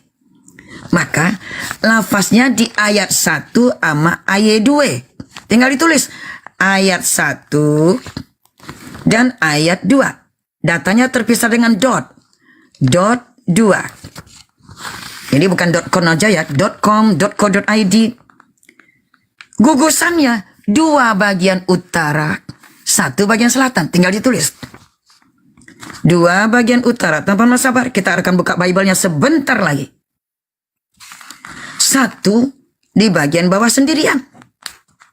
Maka nampaklah 2 komposisi ini tentang letak lafaz Allah di ayat mana? Ayat 1 sama ayat 2. Yang ini tentang gugusan lafaz Allah dari seluruh halaman. 2 bagian atas dan 1 tercecer di bawah. Allah mencecerkannya. Maka tampak 1 kembali ke 1. 2 kembali ke 2. Inilah titik tengahnya disebut median data. Map data. Ini adalah formasi yang disebut pulang kampung. Allah bayar kontan. Inna lillahi wa inna ilaihi raji'un. Kalau Allah menyebutkan di dalam kalimahnya, ada hukum berbunyi inna lillahi wa inna ilaihi raji'un. Dan Allah tunjukkan bayar kontan. Nih, formasi pulang kampung. Semua kalian, saya, tuan-tuan yang dimuliakan di sini, para tamu, Anda akan pulang bukan kepada Yesus. Maaf. Baginda Nabi Yesus alaihissalam tak akan menerima Anda. Yang ditugaskan menerimanya langsung datang dari perintah yang menciptakan baginda Nabi Yesus. Tuhan tidak pernah lahir dari manusia. Apapun namanya. Anda sesat, bidat, Anda melawan Tuhan langit dan bumi. Beraninya Anda. Berhentilah. Selamatkan diri sendiri. Yesus tak akan menerima Anda. Tidak akan. Karena ia bukan Tuhan. Allahu Akbar. Kita lanjutkan. Sekarang kita lihat. Komposisi lafaz Allah. Hubungan data statistik antara komposisi lafaz Allah secara layout bagian atasnya dan bagian bawah yang nampak oleh kita semua. Tak bisa ditip ini dari 1400 tahun begini. Cuman peneliti tentang layout ini mungkin waktu itu belum ada. Karena kamera WhatsApp, kamera TikTok, kamera Zoom kan belum ada. Jadi nggak bisa dinaikkan kaca mikroskop. Nah gitu teman-teman. Kita lanjutkan. Ternyata teman-teman 2 dan 1. Lalu ayat yang mengandung kata Maidah untuk surah Al-Maidah di ayat berapa teman-teman? 1, 2. Oke. Komposisi letak nama Tuhan 2 di atas di utara, 1 di selatan. Ayatnya ada di ayat 112. Takbir. Allahu Akbar. 2 kembali kepada 2. 1 kembali kepada 1. Dan 1 menjadi median data. Alias data tengah. Lagi-lagi Allahu Akbar. Pulang. Ini cara Allah memuliakan baginda Nabi Yesus. Teman-teman yang mengatakan Yesus bukan Nabi, Anda anti-Kristus. Nah, gimana tuh? Loh, kan kok anti-Kristus ditulis anti. Atau bahasa kita anti, bahasa sono anti. Christ. Ya toh?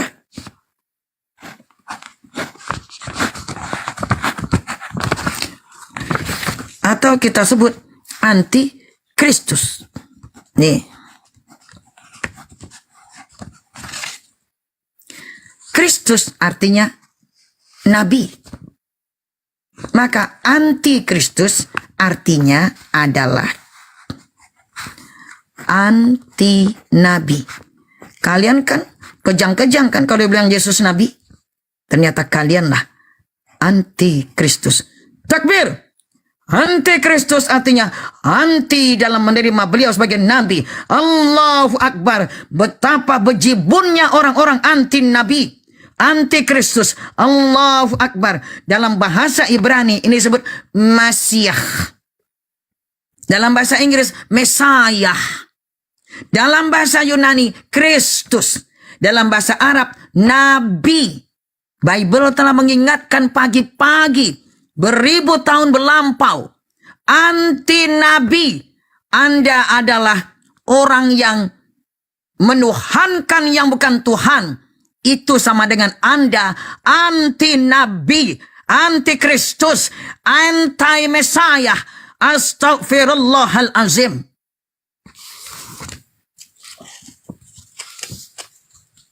Maaf, ini kajian. Tadi Kang Sugi udah bilang ini kajian.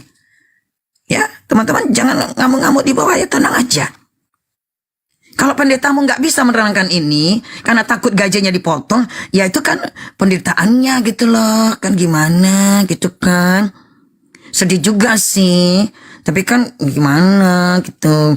Abang Santo, ini ada Abang Santo di sini, ada Santo kita sini, orang suci sini, ya kan, gitu. Nah, ada Bang Azmi, ada Bang Falofu, ya ternyata kita ini adalah timnya Bang Zuma untuk menyampaikan kebenaran, Masya Allah. Nah kita lanjutkan. Sekali lagi, antikris. Oh enggak gitu, antikristus itu adalah yang kata siapa? Kata pendetamu. Emang pendetamu dapat surat apa dari Kristus ya? Semua bahas. Izin Bunda, izin. Halo. Asmi, Anda, silakan Abang. Anda keluar dari bawah, Anda Kristen atau Islam? Saya Islam. Saya pengen dengar. Jangan dia terus, kasih turun dulu dia. Hah? Anda Islam? Islam, saya Islam. Firman menjadi manusia, betul? Firman itu menjadi manusia, betul? Apanya? Firman Tuhan itu menjadi manusia, betul atau tidak? Bang Sidik, jangan dilayani dulu Bang Sidik, biar Buddha Semangkut melanjutkan. Enggak, ini bukan Ustadz. Masalahnya dia mau suruh turunkan Ibu Sumangkut ini satu dari tadi keluar di bawah, orang lagi dengar ilmu yang dianu. Kamu kalau enggak ini silakan Anda pindah di room lain gitu loh. Ini kan diskusi. Kasih masuk lah itu. Ini kajian. Bukan Siapa bilang diskusi? Nih. Bukan diskusi. Itu nanti saya Udah turunin aja bang, ganggu bang, turunin bang, turunin, ganggu bang. Terus saya Ini ilmu ini. Mengaku Islam terus kamu kepanasan mendengar ini. Lanjut. Orang kajian, Muslim ya Orang gitu Bang. kajian udah kepanasan. Ngaku Islam. Astagfirullah. Lanjut. astagfirullah. Nah, kita lanjutkan teman-teman. Kita lanjutkan. Oke. Sekarang kita masuk kepada yang lebih serius. Maaf teman-teman, jadi saya akan tutup Qurannya sebentar. Subhanallah. Baru ngomong tentang Nabi Isa, ditinggikan seperti demikian. Sedemikian. Seperti demikian. Maaf, apakah kebetulan ketika membicarakan Nabi Isa, membicarakan tentang perayaan makanan. Ini makanan apa? Maidah itu dalam bahasa Arab. Ya, nih biar teman-teman pendeta biar tahu nih. Kalau ini seprah alias spray atas taplak meja makan untuk pesta dengan lebarnya 5 meter, begitu, maka di atasnya ada makanan langsung di dalam nampan-nampan, baki-baki, gelas-gelas piala, disampaikan oleh Al-Quran. Begitu mukjizat kepada baginda Yesus alaihi salam, Rasulullah Isa ibnu Maryam alaihissalam. Jadi satu lembaran itu. Nah, jangan sembarang Anda melihat Al-Maidah. Maidah itu artinya hidangan kenduri, puesta. Jelas. Jadi satu taplak meja ukuran 5 meter, Allahu Akbar, isinya hidangan udah dalam piring-piring yang dibuat sajiannya dan artistiknya oleh para malaikat atas perintah Allah. Yang ada ayam barangkali di situ, ada kerbau barangkali di situ, lalu ada beberapa dan lain-lain, juga ada halwa, ya, hidangan khas Arab, ya, karena Yesus orang Arab, berdarah Yahudi. Yesus orang Arab Palestina, berdarah Yahudi, berbahasa Aramaik, pekono, mikir. Jadi sepenuh-penuh meja 5 meter itu, turunlah, melambai-lambailah hidangan dari langit, semua dengan gelas-gelas pialanya, dengan cuci-cuci tangannya, karena tradisi Yahudi cuci tangan. Semuanya, tidak ada yang tertumpah sampai di depan, di atas meja, turun. Bayangkan, keajaiban macam apa yang diberikan. Itu, Pak Pendeta, kalau tidak tahu kau tentang ini, sinilah. Jangan menghina-hina Islam terus, menghina baginda Muhammad. Saya ajarin Anda apa hidangan pestanya baginda Yesus alaihi salam. Capek pula dengan orang ini. Saya lanjutkan.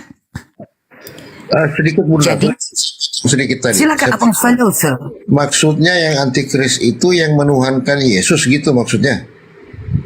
Pokoknya kalau nggak mau terima Yesus sebagai nabi, mau dia menuhankan, mendewakan, membinatangkan, jadi domba kan, segala macam. Nabi ya nabi, jangan kalian bilang binatang. Domba, dombi, sembarangan. Tuhan pula sembarangan. Nabi, manusia dengan derajat mulia. Titik. Iya. Lanjut, udah. Nah itu, ini karena kita agak emosi dengan pendeta-pendeta kita ini. Nah kita lanjutkan. Jadi, in qala al-hawariyun ya Isa ibn Maryam hal yastati'u rabbuka an yunzila alaina ma'idatan minas sama'. Maka ingatlah tatkala telah berkata orang-orang Hawariyun, aduhai Isa putra Maryam, adakah sanggup engkau? Adakah engkau sanggup? Tuh, apa itu? apakah dia Tuhan engkau? Ini katrok juga murid baginda ini rupanya ya. Kenapa? Nggak mau bilang Tuhan kami. Ini nampak teman? Hal yastati'u, apakah dia sanggup Tuhan engkau? Ini sama ini dengan cara umat Nabi Musa alaihissalam ketika mengatakan tentang sapi betina, ud'u lana rabbaka, bukan Rabbana. Jahat juga nih ya. Ya mungkin mereka baru-baru beriman, jadi belum kuat kali barangkali ya teman-teman. Bisa jadi. Hal yastati'u rabbaka ay yunazzila alaina ma'idatan minas sama'? Adakah dia Tuhan engkau, pencipta engkau? Saya ulang balik. Adakah dia sanggup Tuhan engkau itu untuk menurunkan kepada kami hidangan kenduri? Jadi diuji-ujinya Tuhan. Hidangan bukan hidangan kerbau aja atau rendang aja, bukan. Tapi kenduri sepenuh meja dari langit. Ini namanya permintaan orang Israel. Ini kan orang Yahudi. Mintanya memang ciri khas orang Yahudi. Minta itu mengada-ada. Tapi sabar baginda Yesus. Qala, berkatalah beliau, Ittaqullah, bertakwalah kalian kepada Allah. In kuntum mu'minin, jika kalian orang-orang yang beriman. Qalu, mereka berkata lagi nih, Nuridu an ta'kula minha wa tatma'inna qulubuna. Aduh, kami itu sebetulnya, keinginan kami itu sebenarnya, itu katanya, ingin dapat bisa mencicip makanan dari langit itu dan bisa menambah kuat iman kami. Kan gitu kan? Dan kami ini qad sadaqtana, sungguhnya kami benar-benar loh, beneran kami ini benar-beneran. Wa takuna 'alaiha minasyahidin, dan dengan peristiwa ini kami menjadi orang yang menyaksikan. Disinilah dalam Bible datangnya peristiwa yang disebut saksi mata. Begitu teman-teman, melihat langsung hidangan turun. Tuh. Nah, kita lihat dalam KPR nomor 5 pada pasal 5 pada nomor 30. Lalu pasal 10 pada nomor 39. Kami menjadi saksi. We are witnesses. All thing he did. Semua hal yang ia kerjakan. Gitu. Lanjut. Qala Isa bin Maryam, berkatalah Yesus, Yosua putra Maryam, Allahumma Rabbana. Coba rendah hatinya Yesus. Muridnya yang termasuk kurang ajar dalam meminta karena imannya belum kuat. Bilangnya minta ke Tuhan pencipta engkau. Tapi Yesus dalam berdoa bukan ya Rabbi wahai Tuhanku, tidak. Tapi aduhai Tuhan kami. Coba, muridnya bilang, Tuhan kau. Coba, sama dengan Yahudinya di zaman Nabi Musa. Anzil alaina ma'idatan minas sama. Turunkanlah. Anzil loh, bukan datangkanlah. Turunkanlah kepada kami hidangan kenduri dari langit.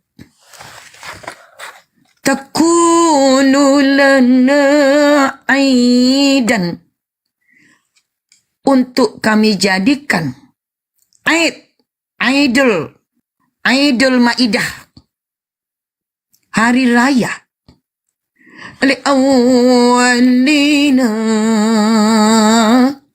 wa akhirina, Datang Oten, nanya ke saya, nyerang saya. Dia bilangnya, itu kan peristiwa datangnya hidangan itu untuk dari awal sampai akhir. Mbahmu. Saya terangkan nih. Li awalina, betul artinya awal. Maksudnya ini ada kata nah, ada kata domir. Li awalina artinya ini ada domirnya na. Kalau awal saja ya. Kalau akhirah saja ya. Bagi generasi awal dari kami dan generasi akhir dari kami, maka kami muslim tidak mempunyai kewajiban memperingati Idul Maidah. Takbir, Allahu Akbar. Ya ilmumu baru sedikit Bang Rasmi. Jangan salahkan. Masa Anda nak ngerti saya yang salah, gimana sih? Saya nerangkan Al-Quran, tentu Anda nggak ngerti. Karena Anda benci dengan Quran. Kami nggak benci dengan Bible. Kami pelajari sampai kami paham. Kalau pakai bahasa Ibrani, kalau pakai bahasa Yunani. Begitu. Gimana? Jangan nampakkanlah kerendahan, maaf ya, wadahmu. Li awalina, generasi awal dari kami. Wa akhirina, dan generasi akhir dari kami. Wa ayatan minka, dan tanda kekuasaan dari engkau. Warzaqna, diam ya teman-teman, yang Anda cinta Yesus ini doa Yesus. Diam. Warzaqna, dan berilah kami rezeki. Wa anta khairur raziqin, dan adalah engkau sebaik-baik pemberi rezeki. Itu doa baginda Yesus alaihissalam. Dan dijawab oleh Allah. Apa jawabannya? Qala Allahu inni munazziluha alaikum. Allah tidak memerintahkan malaikat menjawabnya. Dan Allah menggunakan format langsung. Sesungguhnya inilah aku. Munazzil. Munazzil itu pelaku yang menurunkan. Munazziluha,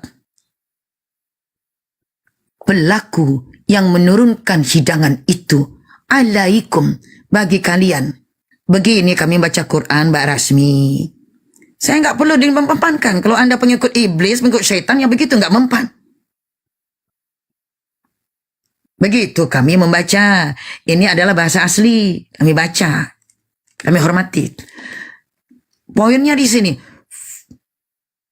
Faman yakfur ba'da minkum, maka barang siapa yang kafir setelah itu, engkar setelah mendapatkan bukti, jadi saksi mata hidangan turun dari langit, komplit-komplitnya satu meja penuh.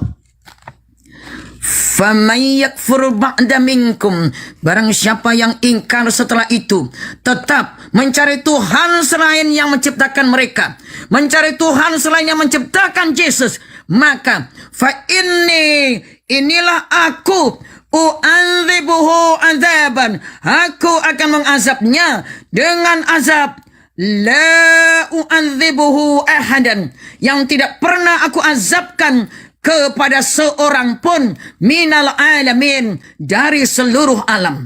Maka berdasarkan Al-Quran dan keingkaran kalian sampai hari ini, kalianlah manusia yang akan diazab paling pedih di seluruh alam. Karena baginda Yesus alaihissalam telah menerima hidangan turun dari langit. Bukan hidangan sepiring, bukan seporsi, bukan. Satu meja kenduri. Allahu Akbar. Kalau ditanya, siksaan mana yang akan ditujukan kepada orang-orang yang tingkatnya tidak pernah, belum pernah satu orang pun diberi siksaan itu di seluruh alam semesta, adalah orang-orang Kristen. Takbir. Allahu Akbar. Kecuali mereka tobat. Inilah sesungguhnya aku. Tuh, Allah lihat langsung. Faman yakfur ba'da minkum, Siapa yang ingkar setelah itu, fa inilah sesungguhnya aku, u'anzibuhu, aku mengazabnya, akan kuazab dia dengan azab la u'anzibuhu ahadan, yang tidak pernah aku azabkan kepada satu orang pun minal alamin, dari seluruh alam semesta. Selamat bertaubat. Kalau tidak, Anda ketika nabinya mendapatkan karunia, bukan Yesus mendatangkan hidangan. Catat Bapak Pendeta dan jemaatnya. Bukan Yesus yang mendatangkan hidangan, tapi Allah. Loh, kami tidak tahu Tuhan Allah. Terserah kamu lah. Saya kan berdasarkan Quran. Anda mau pakai Tuhan lain, saya nggak urusan. Saya ngurusnya yang ada dalam Quran. Kita lihat sekarang sejarah Bible.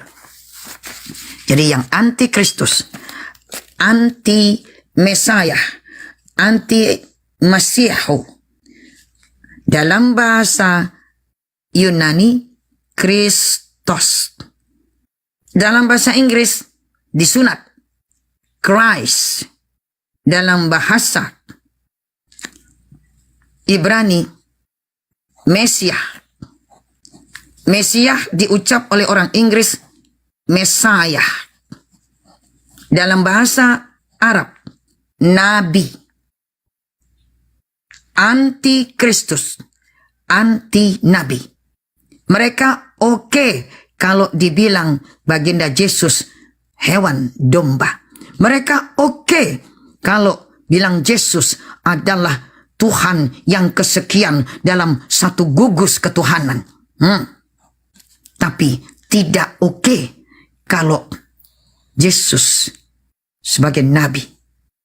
Selamat datang di dalam neraka. Pendeta jangan bohong. Jangan bilang Bible isinya cuma evangelion, kabar gembira. Bohong Anda. Kalau memang begitu, tolong tarik Matius dari Bible Anda. Oke? Tarik Markus dari Bible Anda. Maksudnya apa, Bun? Ya dirobek lah kan? Untuk dia apa? Ya dikliping, dipisahin. Gitu kan? Karena dua ini sangat lantang bicara tentang siksa neraka. Dari mulut Yesus. Allahu Akbar. Nah sekarang kita masuk nih. Masuk nih. Apa tuh, Bun? Kami tunggu kapan Bible Indonesia mempelopori untuk taubatnya pembohongan tingkat dunia. Buku Yosua, maaf, mulai sekarang teman-teman, bilang buku Yesus setelah Deuteronomy. Buku ulangan. Nggak ada kitab apaan. Buku. Nah iya toh. Nih. Tuh. Deuteronomy. Jadi mulai sekarang teman-teman Kristolog seluruh Indonesia, kita bilang kalau mengambil dalil atau menunjukkan buku Joshua, kita bilang buku Yesus dalam perjanjian lama, Yesus bin Nun. Yosua ketuban, pecah ketuban. Bang hamba Allah, Masya Allah. Sabar abang hamba Allah, Masya Allah.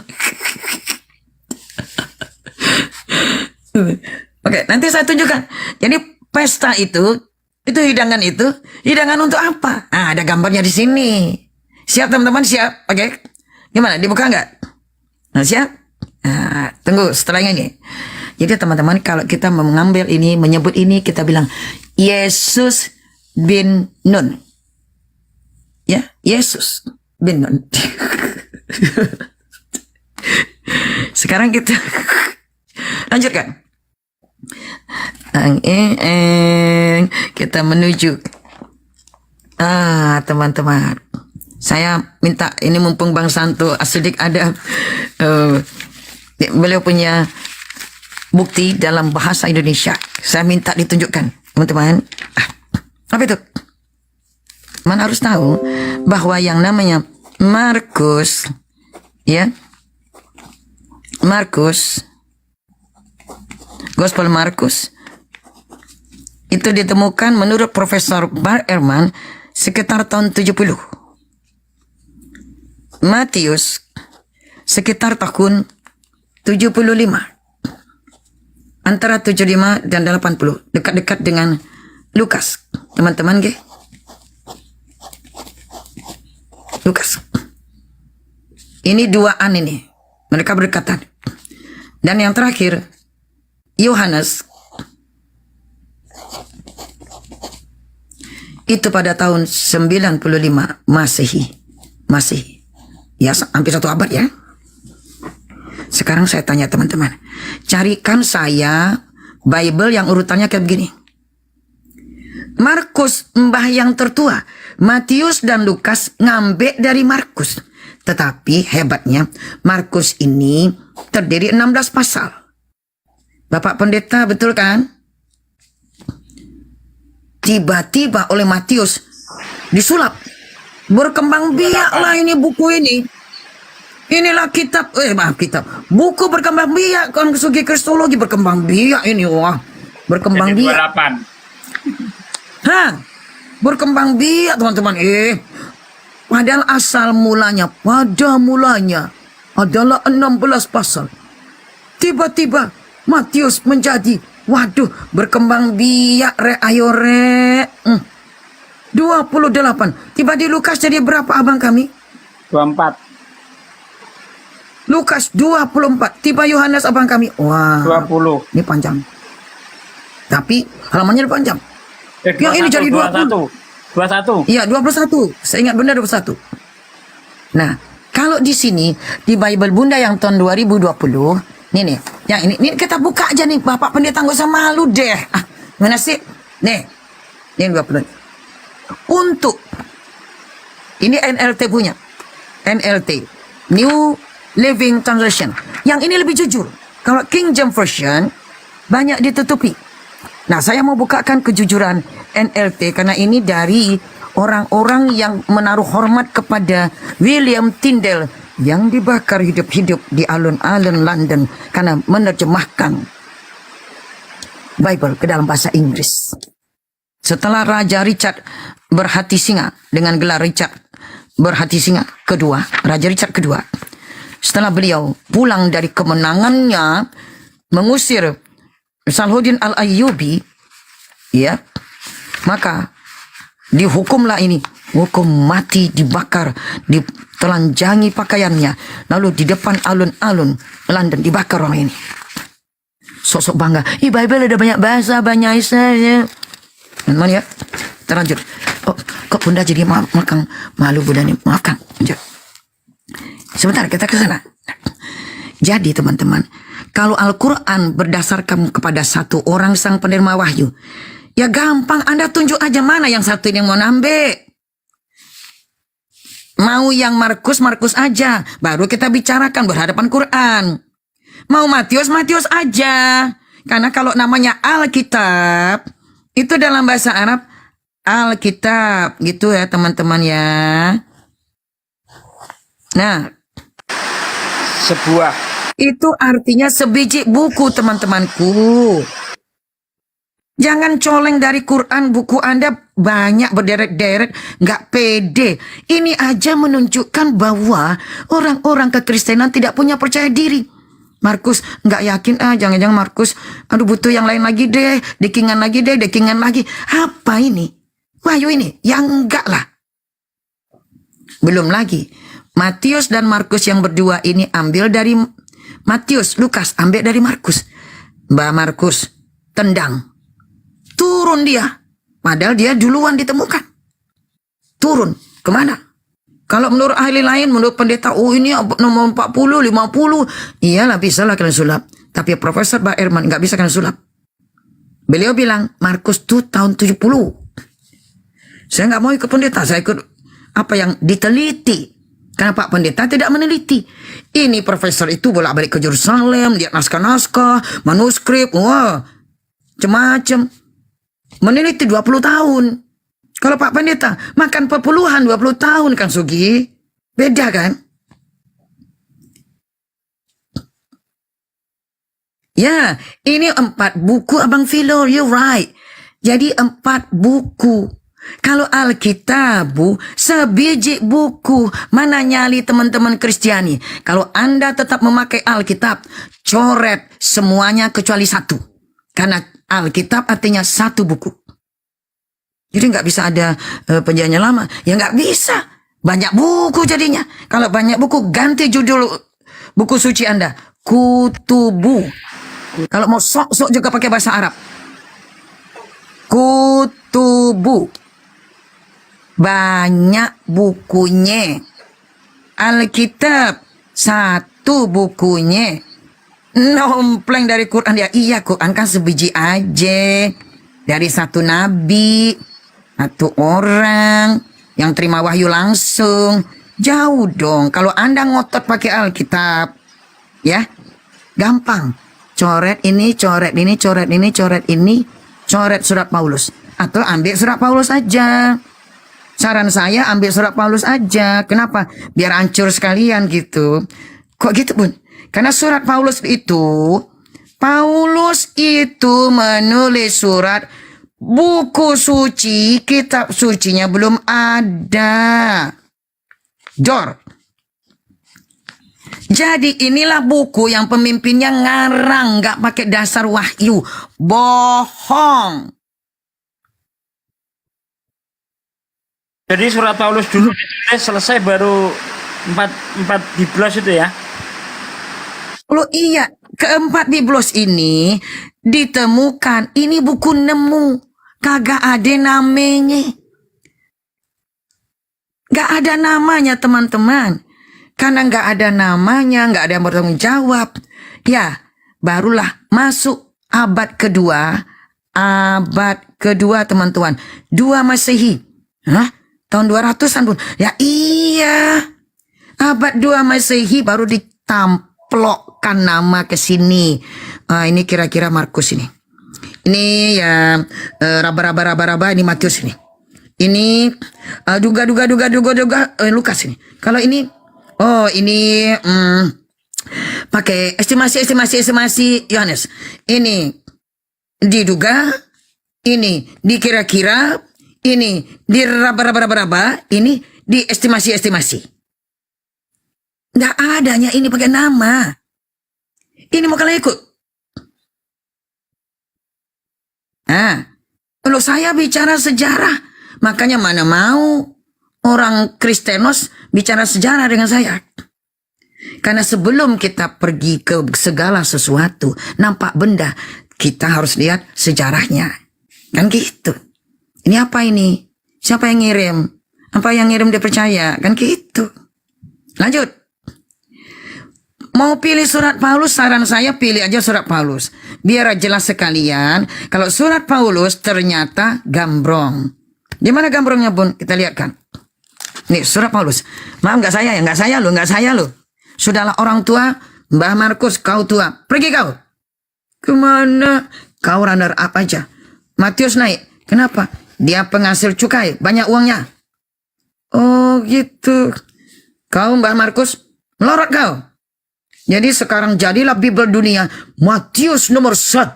Karena dia pemungut cukai alias ini buku mata duitan. Loh, kok asumsi liar? Coba carikan ke saya sekarang buku Bible yang memang menghormati ajaran kasih kepada orang tua.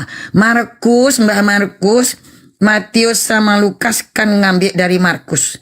Taruh dia di depan karena memang duluan nongolnya. Coba. Untuk jurus ilmu nongol dan menghormati orang tua aja kalian udah kalah. Nih, carikan saya Bible teman-teman. Kita cari Bible yang urutannya gini. Markus dulu Mbah Markus. Matius. Lukas. Apa arti mas? Tertanda. Dialah penanda. Tapi taruh di belakang. Nggak sopan kali. Diambil isinya, didorong orangnya. Inilah ajaran Bible ini. Ambil orangnya Kang Sugi, betul ya? Dorong orangnya. Katanya kasih orang tua dihormati. Mbah dulu itu. Kita lanjutkan. Makin menarik sebentar lagi. Ada yang mengerikan. saran saya surat Paulus aja. Kenapa? Karena kan waktu Paulus ditulis, surat Paulus itu, ditulisnya surat Paulus, itu kitab sucinya belum ada. Biar jelas sekali kan ngarangnya. Tuh. Ya dah? Kita lihat. Masuk kepada surat Paulus. Itu setelah KPR. Jadi yang 5 ini 1, 2, 3, 4 dengan surat Paulus kan 5. Yang ke-6 pula nih. Dahsyat nih ke-6 nih teman-teman. Oke. Kang Sugi tolong diminta kepada teman-teman di bawah untuk minum. Supaya kalau ada nanti teman-teman Oten yang tumbang bisa ditolong. Jadi kita penolong mereka Kang Sugi. Bisa diumumkan Kang Sugi biar minum dulu gitu. Siapin ambulan. Nah, ini atau KPR. Masya Allah, astagfirullahaladzim. Ini surat kepada orang rumah. Loh, mata duitan kalinya kalian. Untuk yang dikanonkan kalian taruh pula Markus. Kalian tendang runner up. Itu artinya apa? Belakang. Gimana Kang Sugi? X artinya apa X? Oh, bertindak artinya kalau Indonesia Bisa jadi kisah para rasul, surat bertindak. Lah gitulah Kang Sugi. Kang Sugi ini sangat mengobservasi nih. Iya, artinya bertindak. Tindakan. Nah gitu. Tahu-tahu jadi KPR. Cie. Hebat kan? Kita lanjutkan teman-teman. Lanjut ya. Di epistle surat of Paul dari Paulus di apostle sang murid kepada orang Roma. Ini saya tunjukkan gabrolnya. Eng. Apostle 1 chapter 1 number 1. Paulus a servant of Jesus Christ. Seorang pelayan dari Kristus Nabi. Ya, Paulus nggak bilang Yesus Tuhan. Ini bacanya yang benar teman-teman. Kristus artinya Nabi. Yuk baca sama-sama. Paulus, seorang pelayan dari Kristus Nabi. Yesus Nabi. Oke. Call to be. Dipanggil to be. Apa to be itu bahasa Inggrisnya? To be a doctor. Contoh ini. Pertanyaan saya. Kalau untuk menjadi seorang dokter. Udah jadi dokter dia tuh Kang Sugi? Belum. Contoh. Ada orang mau minang perempuan nih. Dia bilang my wife to be. Di sini dibuatnya. My wife sini. My wife. Nih. To be. Apa maksudnya? Bakal istriku istri. Nantinya. Bakal istri. Bakal istri. Betul. Nah, ketahuan kan? Nah, buka kulit nampak isi. Paulus mengakui ia pelayan dari Kristus Nabi. Disebut. Dipanggil. Diharapkan untuk menjadi seorang murid. To be an apostle. Ini bahasa Inggris termasuk bahasa yang disunat teman-teman. Sunat T-nya. Apostle. T-nya disunat. Jadi apostle. Jadi mereka yang disunat adalah bahasanya. Orangnya enggak. Bukunya disunat. Tuh tadi ya. Nah ini Kang Sugi, nggak kata saya ya, tapi tengok judulnya. Jadi judulnya aja yang nyetak berbeda sama si Paulus. Paulusnya nggak pernah bilang, dia bilang to be. Menginginkan berangan-angan untuk menjadi murid. Nyata ya, terlalu nyata. Beda judul, beda dan isi. Dan dia tidak pernah, terlalu nyata. Nggak pernah bilang Yesus Tuhan. Yuk, karena udah tahu sekarang udah belajar Kristus bahasa Yunani, bahasa Ibraninya Mesiah pakai C. Maaf teman, lupa C-nya. Mesiah. Bahasa Arabnya Al-Mesihu. Kristus artinya nabi. Yuk, tiap ketemu Yesus Kristus, kita baca Yesus nabi. Oke? Loh, God. Gospel of God. Kenapa enggak bilang Gospel of Kristus? Ya enggak. Dalam hal Tuhan, si Paulus ini masih kita hargai. Tuh dia bilang lagi. Tuh, sekarang lihat lagi. Baca baik-baik teman-teman. Baca baik-baik. To all that be in Rome. Kepada semua yang ada di Roma. Beloved of God. Kecintaan Tuhan. Called to be saints.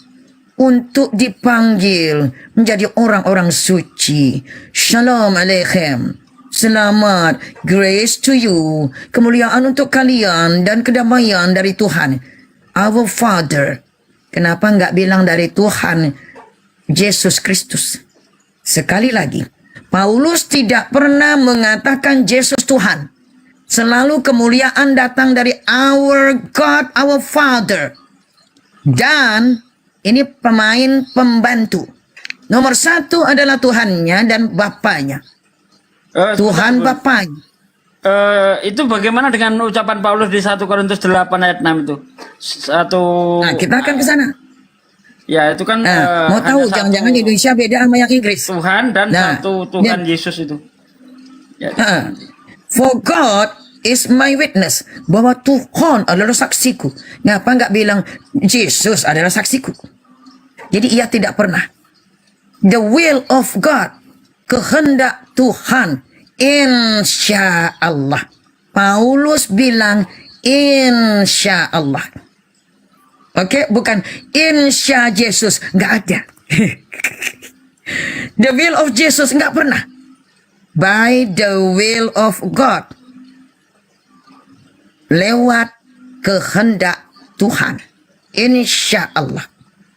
Nah, geser sedikit nih. Gitu. Lalu semuanya God, yang God, Yesus. The truth of God. Nah, ini katanya, apa kata Paulus? Who change? Siapa yang merubah the truth of God into a lie? Merubah kebenaran Tuhan. Maaf, nggak bilang kebenaran Yesus. Karena ia tidak menuhankan Yesus. Into a lie. Menjadi suatu dusta. And worship dan menyembah and serve dan melayani the creature, makhluk. Ini tauhidnya more than, lebih daripada the creature, Tuhan sang pencipta, who is blessed forever, yang mana terberkati selama-lamanya. Jadi maaf, ini Paulus. Loh, kenapa beda-beda? Nah, karena surat Paulus ini tidak semua dia yang tulis. Dia cuma tulis, ada yang bilang 6 atau 7 surat aja. Wajar kalau di yang lainnya dia mencela-mencela karena memang bukan dia, gitu loh. Ini mau kalah ini mana? Nah, kita lanjut lagi. Tuh. Apa itu? Nah, Bunda mau bilang. Ternyata setelah surat kepada orang Roma ini, baru surat ke Korintus. Korintus ini tahun 56, yang Roma tahun 57. Duluan mana Kang Sugi? Ini tahun 57 Masehi. Korintus tahun 56. Duluan mana Kang Sugi? Duluan Korintus. Nah, kalau ditaruhnya mana yang duluan? Korintus. Roma, kok Roma duluan? Nah, kok Roma duluan ini setelah buku bertindak? Loh, ini namanya buku mata duitan Kang Sugi. Menjilat orang Romawi. Lawang suratnya bukan ke orang Romawi duluannya. Ke Tesalonia, gitulah. Gitu. Gimana nih? Penjilat kali lah. Ah, malunya kita ini. Oke, kita tunjukkan sini. Lanjut. Romawi 5. Jangan marah lo. Nomor 6. Jesus Christ died. Kristus meninggal, mati untuk orang ungodly. Nah, saya mau tahu ungodly ini orang yang tidak Kenal Tuhan, bukan? ya tidak melaksanakan perintah Tuhan. Kalau dalam bahasa Indonesia apa bang? Abang dah bahasa Indonesia? Roma 5 nomor 6. Jadi menurut kalian Yesus meninggal, berarti kalian orang-orang yang tidak kenal Tuhan. Kalau di Indonesia namanya Bible Indonesia durhaka. Alamak, Jadi Yesus segala mati untuk pendeta orang durhaka gitu. Nah, bahasa Indonesianya, Kang. Bible-nya bahasa Karena waktu Indonesia. kita masih lemah, Kristus telah mati untuk kita orang-orang durhaka pada waktu yang ditentukan oleh Allah. Nggak ada kata Allah di sini. Ngarang nih. Mana ada ya? Mana sih? Wah, tipu-tipu lagi LAI. Waduh, parah. Nggak ada. Ini Jadi Yesus Roma 5 itu nomor mati 6 kan? untuk Yesus mati untuk orang durhaka. Kalau Anda bilang Yesus mati, awas Anda durhaka loh. Nah, mendingan ikut Quran aja. Karena Yesus nggak mati dalam Quran. Gitu. Ini nggak kata saya loh Kang Sugi. Anda awas loh. Yesus mati untuk orang durhaka. Maaf ya, nggak saya. Maaf loh, nggak saya loh Kang Sugi. Nggak saya loh Kang Sugi. Nggak saya loh. Saya nggak sembunyi loh. Ada sini loh. Ini loh. Gitu. Itu di atasnya. Because the love of God. Nggak bilang the love of Jesus lah. Cinta. Kecintaan. The love of God. Cinta Tuhan. Ya. Is shed abroad in our heart by the Holy Ghost. Cinta Tuhan itu terkumpul bersemayam di hati kita oleh Holy Ghost, hantu suci. Nggak kata saya loh. Hantu suci. Waduh. Holy Ghost. Nah, iya Kang Sugi, Kristologi, salam akal sehat. Ini loh, Holy Ghost ya. Nah, hantu suci. Tuhannya Kristen hantu dong. Hantu suci. Ya itu, ya nggak tahu lah saya kan, gimana gitu kan. Nah, kita geser lagi nih, geser. Apa lagi tuh? Nah, ini maaf teman-teman, aduh permisi. Kalau kita ke Korintus 1 ya, ya. Siap-siap ya. Ini saya mau tahu bahasa Indonesianya apa ini ya teman-teman ya. Memang Paulus pembukaannya Korintus ya. 1 nomor 1. Paul called to be an apostle of Jesus Christ. Disebut apa sebutannya? Panggilannya untuk menjadi atau bakal murid Yesus Kristus. No diri dia nih. Through the will of God. Melalui kehendak Tuhan. Insya Allah. Oke. Baru Yesus Kristus yang dibawa. Dia bilang bakal calon murid. Saya baca judulnya. The first. Wah, jujur ini. Katanya surat pertama Paulus, murid, sang murid untuk orang Korintus. Padahal ini tahun 56 bukan surat pertama. Oke, kita lanjutkan. Kang Sugi Kristologi yang kami hormati. Siap-siap nih pegangan Kang Sugi. Pasal 1 nomor 25 Kang Sugi. 1 Korintus pasal 1 nomor 25. Betul. Inilah kesetanannya. Saya ulang sekali lagi. Teman-teman. Because the foolishness of God. Tersebab ketululannya Tuhan. Astagfirullah. Ketululan Tuhan. Paulus menangkatan Tuhan tulul. 1 Korintus berapa tadi itu? 1 Korintus 1 nomor 25. Tersebab ketululannya Tuhan, astagfirullah, adalah lebih bijak dari beberapa orang. Nomor 5. 25. Oh 25. Tuhan tolol. Wih, wih, wih. Ini setan belang ini orang ini. Tuhan ditolong-tolongkan, kurang ajir Coba. ini. Yang ter-Indonesianya gimana coba? Bentar. Ini coba. Gawat ini. Kurang ajar banget ini. 1 Korintus 1 nomor 25. Sebab yang bodoh dari Elohim. Ini yang ILT ya. Astagfirullahaladzim. Terjemahan baru. Sebab yang bodoh dari Allah lebih besar hikmahnya daripada manusia. Nggak bisa. Kalian pakai kata Allah, lalu kalian bilang Allah bodoh. Berhenti, keparat, berhenti. Sembarangan kalian. Kalian bilang Allah tulul, berhenti pakai kata Allah, berhenti. Allah Sebab tidak yang pernah bodoh tolol. dari Astagfirullahaladzim. Di TL Ustaz Sugi TL, coba kalian di TL. Jahat kali nih. Tuhan dibilang tulul. Macam kalian ini. Di TL Bang Sidik, di TL ya. Wih, karena kebodohan Tuhan, ini kan Astagfirullahaladzim. dari kebodohan Tuhan itu lebih besar hikmatnya daripada manusia, dan kelemahan Astagfirullahaladzim. La ilaha illallah. Astagfirullah. Ampuni Allah. Ini perlu. Maaf, ini harus dikirimkan surat kepada Departemen Agama. Maaf. Kalau perlu Anda, ini bukan kemanusiaan yang adil dan beradab. Manusia beradab tidak menyebut Tuhannya tulul. Subhanallah. Tapi kalau yang bahasa terjemahan baru, sebab yang bodoh dari Tuhan, nah di sini ditulis Allah, ya, lebih besar hikmatnya. Tidak bisa. Allah dibilang bodoh.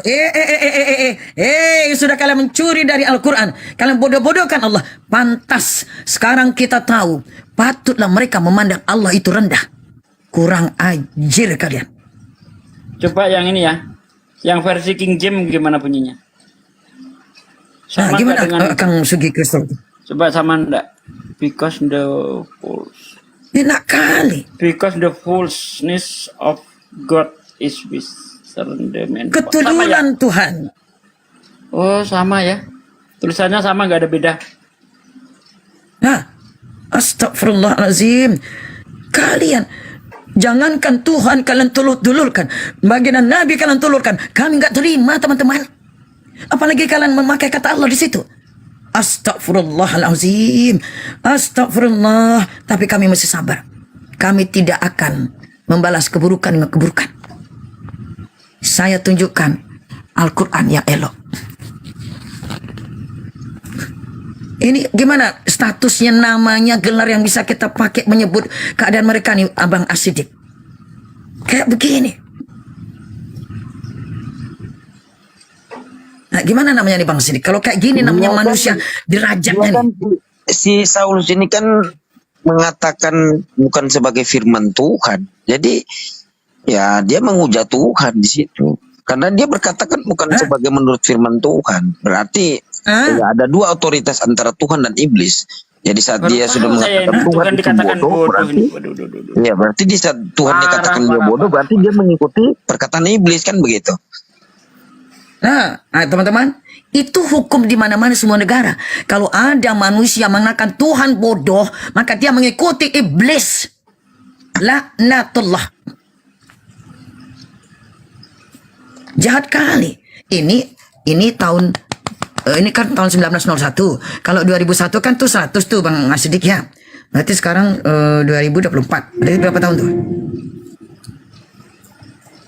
Nah, kalau 100 tambah ya 123. Nih, ada begini. Nah, dia rubah. Laknat ini, laknatullah. Nah, ini kalian ikut nih. Oh enggak, itu apa itu? Ini apa ini? Ini ono, ini parabel. Oh enggak, ini namanya itu permisalan. Oh ini namanya ada lagi, entah apalah kalian bungkus namanya itu. Yang jelas, Paulus berani mengatakan Tuhan tulul. Padahal kata baginda Yesus sama, tulul, full, ya, foolish.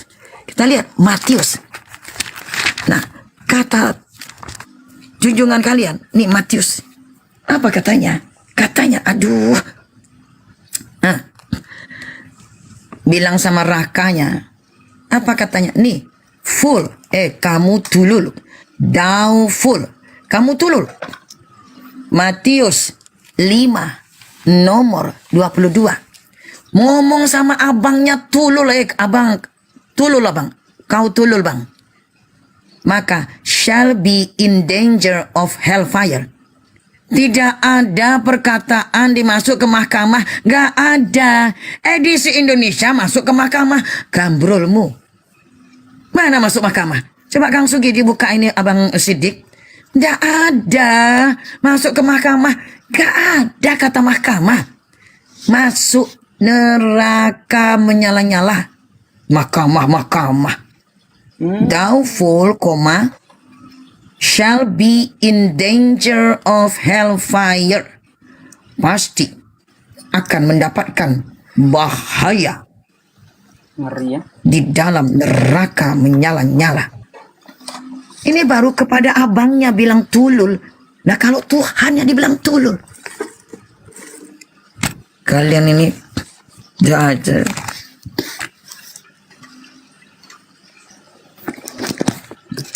Ini jahat kali. Ya mau diterjemahkan ke bahasa apapun lah Kang Sugi ya. Kalau memang kayak gini bahasanya Kang Sugi, pasti akan maknanya sama, betul nggak? Kecuali diganti, ditambah kurang itu. Betul nggak Bang Aksidik? Mau diganti kemana aja bahasanya? Tempat tulul ya tulul. Iya. Karena dia katakan juga di dalam Galatia 1 nomor 8, walaupun datang berita baik dari Tuhan atau Injil. Berita baik dari Tuhan. Ya, jangan percaya. Bayangkan ya, yang dibawakan oleh malaikat Tuhan tentang berita baik pun jangan percaya kecuali Injil yang dibawa dia gitu. Berita baik yang dibawakan Paulus yang berkata bukan menurut firman Tuhan. Nah, gitu. Nah, ini baik nih teman-teman nih, baik nih. Baik ketululannya. Sebaik-baik ketululannya nih. Tuhan ditululin. Dan begitu pula diukur cuma beberapa orang. Tuhan diukurnya cuma dengan beberapa. Tuhan pencipta semua orang, semua makhluk, seluruh alam. Kok diukur cuma beberapa orang? Hah? Jahat kali. And the weakness of God. Dan kelemahan Tuhan. What? Tuhan dibilang lemah. Dan kelumpuhan Tuhan. Ini teman-teman. Kelumpuhan Tuhan. Itu lebih kuat dari beberapa laki-laki. Astagfirullahalazim. Apa kok beraninya manusia bilang begini? Ampun. Oh iya, betul Bang Zuma bilang Kristen itu penolong setan, menyesatkan manusia. Nah, sekarang teman-teman, kita ke sini. Ini kan yang Bible tua. Pak Tua, permisi ya Pak Tua. Pak Tua, ganti sebentar ya Pak Tua. Kenapa? Siarannya gelombang kita ganti sebentar. Yang mana? Kita mau ke sini, teman-teman ya. Ini bahwa ternyata Bible adalah buku dalam kurung. Umat terjemahan, umat dalam kurung. Udah semangkut baca Bible ya, Masya Allah. Umat dalam kurung. Umat dalam kurung. Jadi malu aku ngaku Bible berjalan sama Bro Semangkut. Oh bukan, memang iya jenengan kalau Bunda kan nggak bisa tidak sehafal teman-teman. Ya tapi Bunda ingat, ada di sini, ada di sini, ada di sini, itu ingat. Kalau isi kalimatnya itu, Bunda lebih ke sini. Kalau Ustadz Sugi kan Bible berjalan nih, kalau Bunda Semangkut Bible berlari, itu loh. Aduh, Bang Asidik, Masya Allah. Nah ya, teman-teman, dalam Bible versi NLT, ini adalah Bible dari orang-orang yang melanjutkan perjuangan William Tyndale. Siapa William Tyndale? Itu adalah orang yang dia itu pada tahun di tengah-tengah sini. Nah, pada tahun fasenya itu teman-teman. Nah, ya teman-teman. William Tyndale ini di fase ini, nah dia tahun 1535 ia dihukum mati dengan ditelanjangi di depan kota London, diikat di tengah-tengah balai kota untuk dibakar. Hidup-hidup. Masya Allah. Hidup-hidup. Namanya William Tyndale. Astagfirullah. Jadi jangan sok-sokan kemarin waktu di Zoom kan, siapa namanya tuh yang namanya yang suka marah-marah itu loh kalau di diskusi itu, kan segi kristologi. Dari Batak itu. Kok marah sampai jantungan gitu. Vivo. Ah ya. Nah itu suka marah-marah ya. Dia bilang, ini sudah terjemahkan ke banyak bahasa, ratusan bahasa. Gini nih penterjemah pertama kalinya nih. Diterjemahin ke dalam bahasa raja aja nggak boleh. Nih. Nah, ini terjadi persis setelah, maaf kok 35, 36 teman-teman, 36, maaf teman-teman. Karena tahun 1535, naik ke atas nih, 1535, Raja Richard II, Lionheart II. Nah, Lionheart, Richard the Lionheart, betul. Sang hati singa. The second. Wah. The second juga nih. Tadi Ptolemeus the second juga. Jangan-jangan di pertanda nih Kang Sigi Kristologi. Kenapa? Semua siksaan itu akan dihapuskan oleh Allah kalau mengikuti 2 kalimat syahadah. Takbir Allahu Akbar. Pertanda, semua ada pertandanya teman-teman. Tahun 1535, dia berhasil mengusir tentara Muslim dari Jerusalem, yaitu Salahuddin Al-Ayyubi. Maka sejak saat itulah petantang-petantanglah Richard the Lionheart kedua ini. Maka bahasa Inggris, sejak saat Inggris berhasil mengusir pasukan Muslim dari Jerusalem, maka bahasa Inggris menjadi bahasa istimewa. Saking istimewanya, siapa Raja Richard ini? Dia mengawini anak umur 6 tahun. Nih, modern ini, zaman modern. Dan bunyi undang-undang Inggris kala itu. Yang lalu ya. Oh iya. Dan bunyi undang-undang Inggris kala itu, wanita boleh dinikahi umur berapa? 7 tahun. Jadi raja melanggar undang-undangnya. Inggris bilang umur dasar, umur minimal, wanita boleh dinikahi umur 7 tahun. Rajanya ambil umur 6 tahun. Ya, permios. Lalu Yahudi umur 3 tahun. Lebih ya. 1 hari. +1.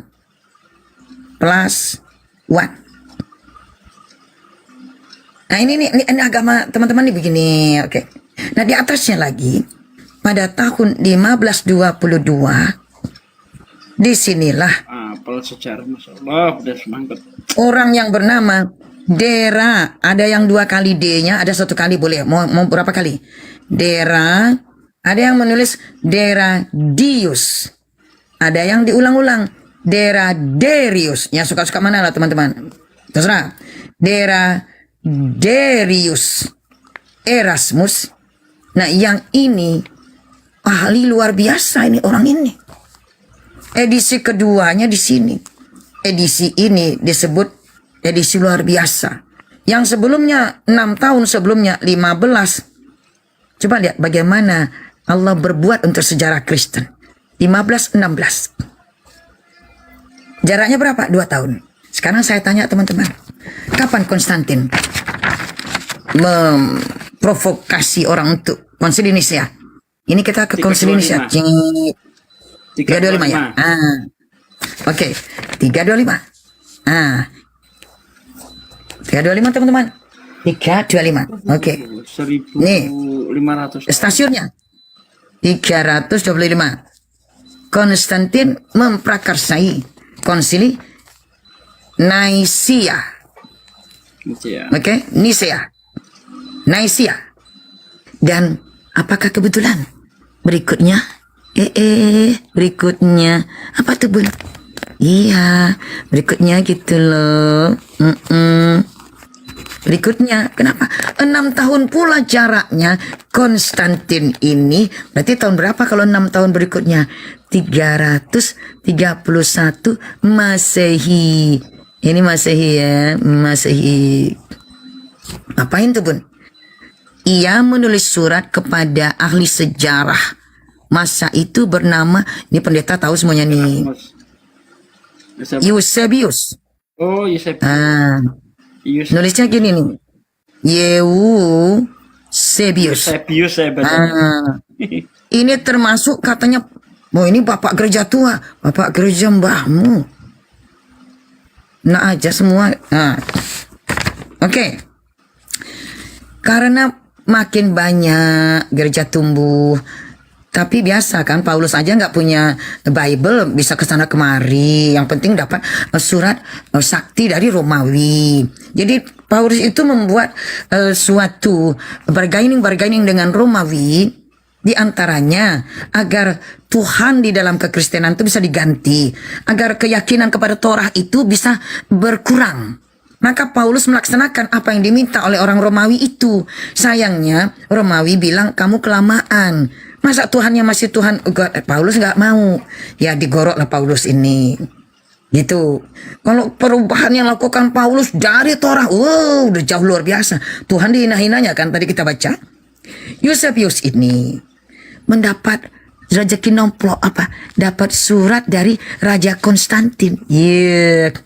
Konstantin. Iya tuh Bun. Yang dapat surat. Ya kalau dapat surat dari kaisar kan itu rezeki nomplok teman-teman ya. Dapat surat. Cek suratnya masih ada di Google. Kapan-kapan teman-teman. Konstantin nulis surat. Paduka Eusebius, ilmuwan kami. Sejalan dengan perkembangan makin banyak orang mengikuti Kristus, maka kami berpikir memerlukan pedoman, buku pedoman, manual book. Nah, sejalan meningkatnya, makin bertumbuhnya, berkembangnya pengikut Yesus Kristus. Waktu itu belum punya kitab ya? Belum kan, kaisar sebelum Konstantin, yaitu Kaisar Diocletian. Nah, yang sebelum Konstantin ini, kaisarnya namanya ada tuh, Diocletian atau Diocletius. Itu kan ngabisin semua tuh. Bahkan Paulusnya ikut ngabisin. Paulus itu, dia adalah antek-antek Kaisar Diocletian. Kaisar sebelum Konstantin. Tuh. Nah, tentu nggak punya. Orangnya digorok, dibunuh. Mereka yang tadi kata Al-Quran, li'awwalina, generasi awal kami. Dan wali akhirina, dan generasi akhir kami. Nanti di akhir zaman, orang-orang sadar mengikuti ajaran baginda Yesus yang sebenarnya, menempatkan Yesus sebagai Kristus yang sejati. Nanti di akhir zaman. Jangan-jangan justru di Indonesia, kita lihat saja. Siapa tahu yang di Indonesia akan meninggalkan dan kembali kepada Kristus yang sejati. Generasi awal. Jadi bukunya dibakar, orangnya digorok, bahkan dikuliti kepalanya. Orang kalau dikuliti kepalanya kan nunggu mati itu, tapi tersiksa, jahat, luar biasa. Paulus bagian dari itu. Nah, lalu isi suratnya, maka dari itu Tuan Eusebius harap buatkan 50 kopi, 50 salinan Bible. Nah ya kok ya kebetulan Eusebius ini, Mbah Eusebius ini menyimpan surat dari sang kaisar itu. Bisa diakses di perpustakaan dunia Google. Jadi dengan adanya perpustakaan dunia bernama Google. Eusebius ya. Oh iya. Nah, maka berkatalah Kaisar Konstantin, semua pembiayaan yang ditimbulkan oleh proyek ini saya biayai. Beliau membentuk lembaga khusus bernama Rationale. Rationale, kan bahasa sono ya. Rationale. Dengan tujuan apa? Merasionalkan Bible. Halo. Tujuannya apa teman-teman? Merasionalkan Bible. Dilatihlah para pemuda untuk pandai berbahasa Yunanos. Tuh, dilatih. Yunanos, Yunani. Kristenos. Dilatih. Ada yang satu kopi berhasil dibuat tulisan tangan. Loh, boleh ditanya dari mana asalnya? Jangan tanya Kang Sugi. Nanti Kang Sugi tanyain, saya nggak bisa jawab. Dari mana dia Bu nulisnya? Loh, nggak tahu, udah pada dibakar. Dari ingatan. Nah, kita bandingkan ingatan orang-orang ini dengan ingatan para sahabat tentang Al-Quran. Allahu Akbar. Jauh. Dari ingatan ya. Iya, loh kan sudah pada dibakar. Nah, mari kita bandingkan berikutnya. Apa Di itu yang antara dimaksud dari yang ini. sinetikus itu bukan jadinya? Di antara ini ada yang berformat satu halaman itu 3 kolom. Ini satu halaman gini nih, gini kan. Teman-teman tuh 1 kali bikin ini. Tuh, ada yang 3 kolomnya, ada yang 4 kolom. 1, 2, 3 gitu. Ada yang 4 kolom. Gitu ya. Bahasanya Yunani gitu. Nah, belum semua buku bisa dimasukkan di sini.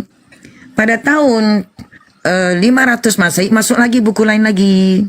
Pada tahun 600 Masehi masuk lagi buku lain lagi, gitulah teman-teman ya. Nah, ini untuk format, yaitu folio, format folio. Format folio diantaranya namanya Codex Sinaiticus. Wah. Yang lain lagi Codex Vaticanus, Alexandrianus, Codex V, Codex A, dan seterusnya. Makanya hasil uji Nyampe ini karbon. enggak ya? Ten, ilmumu nyampe enggak, Ten? Allahu Akbar. Makanya ketika Codex Sinaiticus ini diuji karbonkan, terdapatlah hasil. Ini kodeks-kodeks ini. Mereka ini dibuat pada awal abad keempat. Abad 4 Masehi. Cocok? Ya iya. Pertengahan, Bun. Konstantin sendiri meninggalnya, dia baru dibaptis. Jangan bohong lah Bapak Pendeta. Konstantin belum menjadi pemeluk agama Kristen kecuali setelah dekat ajalnya. Kapan? Tahun 340 Masehi. Astagfirullahaladzim. Lalu bilang katanya wow. Bohong. Sebentar. Jadi, beliau baru minta dibaptis menjelang akhir ayatnya. Sikit Bunda. Jadi apa kepentingan? Bentar, sikit. Jadi apa kepentingannya Konstantin menyuruh nulis Bible sementara dia belum Kristen? Nah itu pertanyaannya. Oh, pertanyaannya sama juga Bapak SBY memberikan restu kepada teman-teman kekristenan untuk dirikan gereja, menjaga stabilitas negara, gitu. Sebab Konstantin, ingat, ada sejarah Konstantin yang belum dimuat. Nanti kalau saya muat, geger. Konstantin itu butuh pungut pajak dari orang-orang Kristen. Supaya orang Kristen itu setia patuh kepadanya, disediakanlah buku sucinya. Sehingga bisa ditarik pajaknya. Jelas kan? Nah, tambah jelas deh. Makanya Matius taruh di depan. Nih kalian nih, ada nih murid kalian nih yang mengut pajak, taruh depannya. Makanya surat ke orang Roma juga taruh depan. Masa bikin kesalahan berkali-kali, pasti ada udang di balik bakwan gitu lah. Waduh, ternyata penyusunannya juga berdasar politik ya. Iyalah Kang Sugi. Nah nanti kalau yang lain ngeri lagi kan. Bahkan untuk yang tadi nih, yang di sini nih, yang tahun 1200 tahun jaraknya dari baginda Nabi Musa itu aja kan karena Kaisar Ptolemeus Philadelphus kedua itu kepengen anak gadisnya jadi bagian dari istana Romawi. Kok ndak masa menjilat sampai mau bikinin Torah dan kawan-kawannya dalam bahasa Yunani.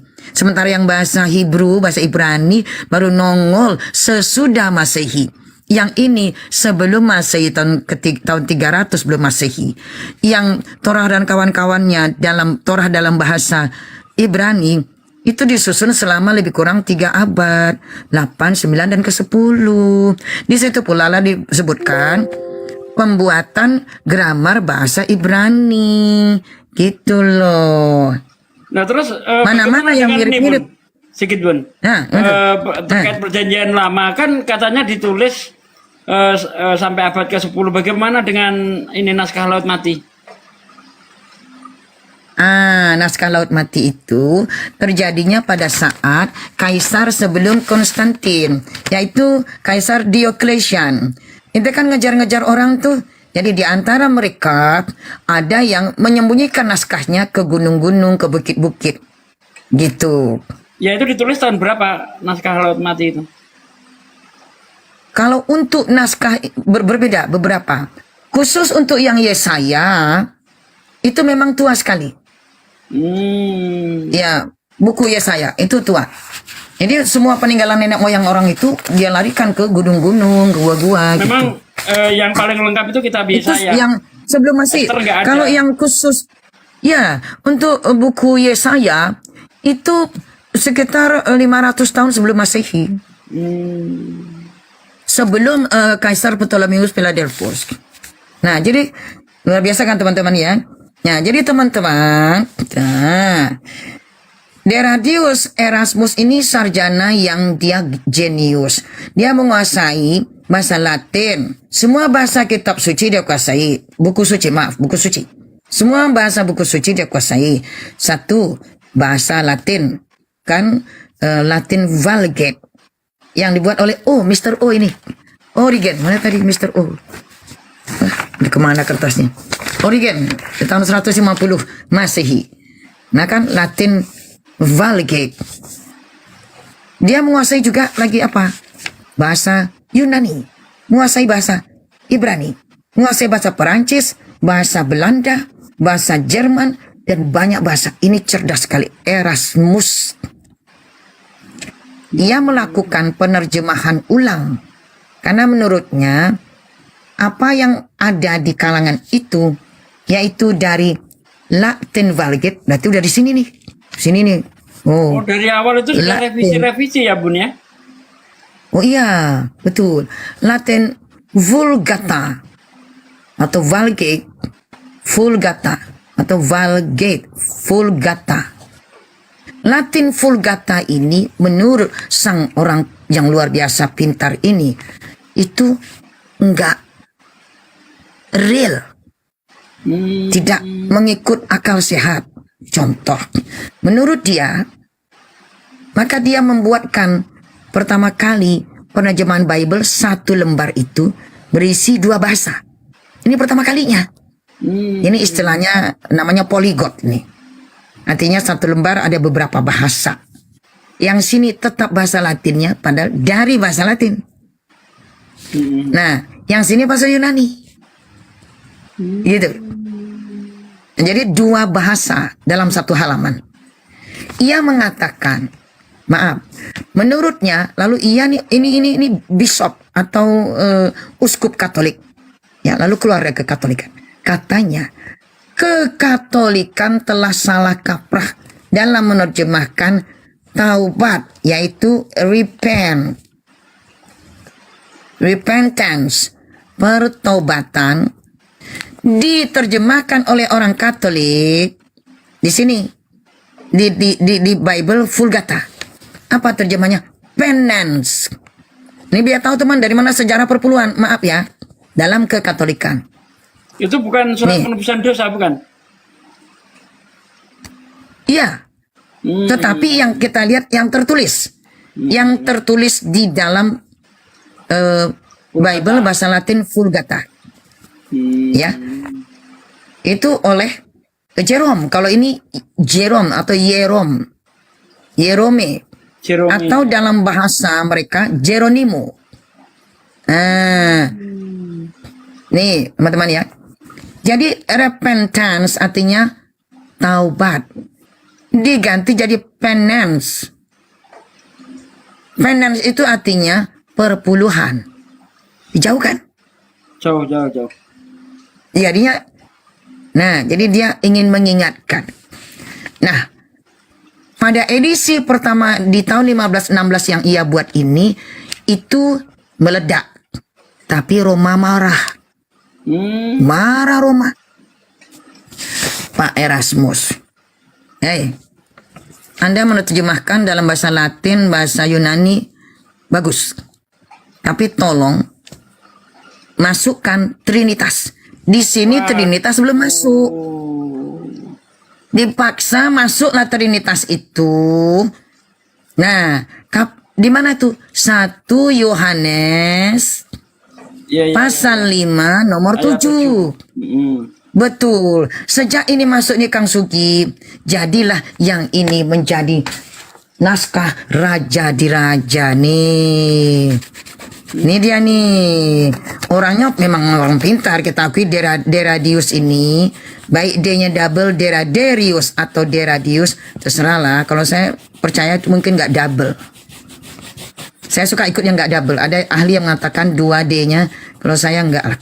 Yang pakai bahasa pengulangan itu bahasa Arab. Berarti dia yang masukkan ayat itu. Itu catatan kaki atau langsung masuk ke ayat? Itu dipanggil dia sama Romawi, dimarahin dia. Tuan Erasmus, dia kan orang pintar ya, jadi dihormatilah. Tolong, kami senang dengan upaya Anda, tapi tolong kami minta Anda untuk selanjutnya kalau ingin mencetak juga, ya, tolong masukkan. Kalau tidak Anda masukkan, Anda tidak usah nyetak. Mau begitu kan? 1522. Jangan double pun jelek-jelek. Nah, inilah yang akhirnya disebut dengan teman-teman. Ini raja di raja nih, memang dia orang pintar ya, tentu ya orang pintar ya teman-teman ya. Jadilah dia disebut sebagai apa itu? Aduh teman-teman, takutnya pendeta pingsan ini. Mana tuh? Disebutlah dia namanya Textus Receptus. Receptus. Jadi ternyata inilah naskah yang diterima dan layak untuk disebarkan ke publik. Anda boleh bilang Kristen lahirnya duluan. Mau lahir duluan, jangankan Kristen. Animisme aja duluan dari Islam. Dinamisme aja duluan dari Islam. Ngapain Anda sekarang? Tapi yang penting Anda memang secara kelahiran baginda nabinya duluan. Tetapi naskah Anda layak menjadi konsumsi publik, mendapat restu dari orang Romawi dengan nama Textus Receptus tahun 1522. Quran udah kemana? Kemana-mana. Malah di tahun ini Yerusalem di bawah kekuasaan Muslim. Aduh. Ngeri kali ya sejarahnya Bible nih. Gitu. Nah, dari Textus Receptus ini karena ada menang si Raja Richard nih, jadi biasalah petantang-petantang dihukum lah ini. Diterjemahkan ke dalam bahasa Inggris. disembunyikan dengan cara dibuatlah Bible mini, kecil-kecil teman-teman. Mini, kenapa? Biar bisa sembunyi di balik baju. Disinilah mulanya Bible mini itu dibuat. Di sini mulanya dibuat Bible mini karena ini jadi barang smokal dari Jerman, masukkan smokal, sembunyikan pelan-pelan ke Inggris. Sempat tersebar ratusan eksemplar karena kemampuan mesin cetak kala itu, ya, mesin cetaknya temukan tahun 1486 itu, di mana di tahun 1492 itu semua produksi Bible dari mesin cetak ini untuk uji cobanya namanya Bible Geneva. Nah, ini udah macam-macam. cetak ya? Udah cetak, mula-mula cetak. Dan itu lucunya cetaknya tentu dari 1490 atau 1489, sebab butuh waktu lama. Kemampuannya akhirnya ditingkatkan. Dalam tahun yang ini, 1 tahun mampu mereka mencetak cuma 200 eksemplar. Gitu, teman-teman. Kemampuannya eksemplar.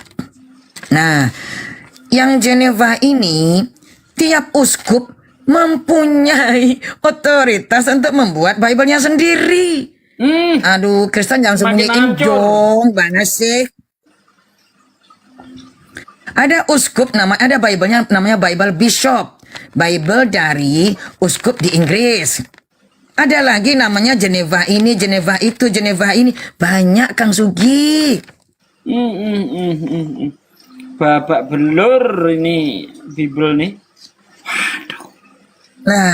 Nah, yang di sini kita kembali ketika udah dihukum mati ini, tapi Bible-nya masih berhasil dismokelkan ke dalam negara Inggris. Yang akhirnya dia dihukum. Tiba-tiba bergantilah rajanya. Berganti raja. Nah, singkat cerita, nanti Bunda ceritakan rajanya kapan-kapan. Ada namanya Raja Edward. Raja Edward ke-6 itu raja yang dia tidak mau, ini raja yang beling dari Roma. Beling dari Roma, tidak mau ikut Roma. Jadi dia tidak mempercayai Trinitas. Dibuatlah Bible-nya sendiri gitu loh. Seru kan? Nah, tahu-tahu ada raja yang tidak punya anak. Nah, turunlah kepada buyutnya Ratu Elizabeth. Namanya the Queen of Mary. Queen Mary ini berbalik pula. Dia balikkan, semua harus kembali kepada Katolik. Yang tadi bilang, nggak usah ikut Katolik. Yang ini, ikut Katolik. Balikkan ke Katolik. Semua orang yang tidak mau ikut dipenggal, dibakar. Queen Mary. Maka dia berjuluk Bloody Mary. Ratu Mary yang berdarah-darah. Diburu-buru tuh dikejar. Dan gawatnya orang Kristen ini sekarang minum minuman keras namanya cocktail dengan namanya Bloody Mary. Minuman keras berwarna merah, anggur merah disebut dengan nama Bloody Mary pakai hiasan yaitu buah zaitun. Jadi campur buah zaitun. Minuman keras, wine dengan nama Bloody Mary. Masya Allah. Itu kan memuntah kita kalau lihat sejarah mereka ini ya. Gawat. Bener Bun. Mual nengok. Jadi parah, betul-betul parah. Betul. Gawat. Ngeri ya. Tulisnya mulai dari penyusunannya, aduh, hancur. Nah, sekarang kita ke sini nih. Nah, kita kembali kepada Bible-nya. Ini sebagai penutup Bunda, teman-teman, mohon maaf.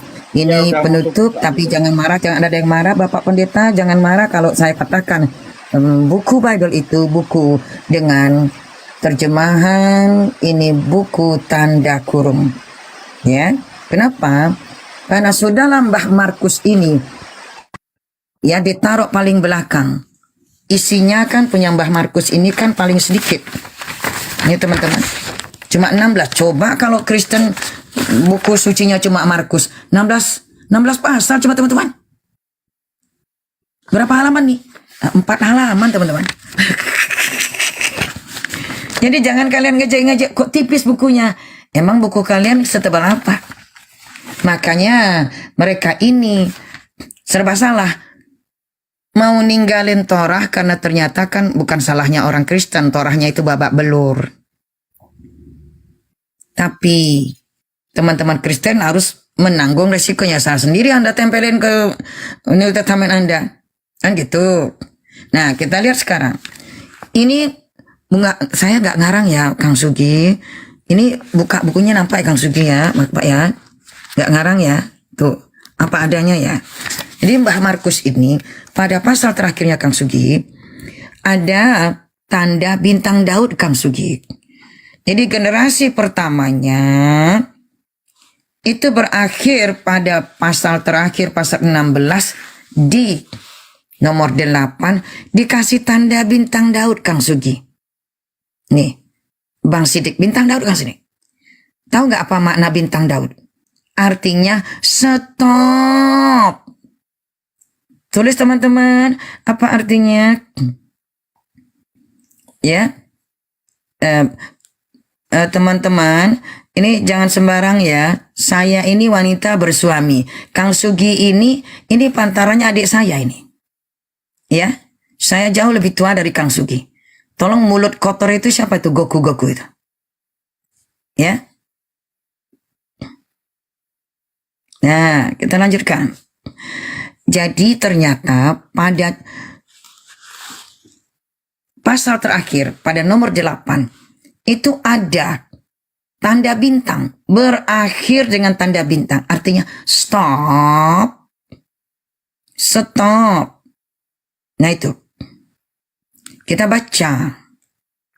Setelah tanda stop, bintang Daud, ada tanda finish. Di garis jeret.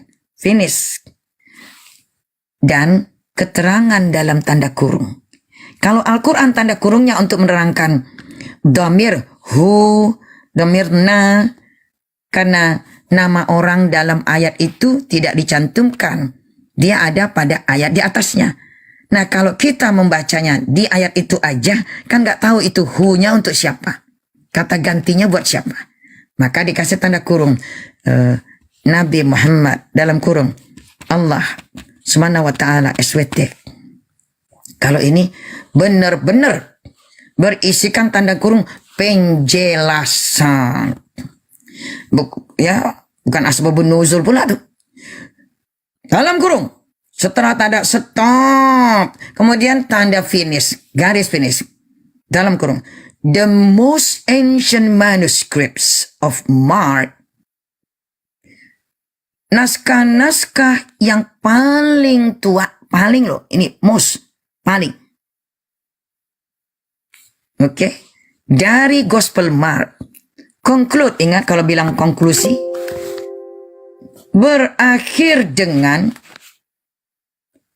pasal 16 pada nomor 8. Nih, dikasih tanda bintang Daud. Stop. Dikasih pula garis finish. Later manuscripts add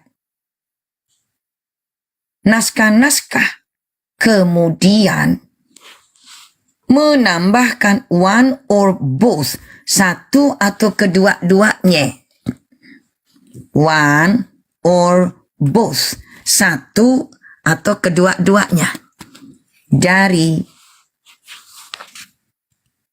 lampiran akhiran Mark berikut ini. Jadi ini jenjang pertama. Dalam kodeks Sinaiticus, kodeks segala kodeks, disinilah berhentinya. Stop. Tuh, oke. Kemudian, ketika di sini ada ending mark yang lain, yang agak lebih pendek dari yang ending terakhir. Endingnya berbunyi, dan mereka segera melaporkan semua ini kepada Petrus dan murid-muridnya. Setelah itu, Yesus sendiri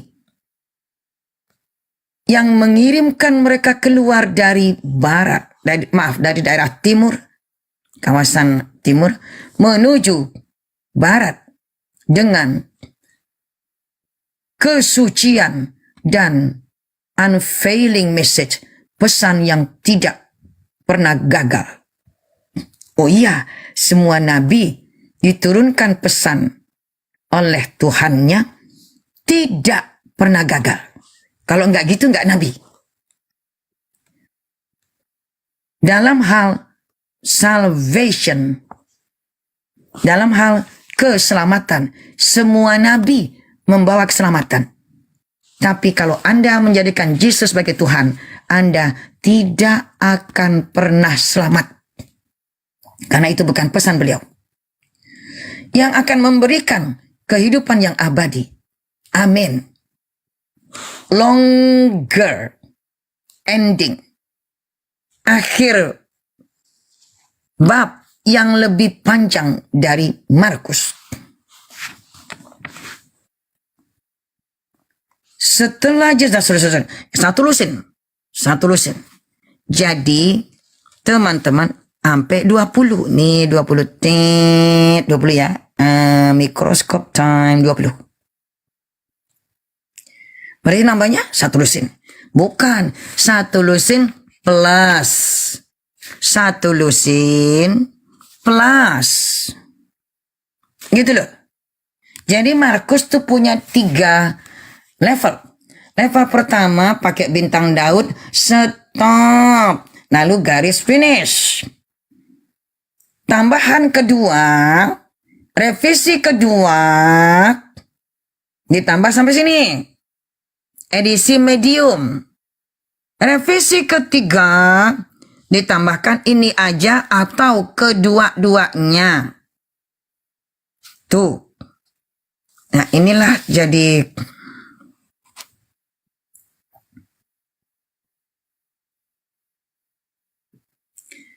iya abang, bang semua. Lakum dinukum waliyadin, benar sekali. Betul sekali. Parah banget. Ya, Masya Allah. Inilah teman-teman. Dengan begini, inilah dia Gospel Markus. Ternyata levelnya adalah Gospel level 3 jenjang. Pakai bintang Daud, stop. Nah, demikian adakah yang hendak ditanyakan atau hendak dipaparkan abang kami Kang Sugi Kristologi dan abang kami Santo Asidik atau abang yang lainnya? Bagaimana? Monggo. Lagi hujan nih, Bun. Hujan-hujan terus berulang kali. Oh iya. Cuma ada suaranya itu. Halo Aki Cuma. Hoti morosteos. Paparan Bunda Semangkot ya, Masya Allah. Hoti morosteos itu penghujatan yang dilakukan oleh setan melalui mereka yang dengan nyata mengatakan bahwa Allah itu memiliki kebodohan. Kebodohan Allah itu adalah sesuatu yang panas saya panas. Saya panas teman Bang Sima, saya panas kalau itu dibaca. Makanya panas saya. Bun dibantah oleh Al-Qur'anul Karim. Wa minhum ummiyuna la ya'lamuna al-kitab. Masya Allah. Illa amaniya wa inhum illa yazunnun. Dan di antara mereka ada yang buta huruf, tidak memahami kitab, kecuali hanya berangan-angan dan mereka hanya menduga-duga. Al-Quran menarasikan itu. Wawailul lilladzina yaktumunal kitaba biaydihim thumma yaquluna hadha min indillah liyashtaru bi thamanan qalila wawailul lahum mimma katabat aydihim wa wailul lahum mimma yaksibun. Maka celakalah orang-orang kafir ini yang menulis buku dengan tangan mereka sendiri, kemudian berkata ini dari Allah dengan maksud untuk menjualnya dengan harga murah. Maka celakalah mereka karena tulisan tangan mereka, dan celakalah mereka karena apa yang mereka telah perbuat. Makanya pondasi kita umat Islam untuk menjaga akidah kita ini, Al-Quran kemudian menerangkan. Apa kata Al-Quran? Wa ikhwanuhum yamuddunahum fil gayyi thumma la yuqsirun. Ini sering saya suarakan. Wa ikhwanuhum, dan teman-teman mereka orang-orang kafir dan orang-orang fasik ini, yamuddunahum, membantu setan, membantu iblis-iblis fil gayyi, di dalam menyesatkan manusia, thumma la yuqsirun, dan mereka orang-orang kafir dan iblis tidak akan pernah berhenti untuk tidak menyesatkan umat manusia. Lalu kemudian Al-Quran juga menarasikan dengan sangat jelas, wa ya'buduna min dunillah, dan mereka menyembah selain daripada Allah, ma la yanfa'uhum, apa yang tidak memberi manfaat kepada mereka, wala yadurruhum, dan tidak pula mendatangkan bencana kepada mereka. Kata Allah, wa kanal kafiru ala rabbihi zahira, dan adalah orang-orang kafir laknatullah adalah penolong setan untuk berbuat durhaka terhadap pencipta langit dan bumi. Na'udzubillah, summa na'udzubillah. Lalu kemudian Allah memutuskan satu penggarisan jelas antara orang-orang mukmin, orang Islam dan orang kafir laknatullah. Iyad'una min dunihi illa inathan wa iyad'una illa syaitanan marida. Yang mereka sembah orang-orang kafir laknatullah itu adalah selain Allah, tidak lain hanyalah iblis, dan mereka tidak lain hanyalah menyembah setan yang durhaka. Na'udzubillah, tsumma na'udzubillah. Sayangnya tidak ada di antara mereka nih kayak Bambang Pamungkas, Babang siapa? Bambang Nursono. Nursono apa Nursini? Yang kayak begina, yang begina. Orang-orang yang menurut mereka intelektual mereka, kaum cendekiawan mereka, tak ada yang mampu masuk di ranah penjelasan akurat seperti ini. Tak ada, dan mereka malas. Dan saya mohon maaf Bunda, saya kalau menjelaskan dosen, kebanyakan saya itu tutup mata, kuping saya yang berfungsi. Jadi semua dari tadi tuh saya dengarkan semua, kecuali 10 menit saya izin sholat tadinya. Tapi dari mulai pertama tadi Bunda manggil-manggil saya itu saya dengar. Cuman ilmu itu masuk ketika mata saya terpejam, kuping saya terjaga. Nah inilah yang saya katakan. Kita bayangkan seorang ekor seru. Ekor seru siapa? Kok ekor seru pula? Yang kemarin Esra Soru. Nah, yang kemarin diskusi sama saya tuh, coba lihat. Persis sekali seperti iblis caranya menangkap penjelasan gitu loh. Apa persamaan antara Nabi Musa dengan Nabi yang kemudian dinubuatkan dalam Ulangan 18? Yang dia cari apa, saudara-saudara? Perbedaan. Aku akan membangkitkan seorang Nabi, ya, samaukah, kamaukah, yang sama seperti engkau, kata Tuhan tuh di dalam Ulangan 18. Kamaukah yang sama seperti engkau? Tapi apa yang dicari oleh ekor soru siapa? Esra Soru. Perbedaannya antara Nabi Musa dengan Tuhan yang mereka nanti itu kan lucu. Itulah yang Allah katakan, mereka ulaika hum syarrul bariyah, manusia-manusia laknat ini lebih hina daripada seekor binatang. Itu kata Al-Quran. Maka saudara-saudara, ini adalah ilmu yang sangat bermanfaat, berlian, semuanya isinya daging. Berbahagialah kita yang telah mendengarkan. Channel Zulkifli Ma'bas masih kurang lebih 1000 orang yang bertahan kemudian, dan di sini ada kurang lebih 600. Ini ilmu yang susah untuk kita bayar dengan apapun. Satu hal yang masih berkesan dari guru saya, Bunda Sumangkut, ketika beliau membisikkan sebuah kalimat kepada saya, Abanda Suma, Al-Quran tadinya adalah sesuatu nama yang tidak pernah ternoda dan tidak ternoda. Tapi ketika kemudian surat kabar dirubah dengan nama Quran, disitulah kemudian hati umat Islam di Nusantara ini tersakiti. Masya Allah, masih ingat abang? Saya ingat, saya tutup mata, telinga saya itu Bunda, alhamdulillah diberikan keistimewaan oleh Allah, kuping saya lebih peka dari mata. Jadi ketika Bunda mengatakan tadinya surat kabar berubah menjadi koran, itu untuk menghujat umat Islam di Indonesia, kitab sucinya Al-Quranul Karim. Karena kan begini Bang Zuma, Abang Dan. Iya, silakan Bun. Ini di Amerika saja Abang Dan. Coba kita bayangkan. Hampir 1,5 miliar manusia tidak pernah menyebut kata Quran kalau tidak untuk Al-Quran. Lalu kenapa bisa di Indonesia, negara dengan mayoritas penduduk muslim terbesar di muka bumi, bisa menginjak-injak sebutan Al-Quran dalam bahasa asing, Quran?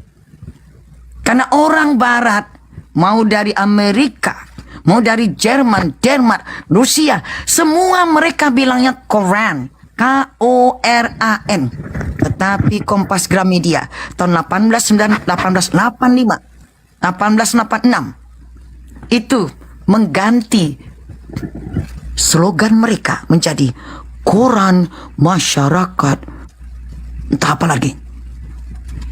Diprotes oleh para ustadz. Saya termasuk bagian dari saksi hidup. Kebetulan Bunda dulu memang bagian dari ikatan dari mubaligh dan mubalighah, da'i dan da'iyah, IKMI, Ikatan Masjid Indonesia, salah satu anak organisasi dari Dewan Dakwah Islamiyah Indonesia, bentukan Bapak yang kita muliakan, Perdana Menteri Muhammad Natsir. Dan apakah para ustadz yang naik turun mimbar menyampaikan hal itu seperti Bang Zuma tadi menyampaikan? Para ustadz itu tahu sejarah di Amerika banding sama Indonesia. Dulu kita menyebutnya surat kabar, tahu-tahu jangan tinjau Quran untuk menghinakan agar penyebutan nama Quran yang di Malaysia negara tetangga aja dilarang. Semua penyebutan yang mirip dengan Al-Quran tidak boleh dipakai untuk yang lain kecuali hanya untuk Al-Quran. The Quran. Lihat tahun 1893 George Sale telah menerbitkan penerjemahan Al-Quran ke dalam bahasa Inggris untuk pertama kalinya dengan nama The Holy Quran. Jadi mulai sekarang teman-teman, jangan sebutkan Quran untuk yang bukan Al-Quran. Mereka memang sengaja agar kita merendahkan Al-Quran lewat linguistik. Lihatlah mereka mengambil linguistik untuk kata Tuhan mereka, malaikat. Padahal mereka punya Maliaki turun dari langit. Begitulah seharusnya. Ini enggak dipakai malaikat turun dari langit. Kok enaknya nyolong sih? Mencuri dan mencuri. Dalam bukunya ada kan? Malakai atau Maliaki. Diganti sama mereka jadi Maliaki untuk Indonesia. Malakai. Ternyata seperti ini, astagfirullahaladzim. Tapi kami tidak akan membalas teman-teman. Kami cinta perdamaian. Kami menghimbau. Mungkin ini karena mereka nggak tahu Al-Quran. Atau juga tidak tahu buku sucinya sendiri. Ternyata, maaf ya, nggak suci-suci amat tuh. bahkan nggak suci sama sekali, berdarah-darah, bloody Bible. Maaf loh, kok salah, jangan marah loh, bloody Bible, Bible yang berdarah-darah. Boleh dong bilang bloody Bible, masa bloody Mary aja gitu kan? Boleh dong gitu, bloody Bible. Jadi Bible itu sesuai dengan Queen Bloody Mary, jadi itulah bloody book. Dari sejarahnya ya Bun ya. Udah hari sejarahnya. Nah, Bible. Wah, berarti jadi Bloody Bible. Bloody Bible.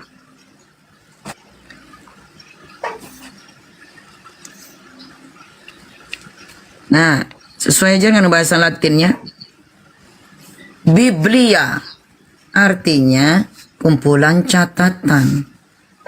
Dalam bahasa Indonesia clipping, jadi bloody clipping, bloody klepeng,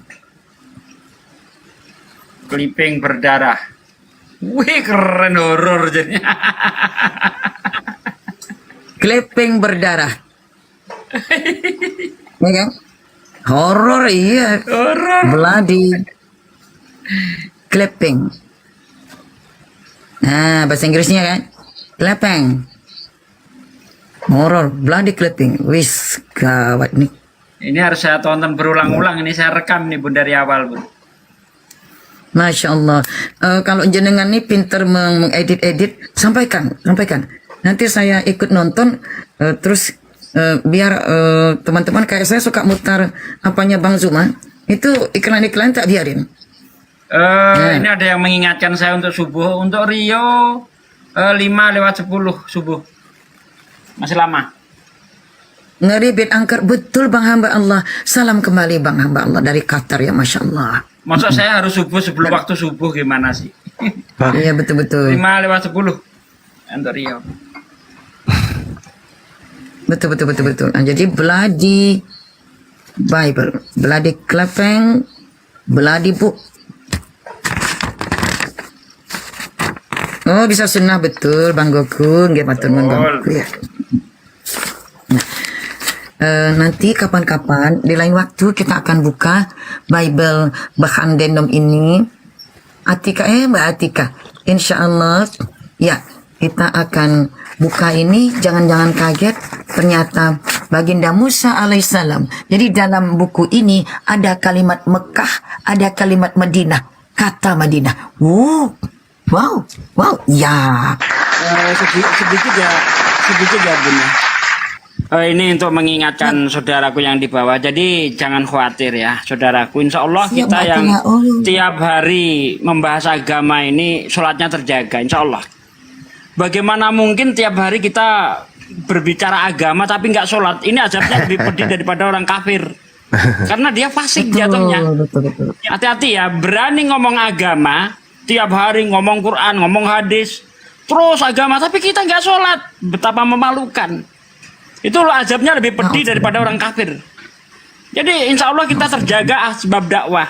Karena prinsip dakwah itu, kita itu seperti melempar bola di dinding, maka semakin keras kita melempar bola ke dinding, semakin keras pula pantulannya kepada kita.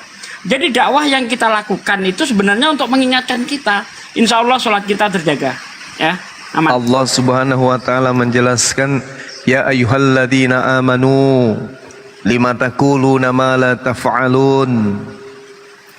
Wahai orang-orang yang beriman, mengapa engkau mengatakan sesuatu yang tidak kamu kerjakan? Itu Allah marah kalau kita ngajak orang sholat, kita sendiri nggak sholat. Allahumma amin ya Allah. Dan kepada Abang Goku, katanya sudah jangan cerita sendiri Pak D. Bukan. Teman-teman yang berdakwah ini bukan bermaksud untuk menepuk dada teman-teman, tapi memotivasi. Kecuali kalau mereka memang menyombongkan diri, betul boleh Anda tulis begitu. Nek Pak D ini bukan menyatakan, ya maaf ya, bukan sesumbar. Apa yang disampaikan beliau ini bukan dengan gaya sesumbar, tapi gaya memotivasi. Apa Anda tidak bisa merasakan dan mendengarkan dengan tenang? Begitu, ya. Dan mudah-mudahan kita jauhlah dari kesombongan dan sesumbar, ya. Bukankah gitu Abang Da, Bang Zuma? Benar. Dan ini Pak D Sugi Kristologi. Kabura maqtan indallahi an taqulu ma la taf'alun. Sangatlah dibenci oleh Allah jika kamu mengatakan apa-apa yang kamu sendiri tidak kerjakan. Innallaha yuhibbul ladina yuqatiluna fi sabilihi saffa ka'annahum bunyanun marsus. Sesungguhnya Allah mencintai orang-orang yang berperang di jalan Allah dalam barisan yang teratur. Bunda kita semangkut memberikan materi-materi yang baku, memberikan keilmuan yang sangat luar biasa. Kami nanti selanjutnya sebagai murid akan mengurai, menjelaskan, melanjutkan kemudian materi-materi ini untuk dijadikan sebagai edukasi bagi anak bangsa. Innallaha yuhibbul ladina yuqatiluna fi sabili saffa. Jadi berbarisnya kami, Ibunda Semangkut dengan para apologet Islam Indonesia ini menjadi sesuatu yang sangat dicinta oleh Allah. Mereka orang-orang yang bersatu di dalam jalan Allah untuk berjuang kemudian selaksa barisan yang teratur seakan-akan seperti suatu bangunan yang tersusun kokoh.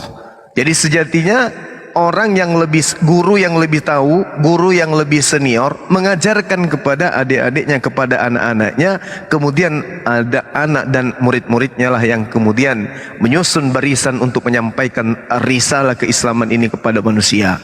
Begitu yang disuka oleh Allah, bukan saling mencari kekurangan, bukan saling ghibah, lalu kemudian saling iri, cemburu, saling pingin dianggap sebagai wow yang paling hebat. Tak ada yang kayak gitu. Ini yang dicinta oleh Allah. Innallaha yuhibbul ladina yuqatiluna fi sabilihi saffan ka'annahum bunyanun marsus. Masya Allah. Gitu ya sahabat-sahabat. Bayangkan aja kita nggak ada tidur nih. Di tempatku ini saya sebentar lagi mau ke kantor ini.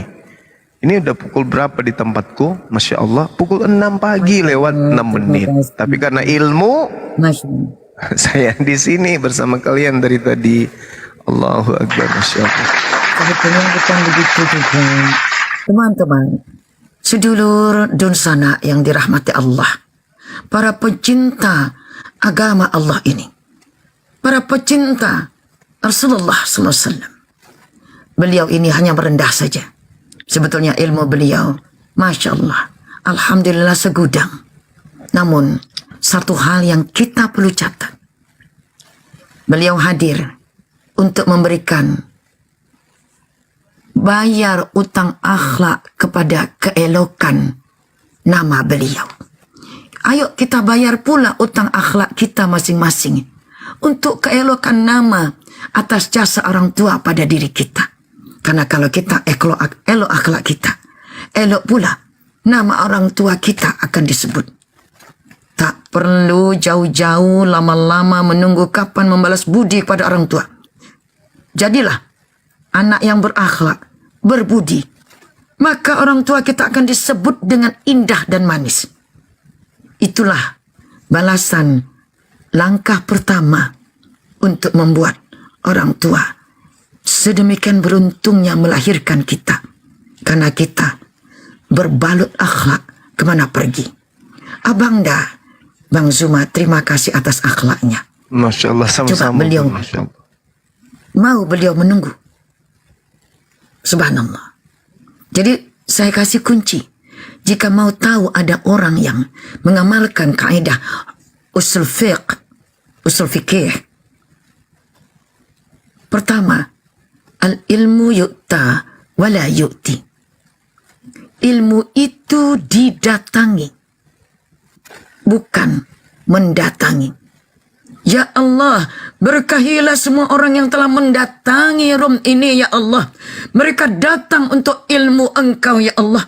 Karena mereka akan meramunya, akan mengolahnya, akan membuat kreativitas yang meletup-letup, sehingga letupannya penuh dengan letupan ilahiyah, membuat upaya-upaya pasukan-pasukan yang mengikuti syaitan untuk menghancurkan dakwah Allah ini, agama Allah ini, akan sirna dengan sendirinya. Ja'al haqqa wa zahaqal batil, innal batila kana zahuqa.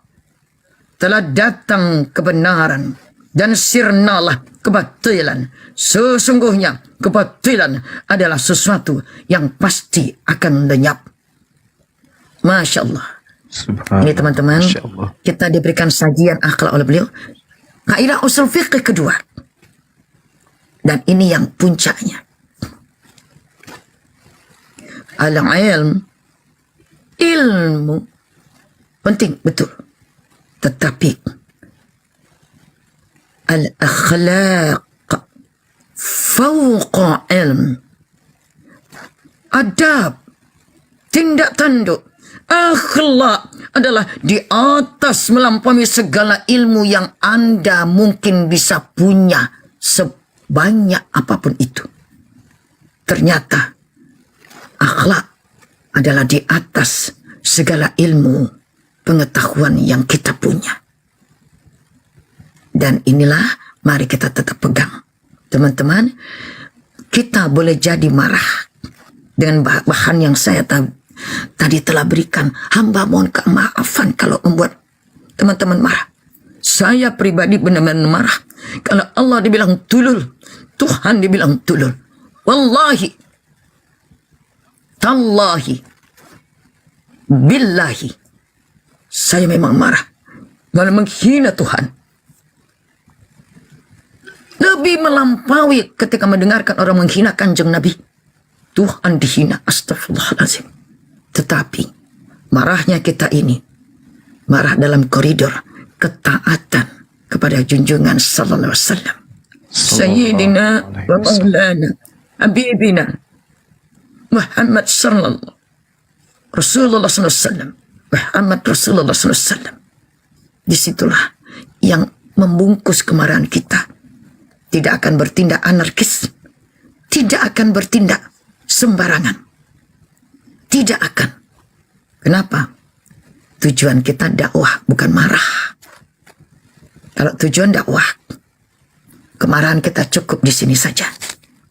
Keluarnya kita pikirkan cara-cara bagaimana menghadapi kesesatan di sekeliling kita. Nomor satu, kita mantapkan iman kita lebih dahulu. Kita balut dengan akhlak yang luar biasa indahnya. Karena Islam adalah indah. Allahumma salli wa sallim wa barik ala sayyidina wa maulana wa habibina Muhammad wa ala ali sayyidina wa maulana wa habibina Muhammad. Kama sallaita wa barakta ala sayyidina Ibrahim wa ala ali sayyidina Ibrahim. Kita akan puas, lega saat dakwah tetap kita kembangkan dimanapun berada. Santun, berakhlak. Hormat kita, hormat Bunda untuk Abang Da. Sama Bun. Abang Da Zuma. Sehat selalu Bun. Hormat untuk. Amin. Salam sama Romo. Amin. Atau insya Allah kiranya doa terpulang kepada yang mengirimkannya dengan berlipat ganda. Inilah sejatinya agama ini. Semakin berdoa untuk orang lain, ternyata doa itu kembali kepada yang mengirimkannya berlipat ganda. Masya Allah. Salam santun dan hormat untuk abang kita, Kang Sugi Kristologi, Sang Pak D. Ini panggilan keren beliau, Pak D. Walaupun saya tua dari beliau, tapi kita panggil beliau Pak D kita. Masya Allah. Salam hormat pejuang kita. Ini the rising star, bintang yang berkilau-kilau, yaitu Bang As-Siddiq. Masya Allah. Santo juga beliau. Luar biasa santo. Salam hormat. Santo itu artinya soleh. Itu jadi doa. Pengen jadi orang soleh. Salam hormat untuk Bang Murid. Masya Allah. Dan tentu untuk ponakan gagah beriman, ponakan ganteng beriman, Bang Fandi Ahmad dan semua yang berada di sini, Masya Allah. Kayaknya jadi nih Bang Zuma kalau Bunda pulang ke Indonesia. Insya Allah. Kayaknya ke Bugis dulu. Ke Bugis dulu ya. Karena sudah dipesan oleh orang Bugis. Iya. Jadi ada ikhwan yang ikut mendalami pengajian Al-Quran Bunda ini, terus bilang, Bunda Sumangkut, kalau nanti ke Indonesia, tolong startnya di Bugis Bunda.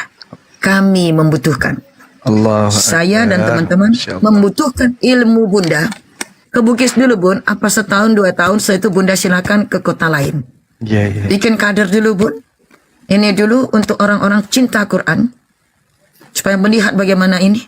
Kemudian Bunda boleh ke kota lain, kata alamak diikat pula Bunda di Bugis. Iya. Gimana tuh Bang Zuma? Berlayar sampai ke Tidore, sampai kemana-kemana ini nantinya nih. Allahu Akbar. Iya. Sementara ada permintaan dari Jepang. Gimana ini? Allah Karim, subhanallah.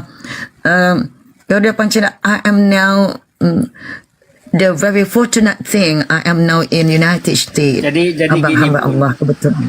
Kalau Allah sudah Gimana tuh, Bang? menjalankan hambanya itu gampang. Subhanalladzi asra bi abdihi. Jadi kalau Allah yang menjalankan kemana aja bisa, tenang. Allah Karim, subhanallah.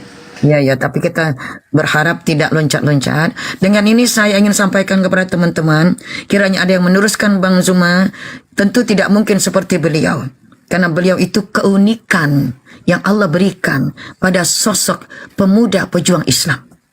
Melalui peletakan dasar-dasar kristologi dalam dunia sosial, media sosial ya, kalau di bahasa Inggris.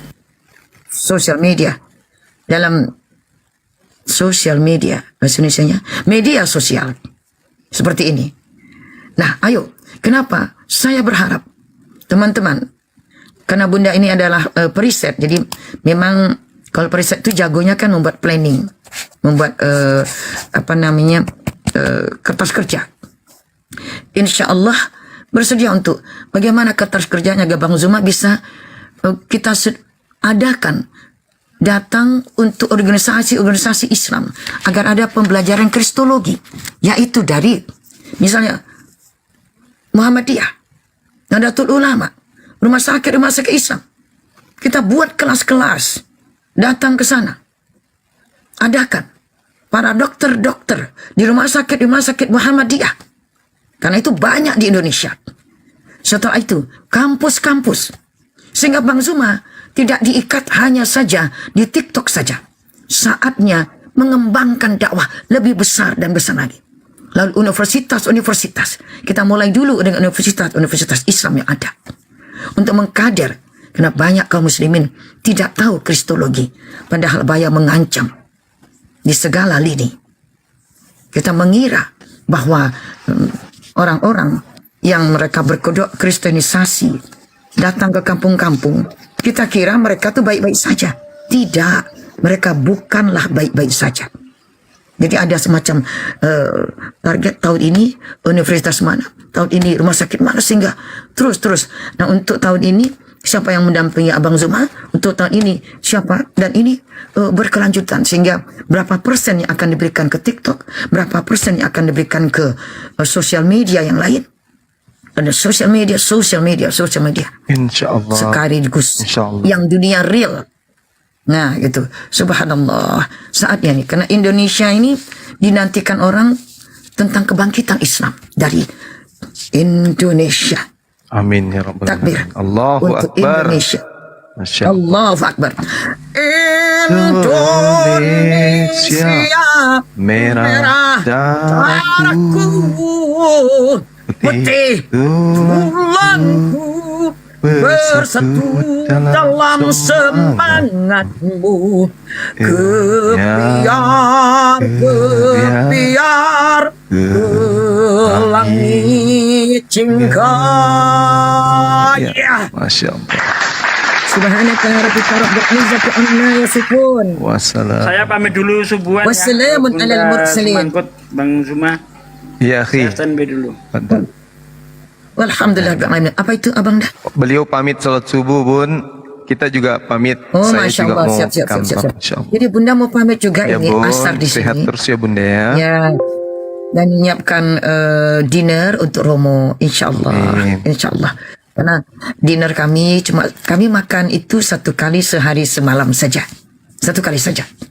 Ya, Masya Jadi membiarkan perut dalam keadaan lapar, dalam keadaan kosong lebih panjang. Walaupun tidak Ramadan. Masya Allah. Ya. Jadi kenapa? Karena mencoba mengamalkan rupanya perut dalam keadaan lapar lebih lama itu membuat badan lebih sehat. Jadi bakteri-bakteri yang terkumpul di dalam tubuh yang mungkin datang dari aneka makanan dan zat-zat yang tidak kita kontrol itu akan digiling oleh suasana perut dalam keadaan kosong. Masya Allah. Apalagi dalam keadaan lapar. Subhanallah. Jadi cukup kami makan 1 kali sehari semalam. Walaupun tidak berpuasa. Lalu kalau pagi makannya apa? Cukup buah-buahan 1 mangkok penuh sampai kenyang. Kemudian siangnya apa? Ya, apa ya? Mungkin wafer atau sekeping roti gabin atau apa? Atau apa namanya? Ubi rambat gitu, teman-teman. Kalau makan nasi itu dimasak ketika dia sudah mendidih, kan masih banyak airnya tuh. Masukkan kacang hijau yang belah-belah atau masukkan kacang hitam sehingga nasinya adalah campuran nasi dan kacang.